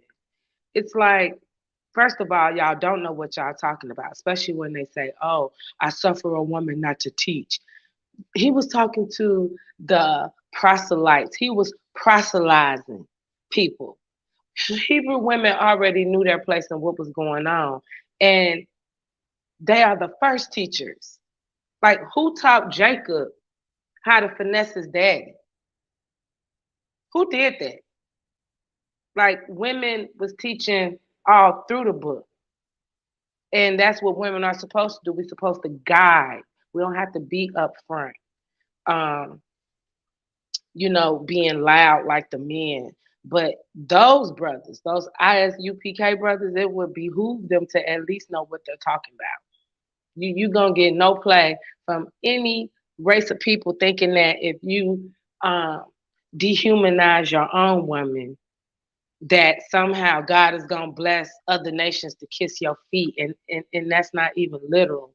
But they just so ignorant, and I would just love to just dialogue with one of them just to understand where they're coming from. They gonna run. Every time I see them on the street corners downtown when I'm on my way to work, them fools, they'll flock away like some damn birds. Don't talk to him. Don't give him no flyer. Don't talk to him. Don't you say nothing to that guy. Because they just run. They run from it. A whole bunch of purple and black runners. That's what they are.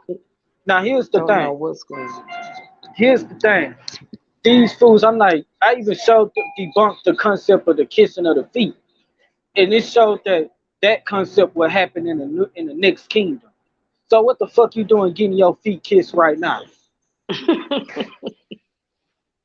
It literally said it's gonna happen in the next kingdom when we get out of captivity. How God gonna send niggas to kiss our feet in captivity? So wait a minute, God told them to kiss your feet so you could work for them and make money for them the next day? I don't get it. Fact.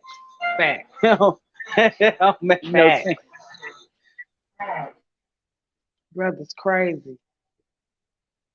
They don't make sense. They just confuse people. And they make it open season on Hebrews because they cannot put the story together for people and just give them understanding. Like all this other stuff they doing, I just don't get it. And they have a severe hatred for women. Oh, check this out. I just don't understand when brothers are trying to have 2, 3, 4, 5 wives. Like, what are you doing? What are you doing? What are you doing? Yeah, That like don't check work this for out. anybody. Check this out. I went on Cross the Line radio like 2 years ago, and I said, "Hey, do y'all keep the laws, statutes, and commandments?" They was like, "Yeah." I said, because it was Captain Tazariak, General Mahayman, and General Yohana, and Katazai. I said, "Why y'all fat as hell then?" And I got kicked off the damn show. I was like, "Why y'all fat as hell then, man? What happened to the dietary law?" I know they tried to say Jesus was fat. I swear to, like a long time ago, they tried to say Jesus Christ was fat. They tried to say the Mashiach was fat. I said it said he had no comely appearance, which means he wasn't attractive looking. You know what I'm saying? Like women would look up to him and try to get his number. I said, so how y'all get them saying he had an uncomely appearance with him being fat? He wasn't fat. They talk about, well, it said he came eating and drinking. I said, dude, I came here eating and drinking. I ain't fat at all. What the hell are you talking about? I come here eat. So you telling us Jesus was gluttonous? That's what you saying? Gluttonous is a sin and stuff like that. You telling me Jesus was gluttonous? Shit don't make no sense. My belief is Jesus is the law, perfect law. And every time God shows us something, he comes himself. When he's dealing with law, he don't deal with no prophets. He comes himself. And to me, Jesus was that. And he came and showed us how to be God, how to what perfect faith in the law looks like. And if we were to have that, we could do the things that he did. But because the teachings focus more on the personification of God, trying to make God be a person and not an entity, it just, to me, it just confuses people, and it waters it down to where it's confusing. And you got dudes like that talking in the 3D like God is a man, like he finna come here and physically walk and do something, like Elijah Muhammad, I guess, or Selassie. And that's just not what God is, and that's what they do, and it's just so confusing. So if the Lions Den could ever get one of those brothers on the panel, I would love that one. I would love to get on, because they need to cease and desist the fuckery. That shit would be hilarious. I would just, it's just crazy. Like their whole in that tribe stuff, the chart. I'm like, if y'all don't stop, just stop with the tribes chart. Yeah, one of them motherfuckers tried to say that kings tried to make King Solomon a white boy. He had the audacity. Check this out. Now listen. He had the audacity because he went to a book, to the chapter in Songs of Solomon. I think it was not one chapter 5, but it was like, I think I forgot what verse, I mean what exact verse, but it was like his belly was like ivory overlaid with sapphire. And he said, do you know what color ivory is? Ivory is Oh white. my So that gosh. lets you know that his stomach being white, lets you know that he's a white boy. You know what I'm saying? So I said, nigga, it said overlaid with sapphire. Do you know what color sapphire is? He said, what color? I said, nigga, it's blue. Sapphire is blue. So, nigga, based off your logic, that means King Solomon was light blue, like Megamind. I'm like, that nigga tripping. I'm like, nigga, based off your logic. Then he said it wasn't talking about skin color. I said, nigga, you just said it was talking about skin color. Which one is it now? You ain't even read the whole thing. You know damn well sapphire is right there. It's literally 2 words away from ivory, and you gonna overlook that like I ain't gonna read that shit. So I said, nigga, so according to you, because we know that white and blue make light blue. So you telling me Solomon is the same fucking color as Megamind, Mastermind, I mean? So Solomon was light blue. Nigga, you ain't making no fucking sense. Like, that nigga ain't have no circulation in his body. Nobody white is in the Bible. No one white is in the Bible.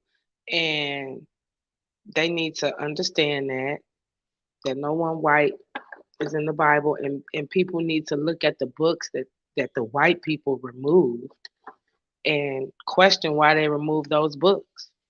I mean, the finished story of Cain, to me, speaks volumes. This is that's the seed of Cain.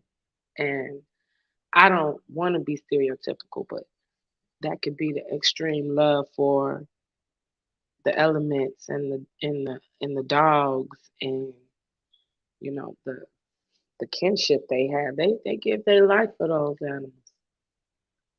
And I don't, I see them jump in water and try to save dogs, and dogs can swim. So, they are logical when it comes to their dogs. And I read the lost books, so-called lost books, and it just tells me that everyone is not us, meaning original man. So I don't care what they call themselves, Kemet, Moors, Hamites, you're still original, and you're different from other people on the planet, and you're not gonna be able to embrace who you are until you at least can admit that out loud to yourself. So, yeah. So why you accept white people info when you agree, but it's bad info when it doesn't suit your opinion? Who? Yeah, they are pretty much sold that. Captain Tazariak, he sold that to Sinetta. You know what I'm saying? Who is Well, this shit, at least Captain Tazariak? I'm gonna have to find him, look him up. yeah, he's the only ISUPK member that debate. No other, nobody else debate. You like, here's the thing. I don't understand why General Yohana don't freaking get off his ass in debate too. Why he always having his captain fighting? You see, when King David was at war, he wasn't making other niggas go to war with him. I mean, go to war for him. He was the nigga that was in there killing niggas himself. General Yohana, big ass, just sending everybody to motherfucking go to war for him. Nigga, that's not that King David spirit. Where's that King David spirit at? Where's that General. King? You a general, but you got other people fighting your battles. First of all, I never seen General Yohana debate anybody. Maybe he did. I never seen him debate anybody and stuff like that. I mean, shit. I know this nigga not a Hebrew Israelite, but I seen Lex Vortex get his ass whooped multiple times. But shit, he still, you know, He got more heart than General Hunter, and he a demon. How you let a demon have more heart than you, even though this demon always getting cast out by everybody he debate? Shit, at least he motherfucking got more heart than you. Only saying that because he in the back chat being sarcastic as hell. So shit.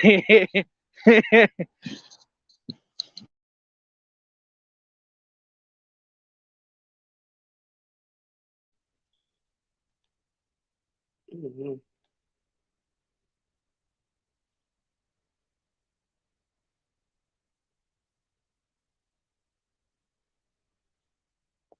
I I spend more time now with the Torah only Hebrews. I'm like, oh gosh, when I have time, I don't try to send a lot of energy that way. These days I just try to harness all my energy to be the example. So when I speak and I'm speaking from a place of contentment because I see God moving in my life, giving me things I desire, truly understanding what that means, falling into my God self, thanking Yahweh before I even get things. When people can witness that, then to me they'll see the God, and that should attract them. I think it was when like Joshua made the sun stand still that made people be like, okay, wait a minute, they on to something. It has to be something that Hebrews do that make people stop and say, okay, y'all on to something. But when we living like them and struggling like them, they're not gonna listen. It's gonna be just crabs in a barrel. That's why Hebrews was set apart. So I feel like we have to be set apart and show them why we are set apart. But when we have our family separated because they don't even believe the mission, we're gonna always be a house divided and people always gonna be able to attack us. So that's my thoughts on it. Like if we pull back and we put our energy into self and doing what Yahweh said and looking at the Bible as instruction, man, we would be them people. And people would people would see that. They would see our light. But when we got ISUPK just dehumanizing women and yelling at people and disrespecting people, and I guess they have a purpose. They just don't fit our purpose. And I think those of us with sense should, really stand and be like, this is not us. Because I get all my Hebrew knowledge from Israel of God under Henry Bowie. And Bowie is a heavy hitter out here. I'm from Chicago. So it kind of all started there, but it hit me late. I went all around the world. I was, of course, Christian.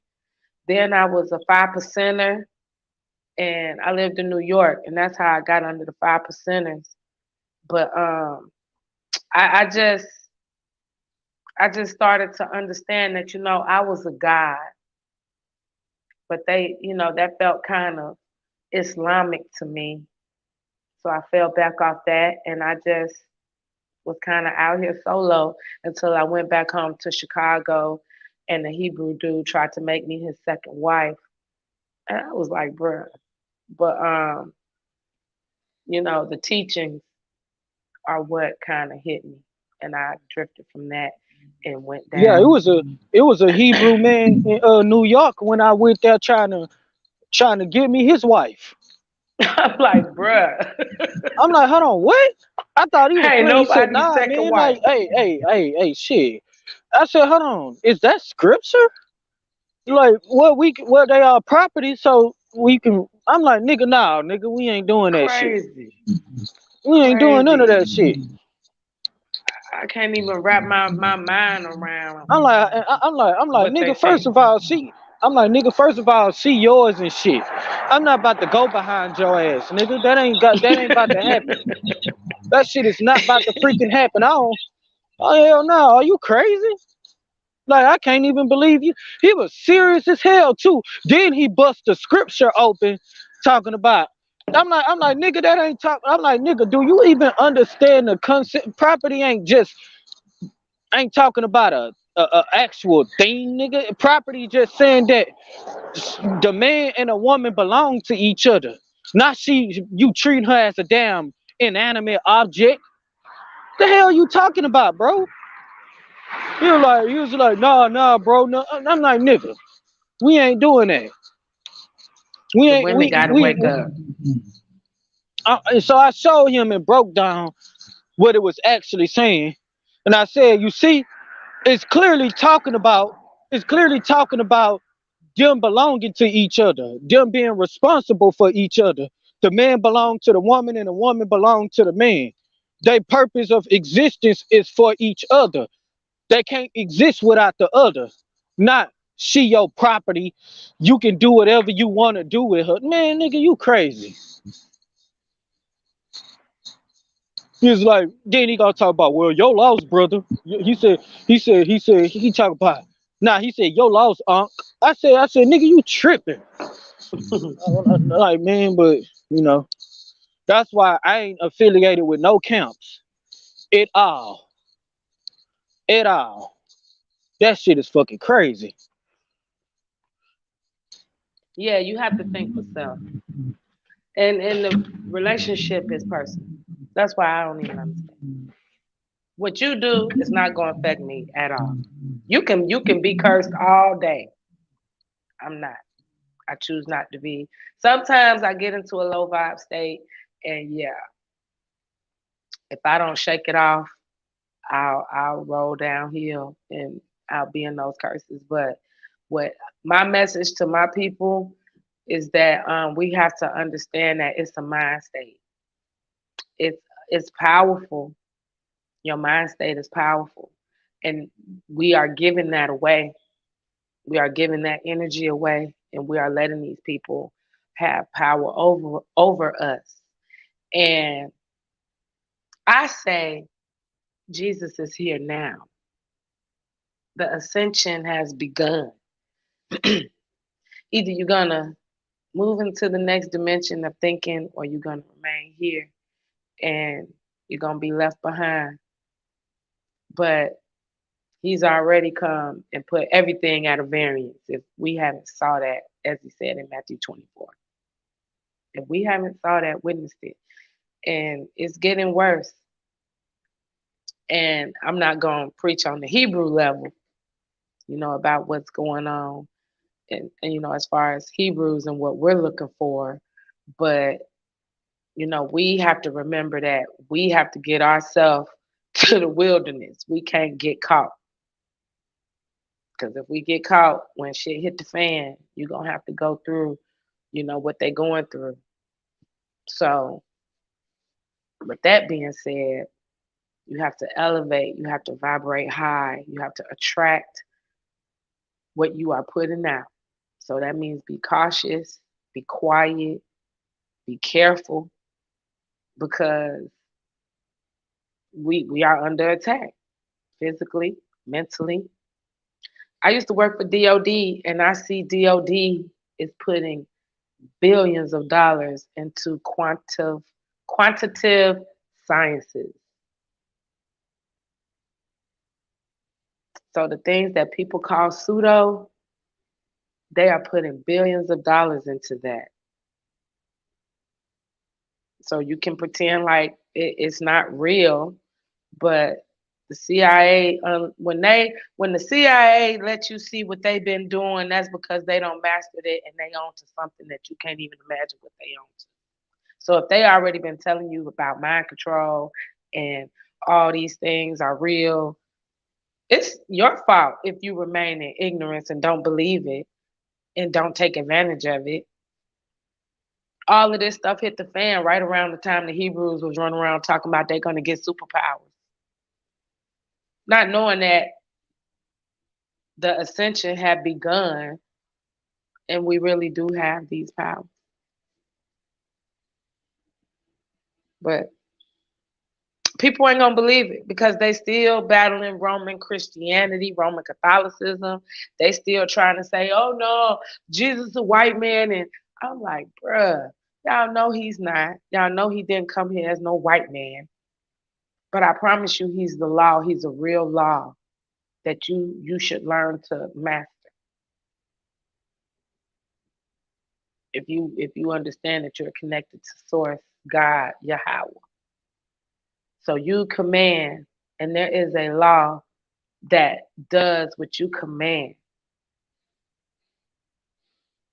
And things physically happen. It's not just words, like things really happen. Like when the creator said, let there be, and there was, and let us create, and then something went and created it, that is the law. And you have that ability on the smallest, tiniest scale. You are just a pinch of that, but you got all that power. And that's the essence of you. So shed off all the skin and you're going to get to that.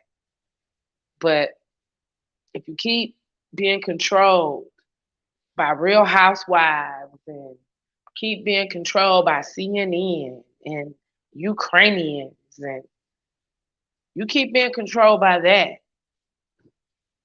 you're going to stay here in this 3D. And everybody that is looking higher is going to ascend higher.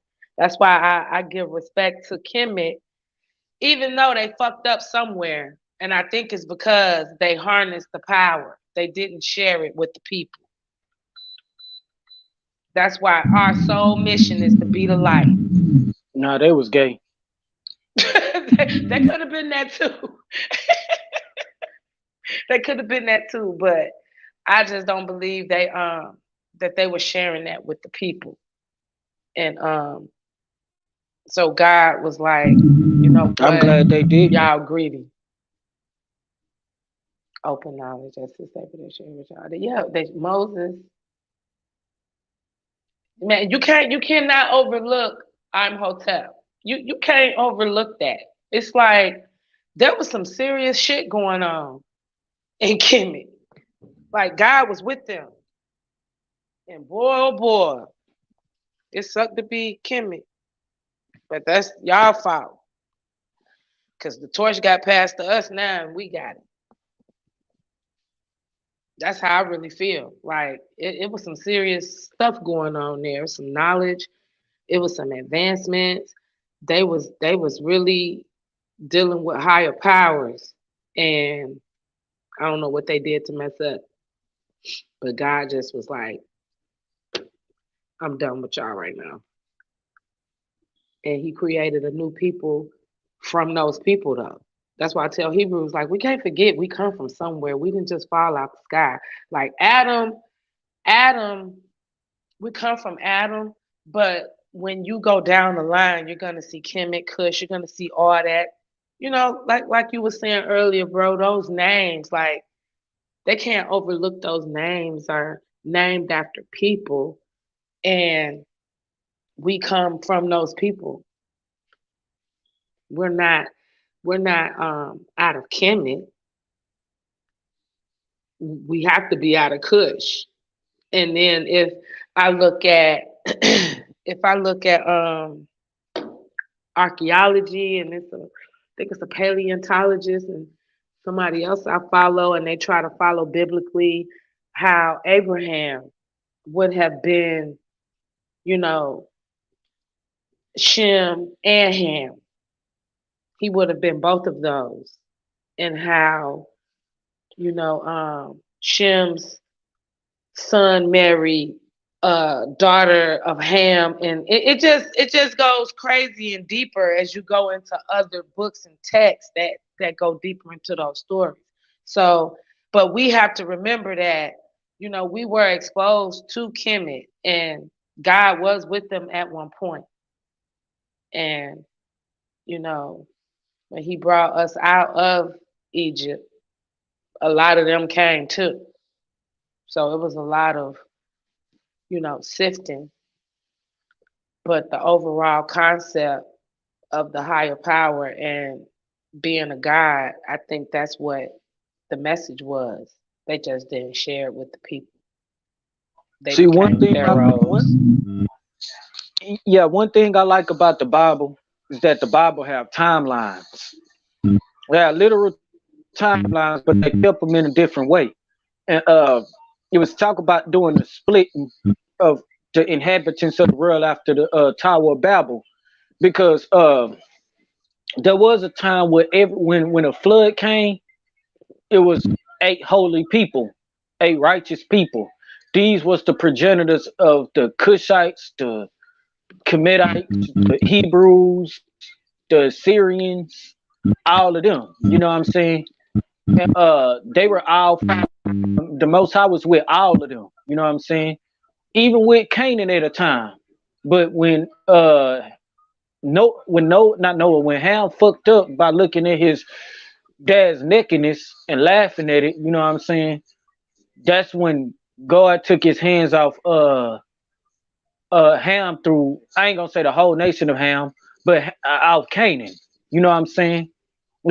So when God took his hands off Canaan, it talked about in Jubilees chapter 10, after the flood came, the fallen angels, the spirits of the fallen angels, they began to influence the grandchildren of Ham, Ham, the grandchildren and the great grandchildren of Noah.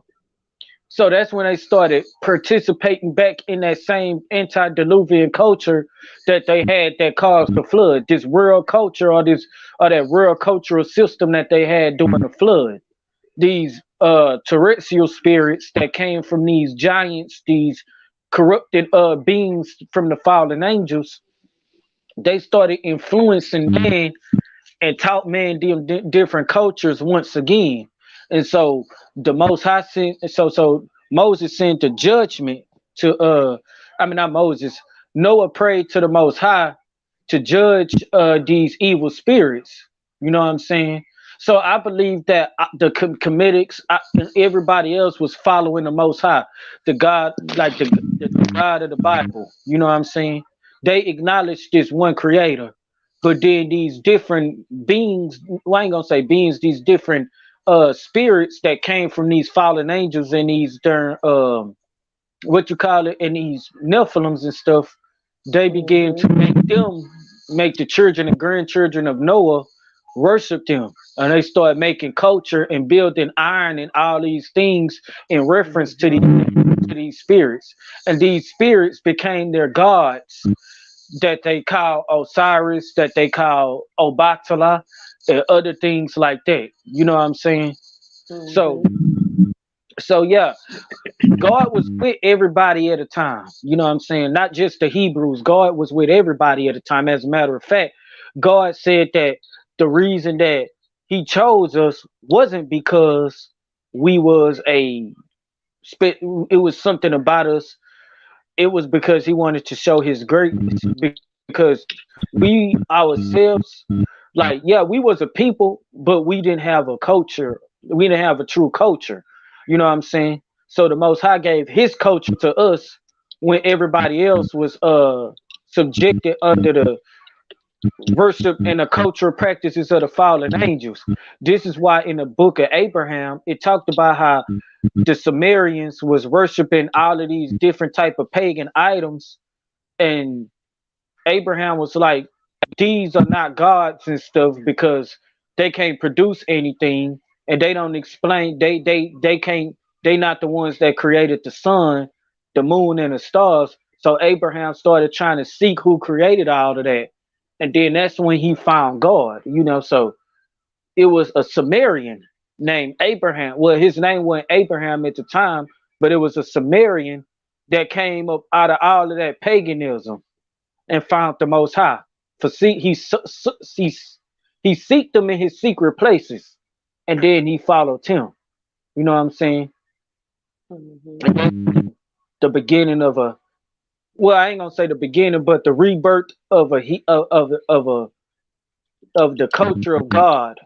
I ain't gonna just call it the Hebrew culture. The culture of God came back into birth through Abraham. You know what I'm saying?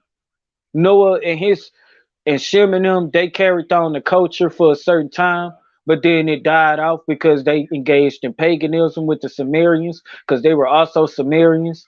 And then Abraham revived the culture back and became the father of many nations.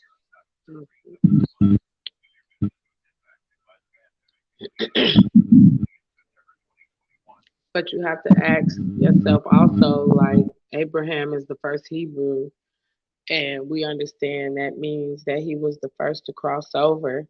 So what did he cross over? That's a question I always ask. What did he cross over? He crossed over from paganism to the spiritual side of things. You know what I'm saying? He couldn't have been the first person to do that.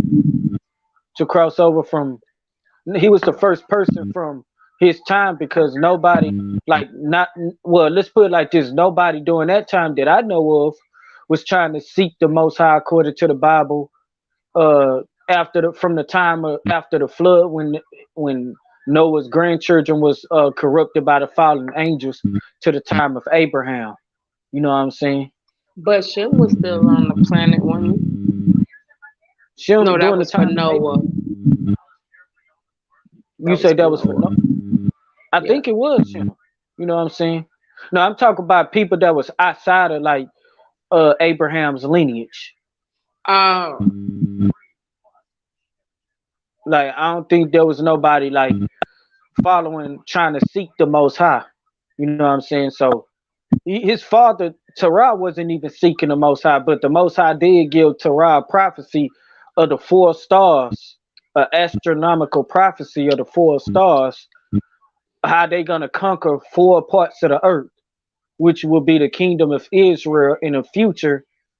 How, and not only just the kingdom of Israel in the future, but a little bit later future after Abraham, how there was somebody that would come from him that would consume all 4 stars, which means he will take over all 4 quadrants of the earth. So let me say this.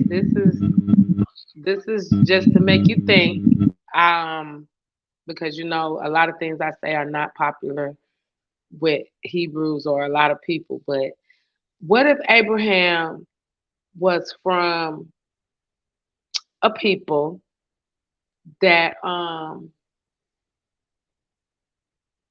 that knew how to master the law, and because the stories that we heard or we know about him, and how his dad was into paganism and he left, but it could be that he was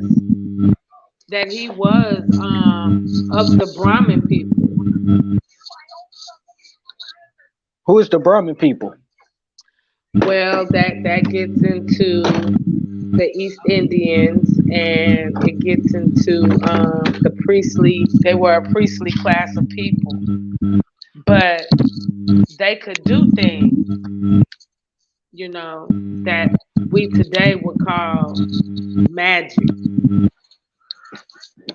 Well, even though they could do things, I wouldn't just assume that it was of the Most High. You know what I'm saying? Because remember, there's powers of darkness and there's powers of good.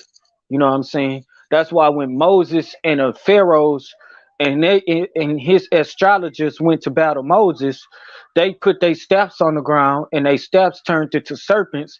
But Moses put his to the ground and his turned to a serpent too that consumed theirs. You know what I'm saying? Mm-hmm. So I got to do more research on the power that they had, and what they was actually worshiping during that time, to see if they was actually worshiping the God who we call the God of the Hebrews today. I first heard of them in college, and it was interesting. I couldn't put it together at that point because I wasn't awake or knowledgeable like I am now. But as I go back and think about it, the things that, you know, a lot of the practices and the things that they philosophized about, it's something that one should look into, because it kind of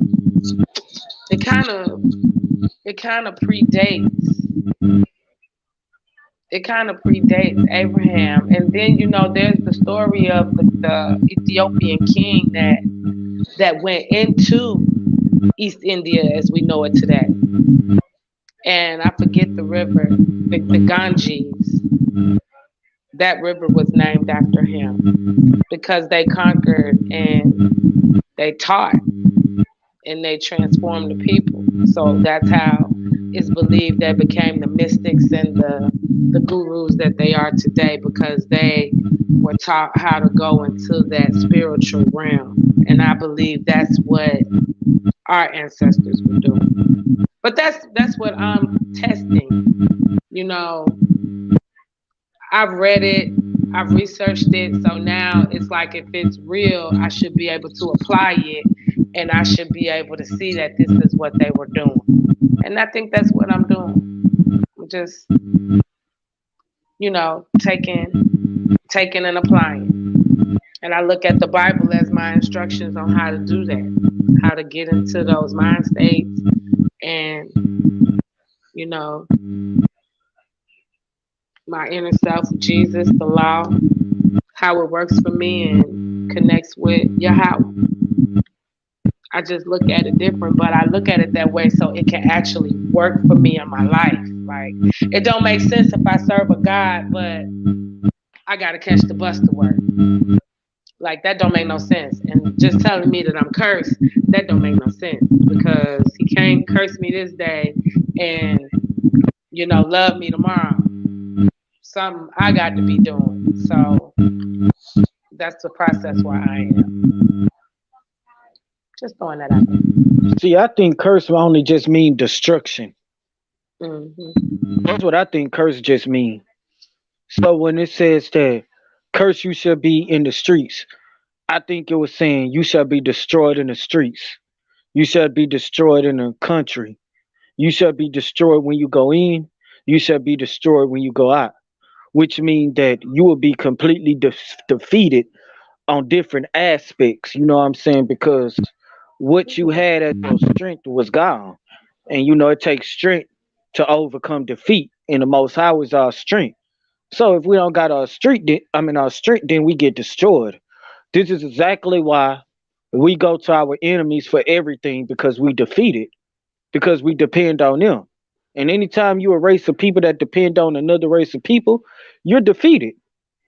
That's point blank, period. You can't do nothing. You're defeated. Hell, you can't even walk the streets every day without getting shot. You're defeated. You know what I'm saying? You can't, Yeah. like if a police kill your if a police was to kill a black man, I ain't know a black man wouldn't even have the heart to stand up and go shoot him back, because we're defeated. You know what I'm saying? We so defeated that man can't even stay in a household with their family. That's called being destroyed. That's what curse only mean. And if anybody's saying that black people ain't destroyed, I don't know. You shouldn't even be trying to teach the black community. You know what I'm saying? You can't tell us we not destroyed when we way at the bottom of everything and we don't own a damn thing. But see, that's the fault of us. Yeah. To me, that's our fault, and we just give the white man so much credit.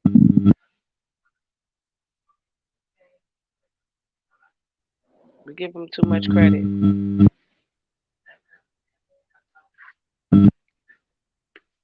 And I don't know. I'm getting feedback.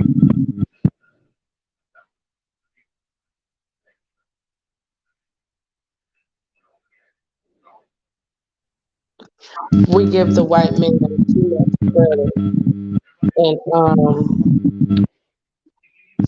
it's just we have to understand that we have the power and control, and if we want to do anything, we can unify and do it. I mean, they tell us every year how much money we are projected to spend, and it goes up every year. I think now we have finally reached $1 trillion. How ignorant are people? $1 trillion. $1 trillion. Trillion. That's crazy as hell. But we not destroyed though. You know what I'm saying? I hate to talk about the fact of us being destroyed, but unfortunately, we destroyed and stuff. And then the black leaders, they are more destroyed than people that are lost. And that's a shame. You know what I'm saying? Whether you Hebrew, whether you Kemetic, whether you more, whether you 5%er, it's like a majority of people that claim to be conscious is better off not being conscious. Because it's like you just got more destroyed. Especially those, and I'm not saying this on a what they call it,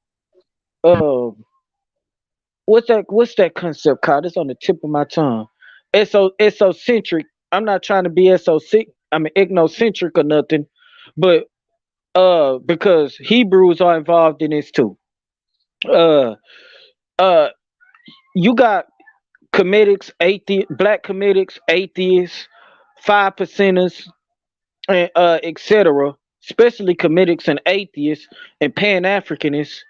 They claim they conscious, but you know how you conscious when you keep telling us about schools that we all know indoctrinated us. What's the point? That's not being conscious. You just being more indoctrinated. That's not that's not conscious. That what the hold on, how the hell you get conscious? How you go to a school system that indoctrinated you from your consciousness, then use that same academic concept in that same school system to get you to not be conscious? I mean, to get you to be conscious. That's a contradiction. That don't even make no sense. The same thing that caused you to be conscious, I mean, that was the reason for your unconsciousness, is not gonna cause you to be conscious again, especially if it's the exact same thing. That I don't, man. That's like country. I'm just like, man, just go back to. You might as well just go back to being what you were at first. You know what I'm saying? Because all you doing, especially as a black atheist, all you doing as a black atheist is just referring us to go back to school and learn under white folks. I mean, shit, we didn't need you to do that when we wasn't unconscious. When we was unconscious, you just like the unconscious.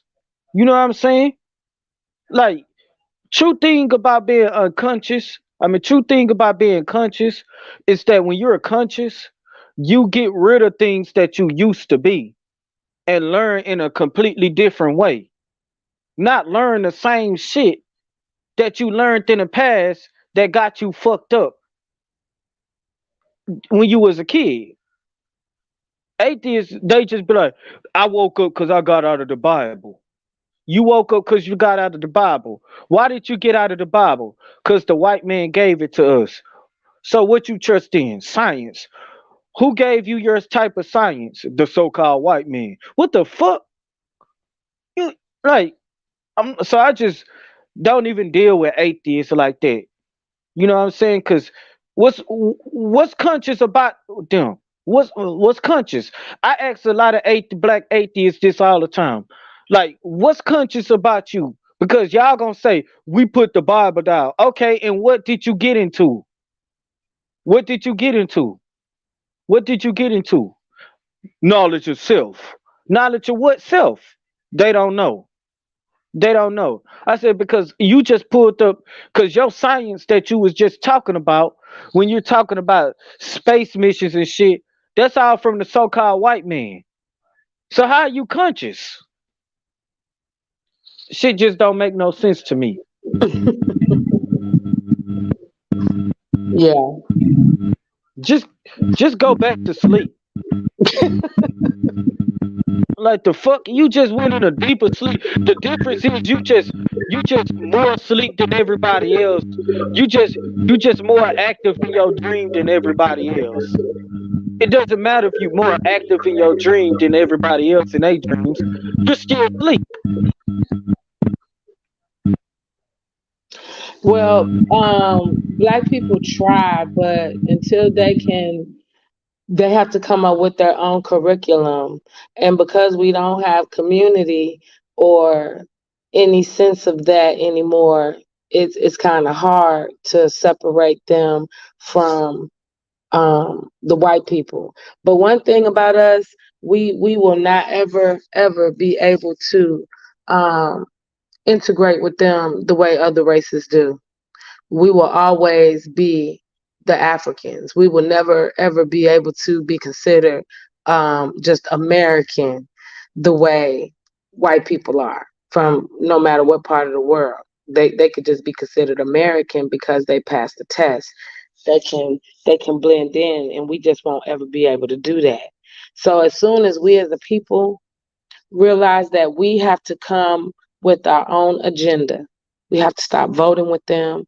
We have to stop aligning ourselves with them. We have to stop thinking that our issues are their issues. We have to realize that everything that we deal with is very different from how they deal with it. So we need our own agenda. But one reason I stepped out of politics is my people don't want to do that. They are comfortable with these other people thinking for them and making choices for them. They are cool with they are complacent with just dealing with the, um, the aftermath of whatever they decided to do up there on the hill because we don't have an agenda. So we don't have a collective thought on who we need to send to the hill and what they need to fight for. We don't, you know, we don't understand yet that we need our own political party. We can't keep voting with them because our needs are just not the same. And I hated to say it. I hated to say it that, when you have a candidate that recognizes you are different from everybody else, stop saying that's racist because you are different from everybody else. And stop thinking everybody has to like you. That is just so European.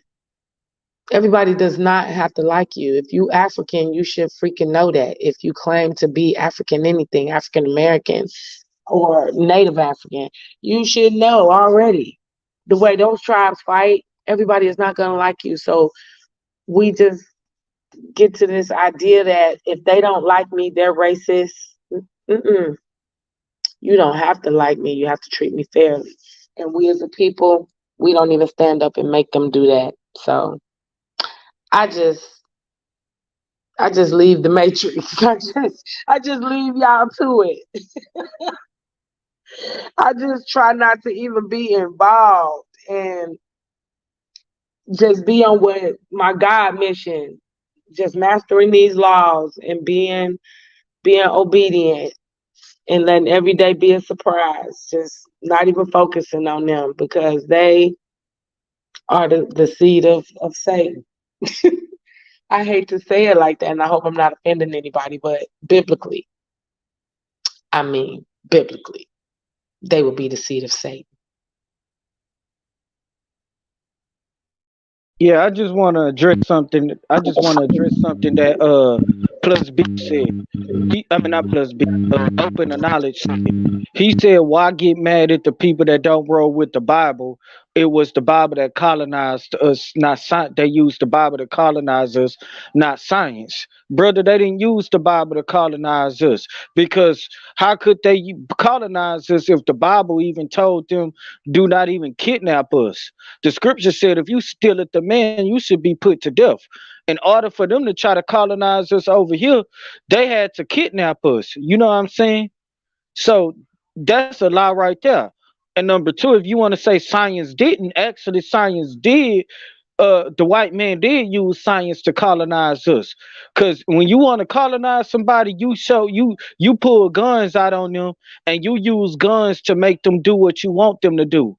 They build boats. Science helped our enemies build boats. Science helped our enemies develop guns and technology to enslave us.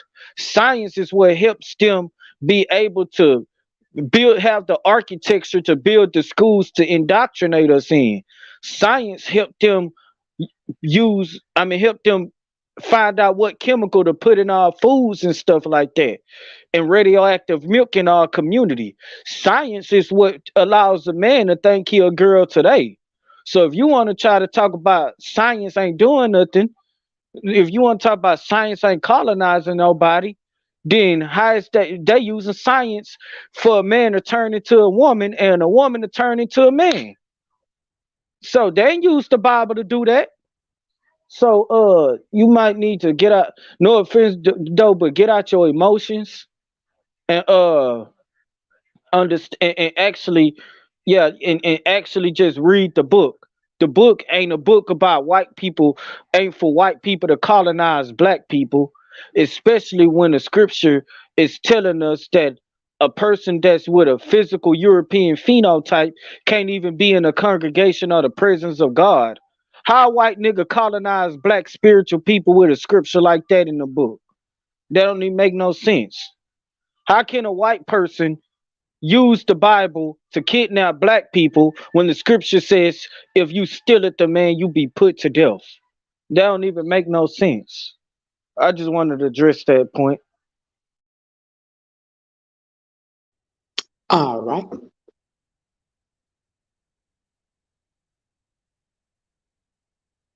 Science is to me, I use science to prove the Bible. That's what I do.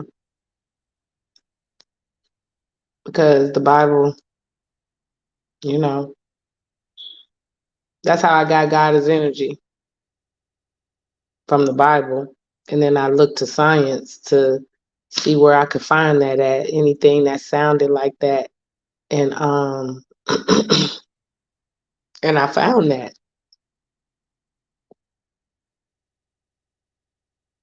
That science and the Bible are gonna eventually agree. They're gonna have to agree that there's a consciousness out there, and they don't know, where it comes from, and they're gonna have to agree with that. But when you talk about the other people and the issues, and you're just gonna have to peel back everything that they taught you. And a lot of people just don't want to do that. It's just easier for them to just believe all the bullshit that 127 million Africans came from Africa to America. And not one African country waged war. They just, like, nothing happened. It's like, what? Why would you believe that number, first of all?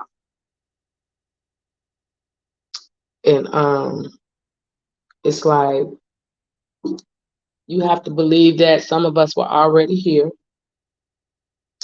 And you have to believe that everything the white man says is not true. He don't know everything. That he's observing and regurgitating it back to us, and we are holding it as true. So it's time to take that back and just peel back the onions and peel back the layers of the onion and find out your truth. What's really true for you? Not what your mom and dad or your teacher or your preacher or anybody else said. Just what you stand on, what's your foundation, and what you say is true. That's what you have to do. And Forever Food, I did not pay anything to go on Sonetta. What is wrong with you?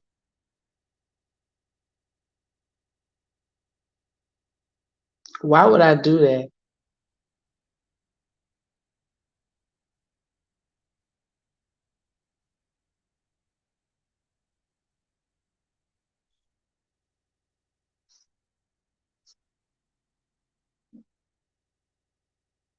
Like I said, boy, it be crabs in a barrel.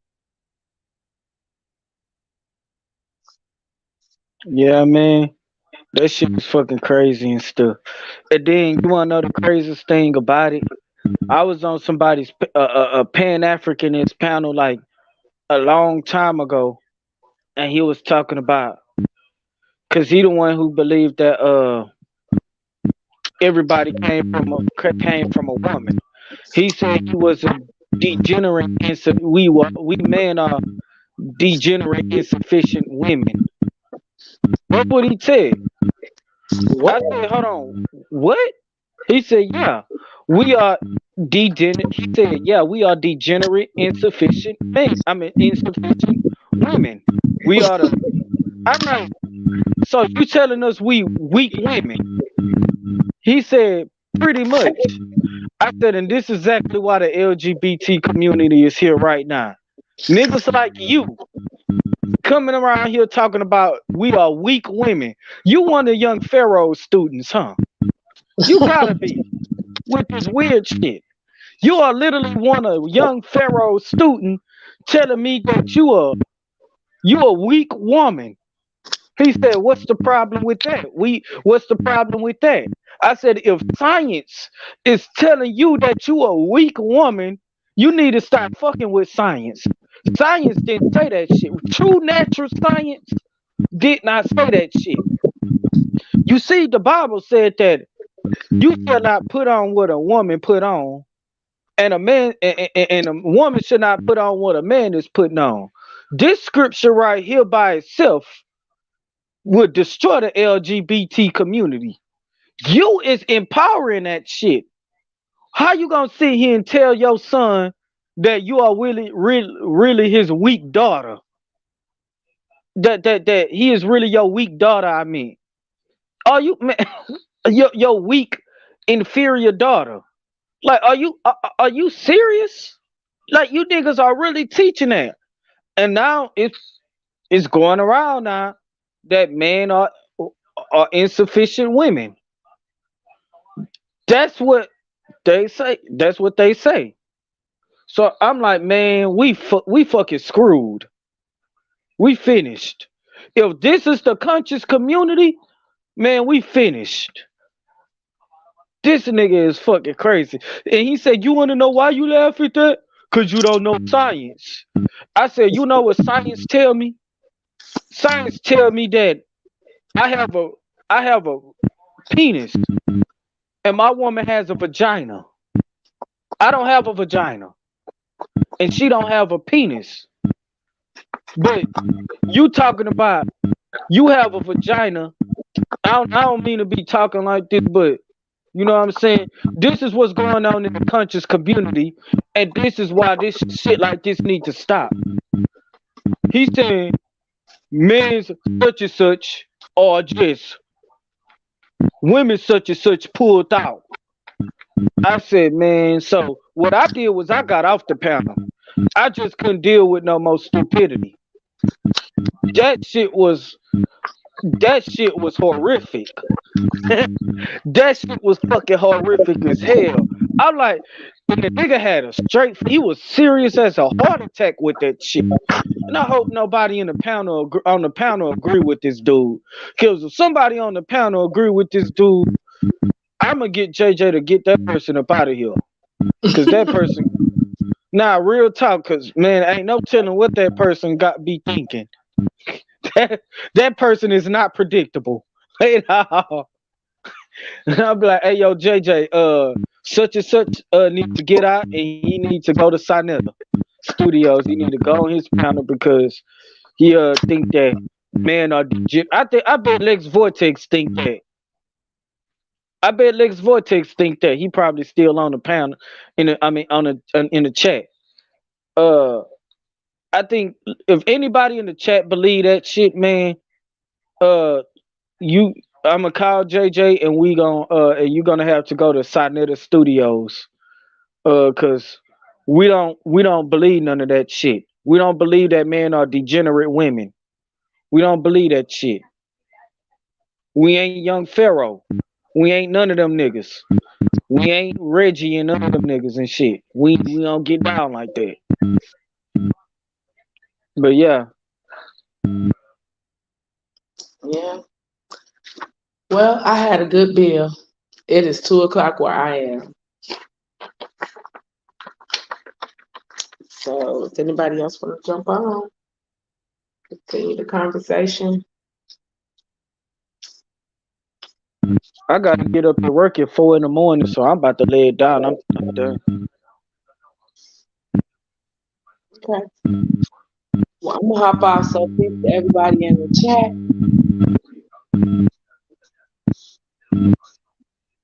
I'm gonna hop off on my meditation a little bit. It's 2:00 in the Yeah, I'm done too. Yeah, man. Appreciate the time, y'all. Appreciate you, Karima, for letting me do my PowerPoint. You know. You're gonna have to come back to open to knowledge. Seems like y'all got some beef. Well, shoot, that's his problem. That ain't my problem. I hope he ain't beefing with me because I said we ain't degenerate women. Because we ain't degenerate women. I hope that. You can beef with me with anything else, but not that.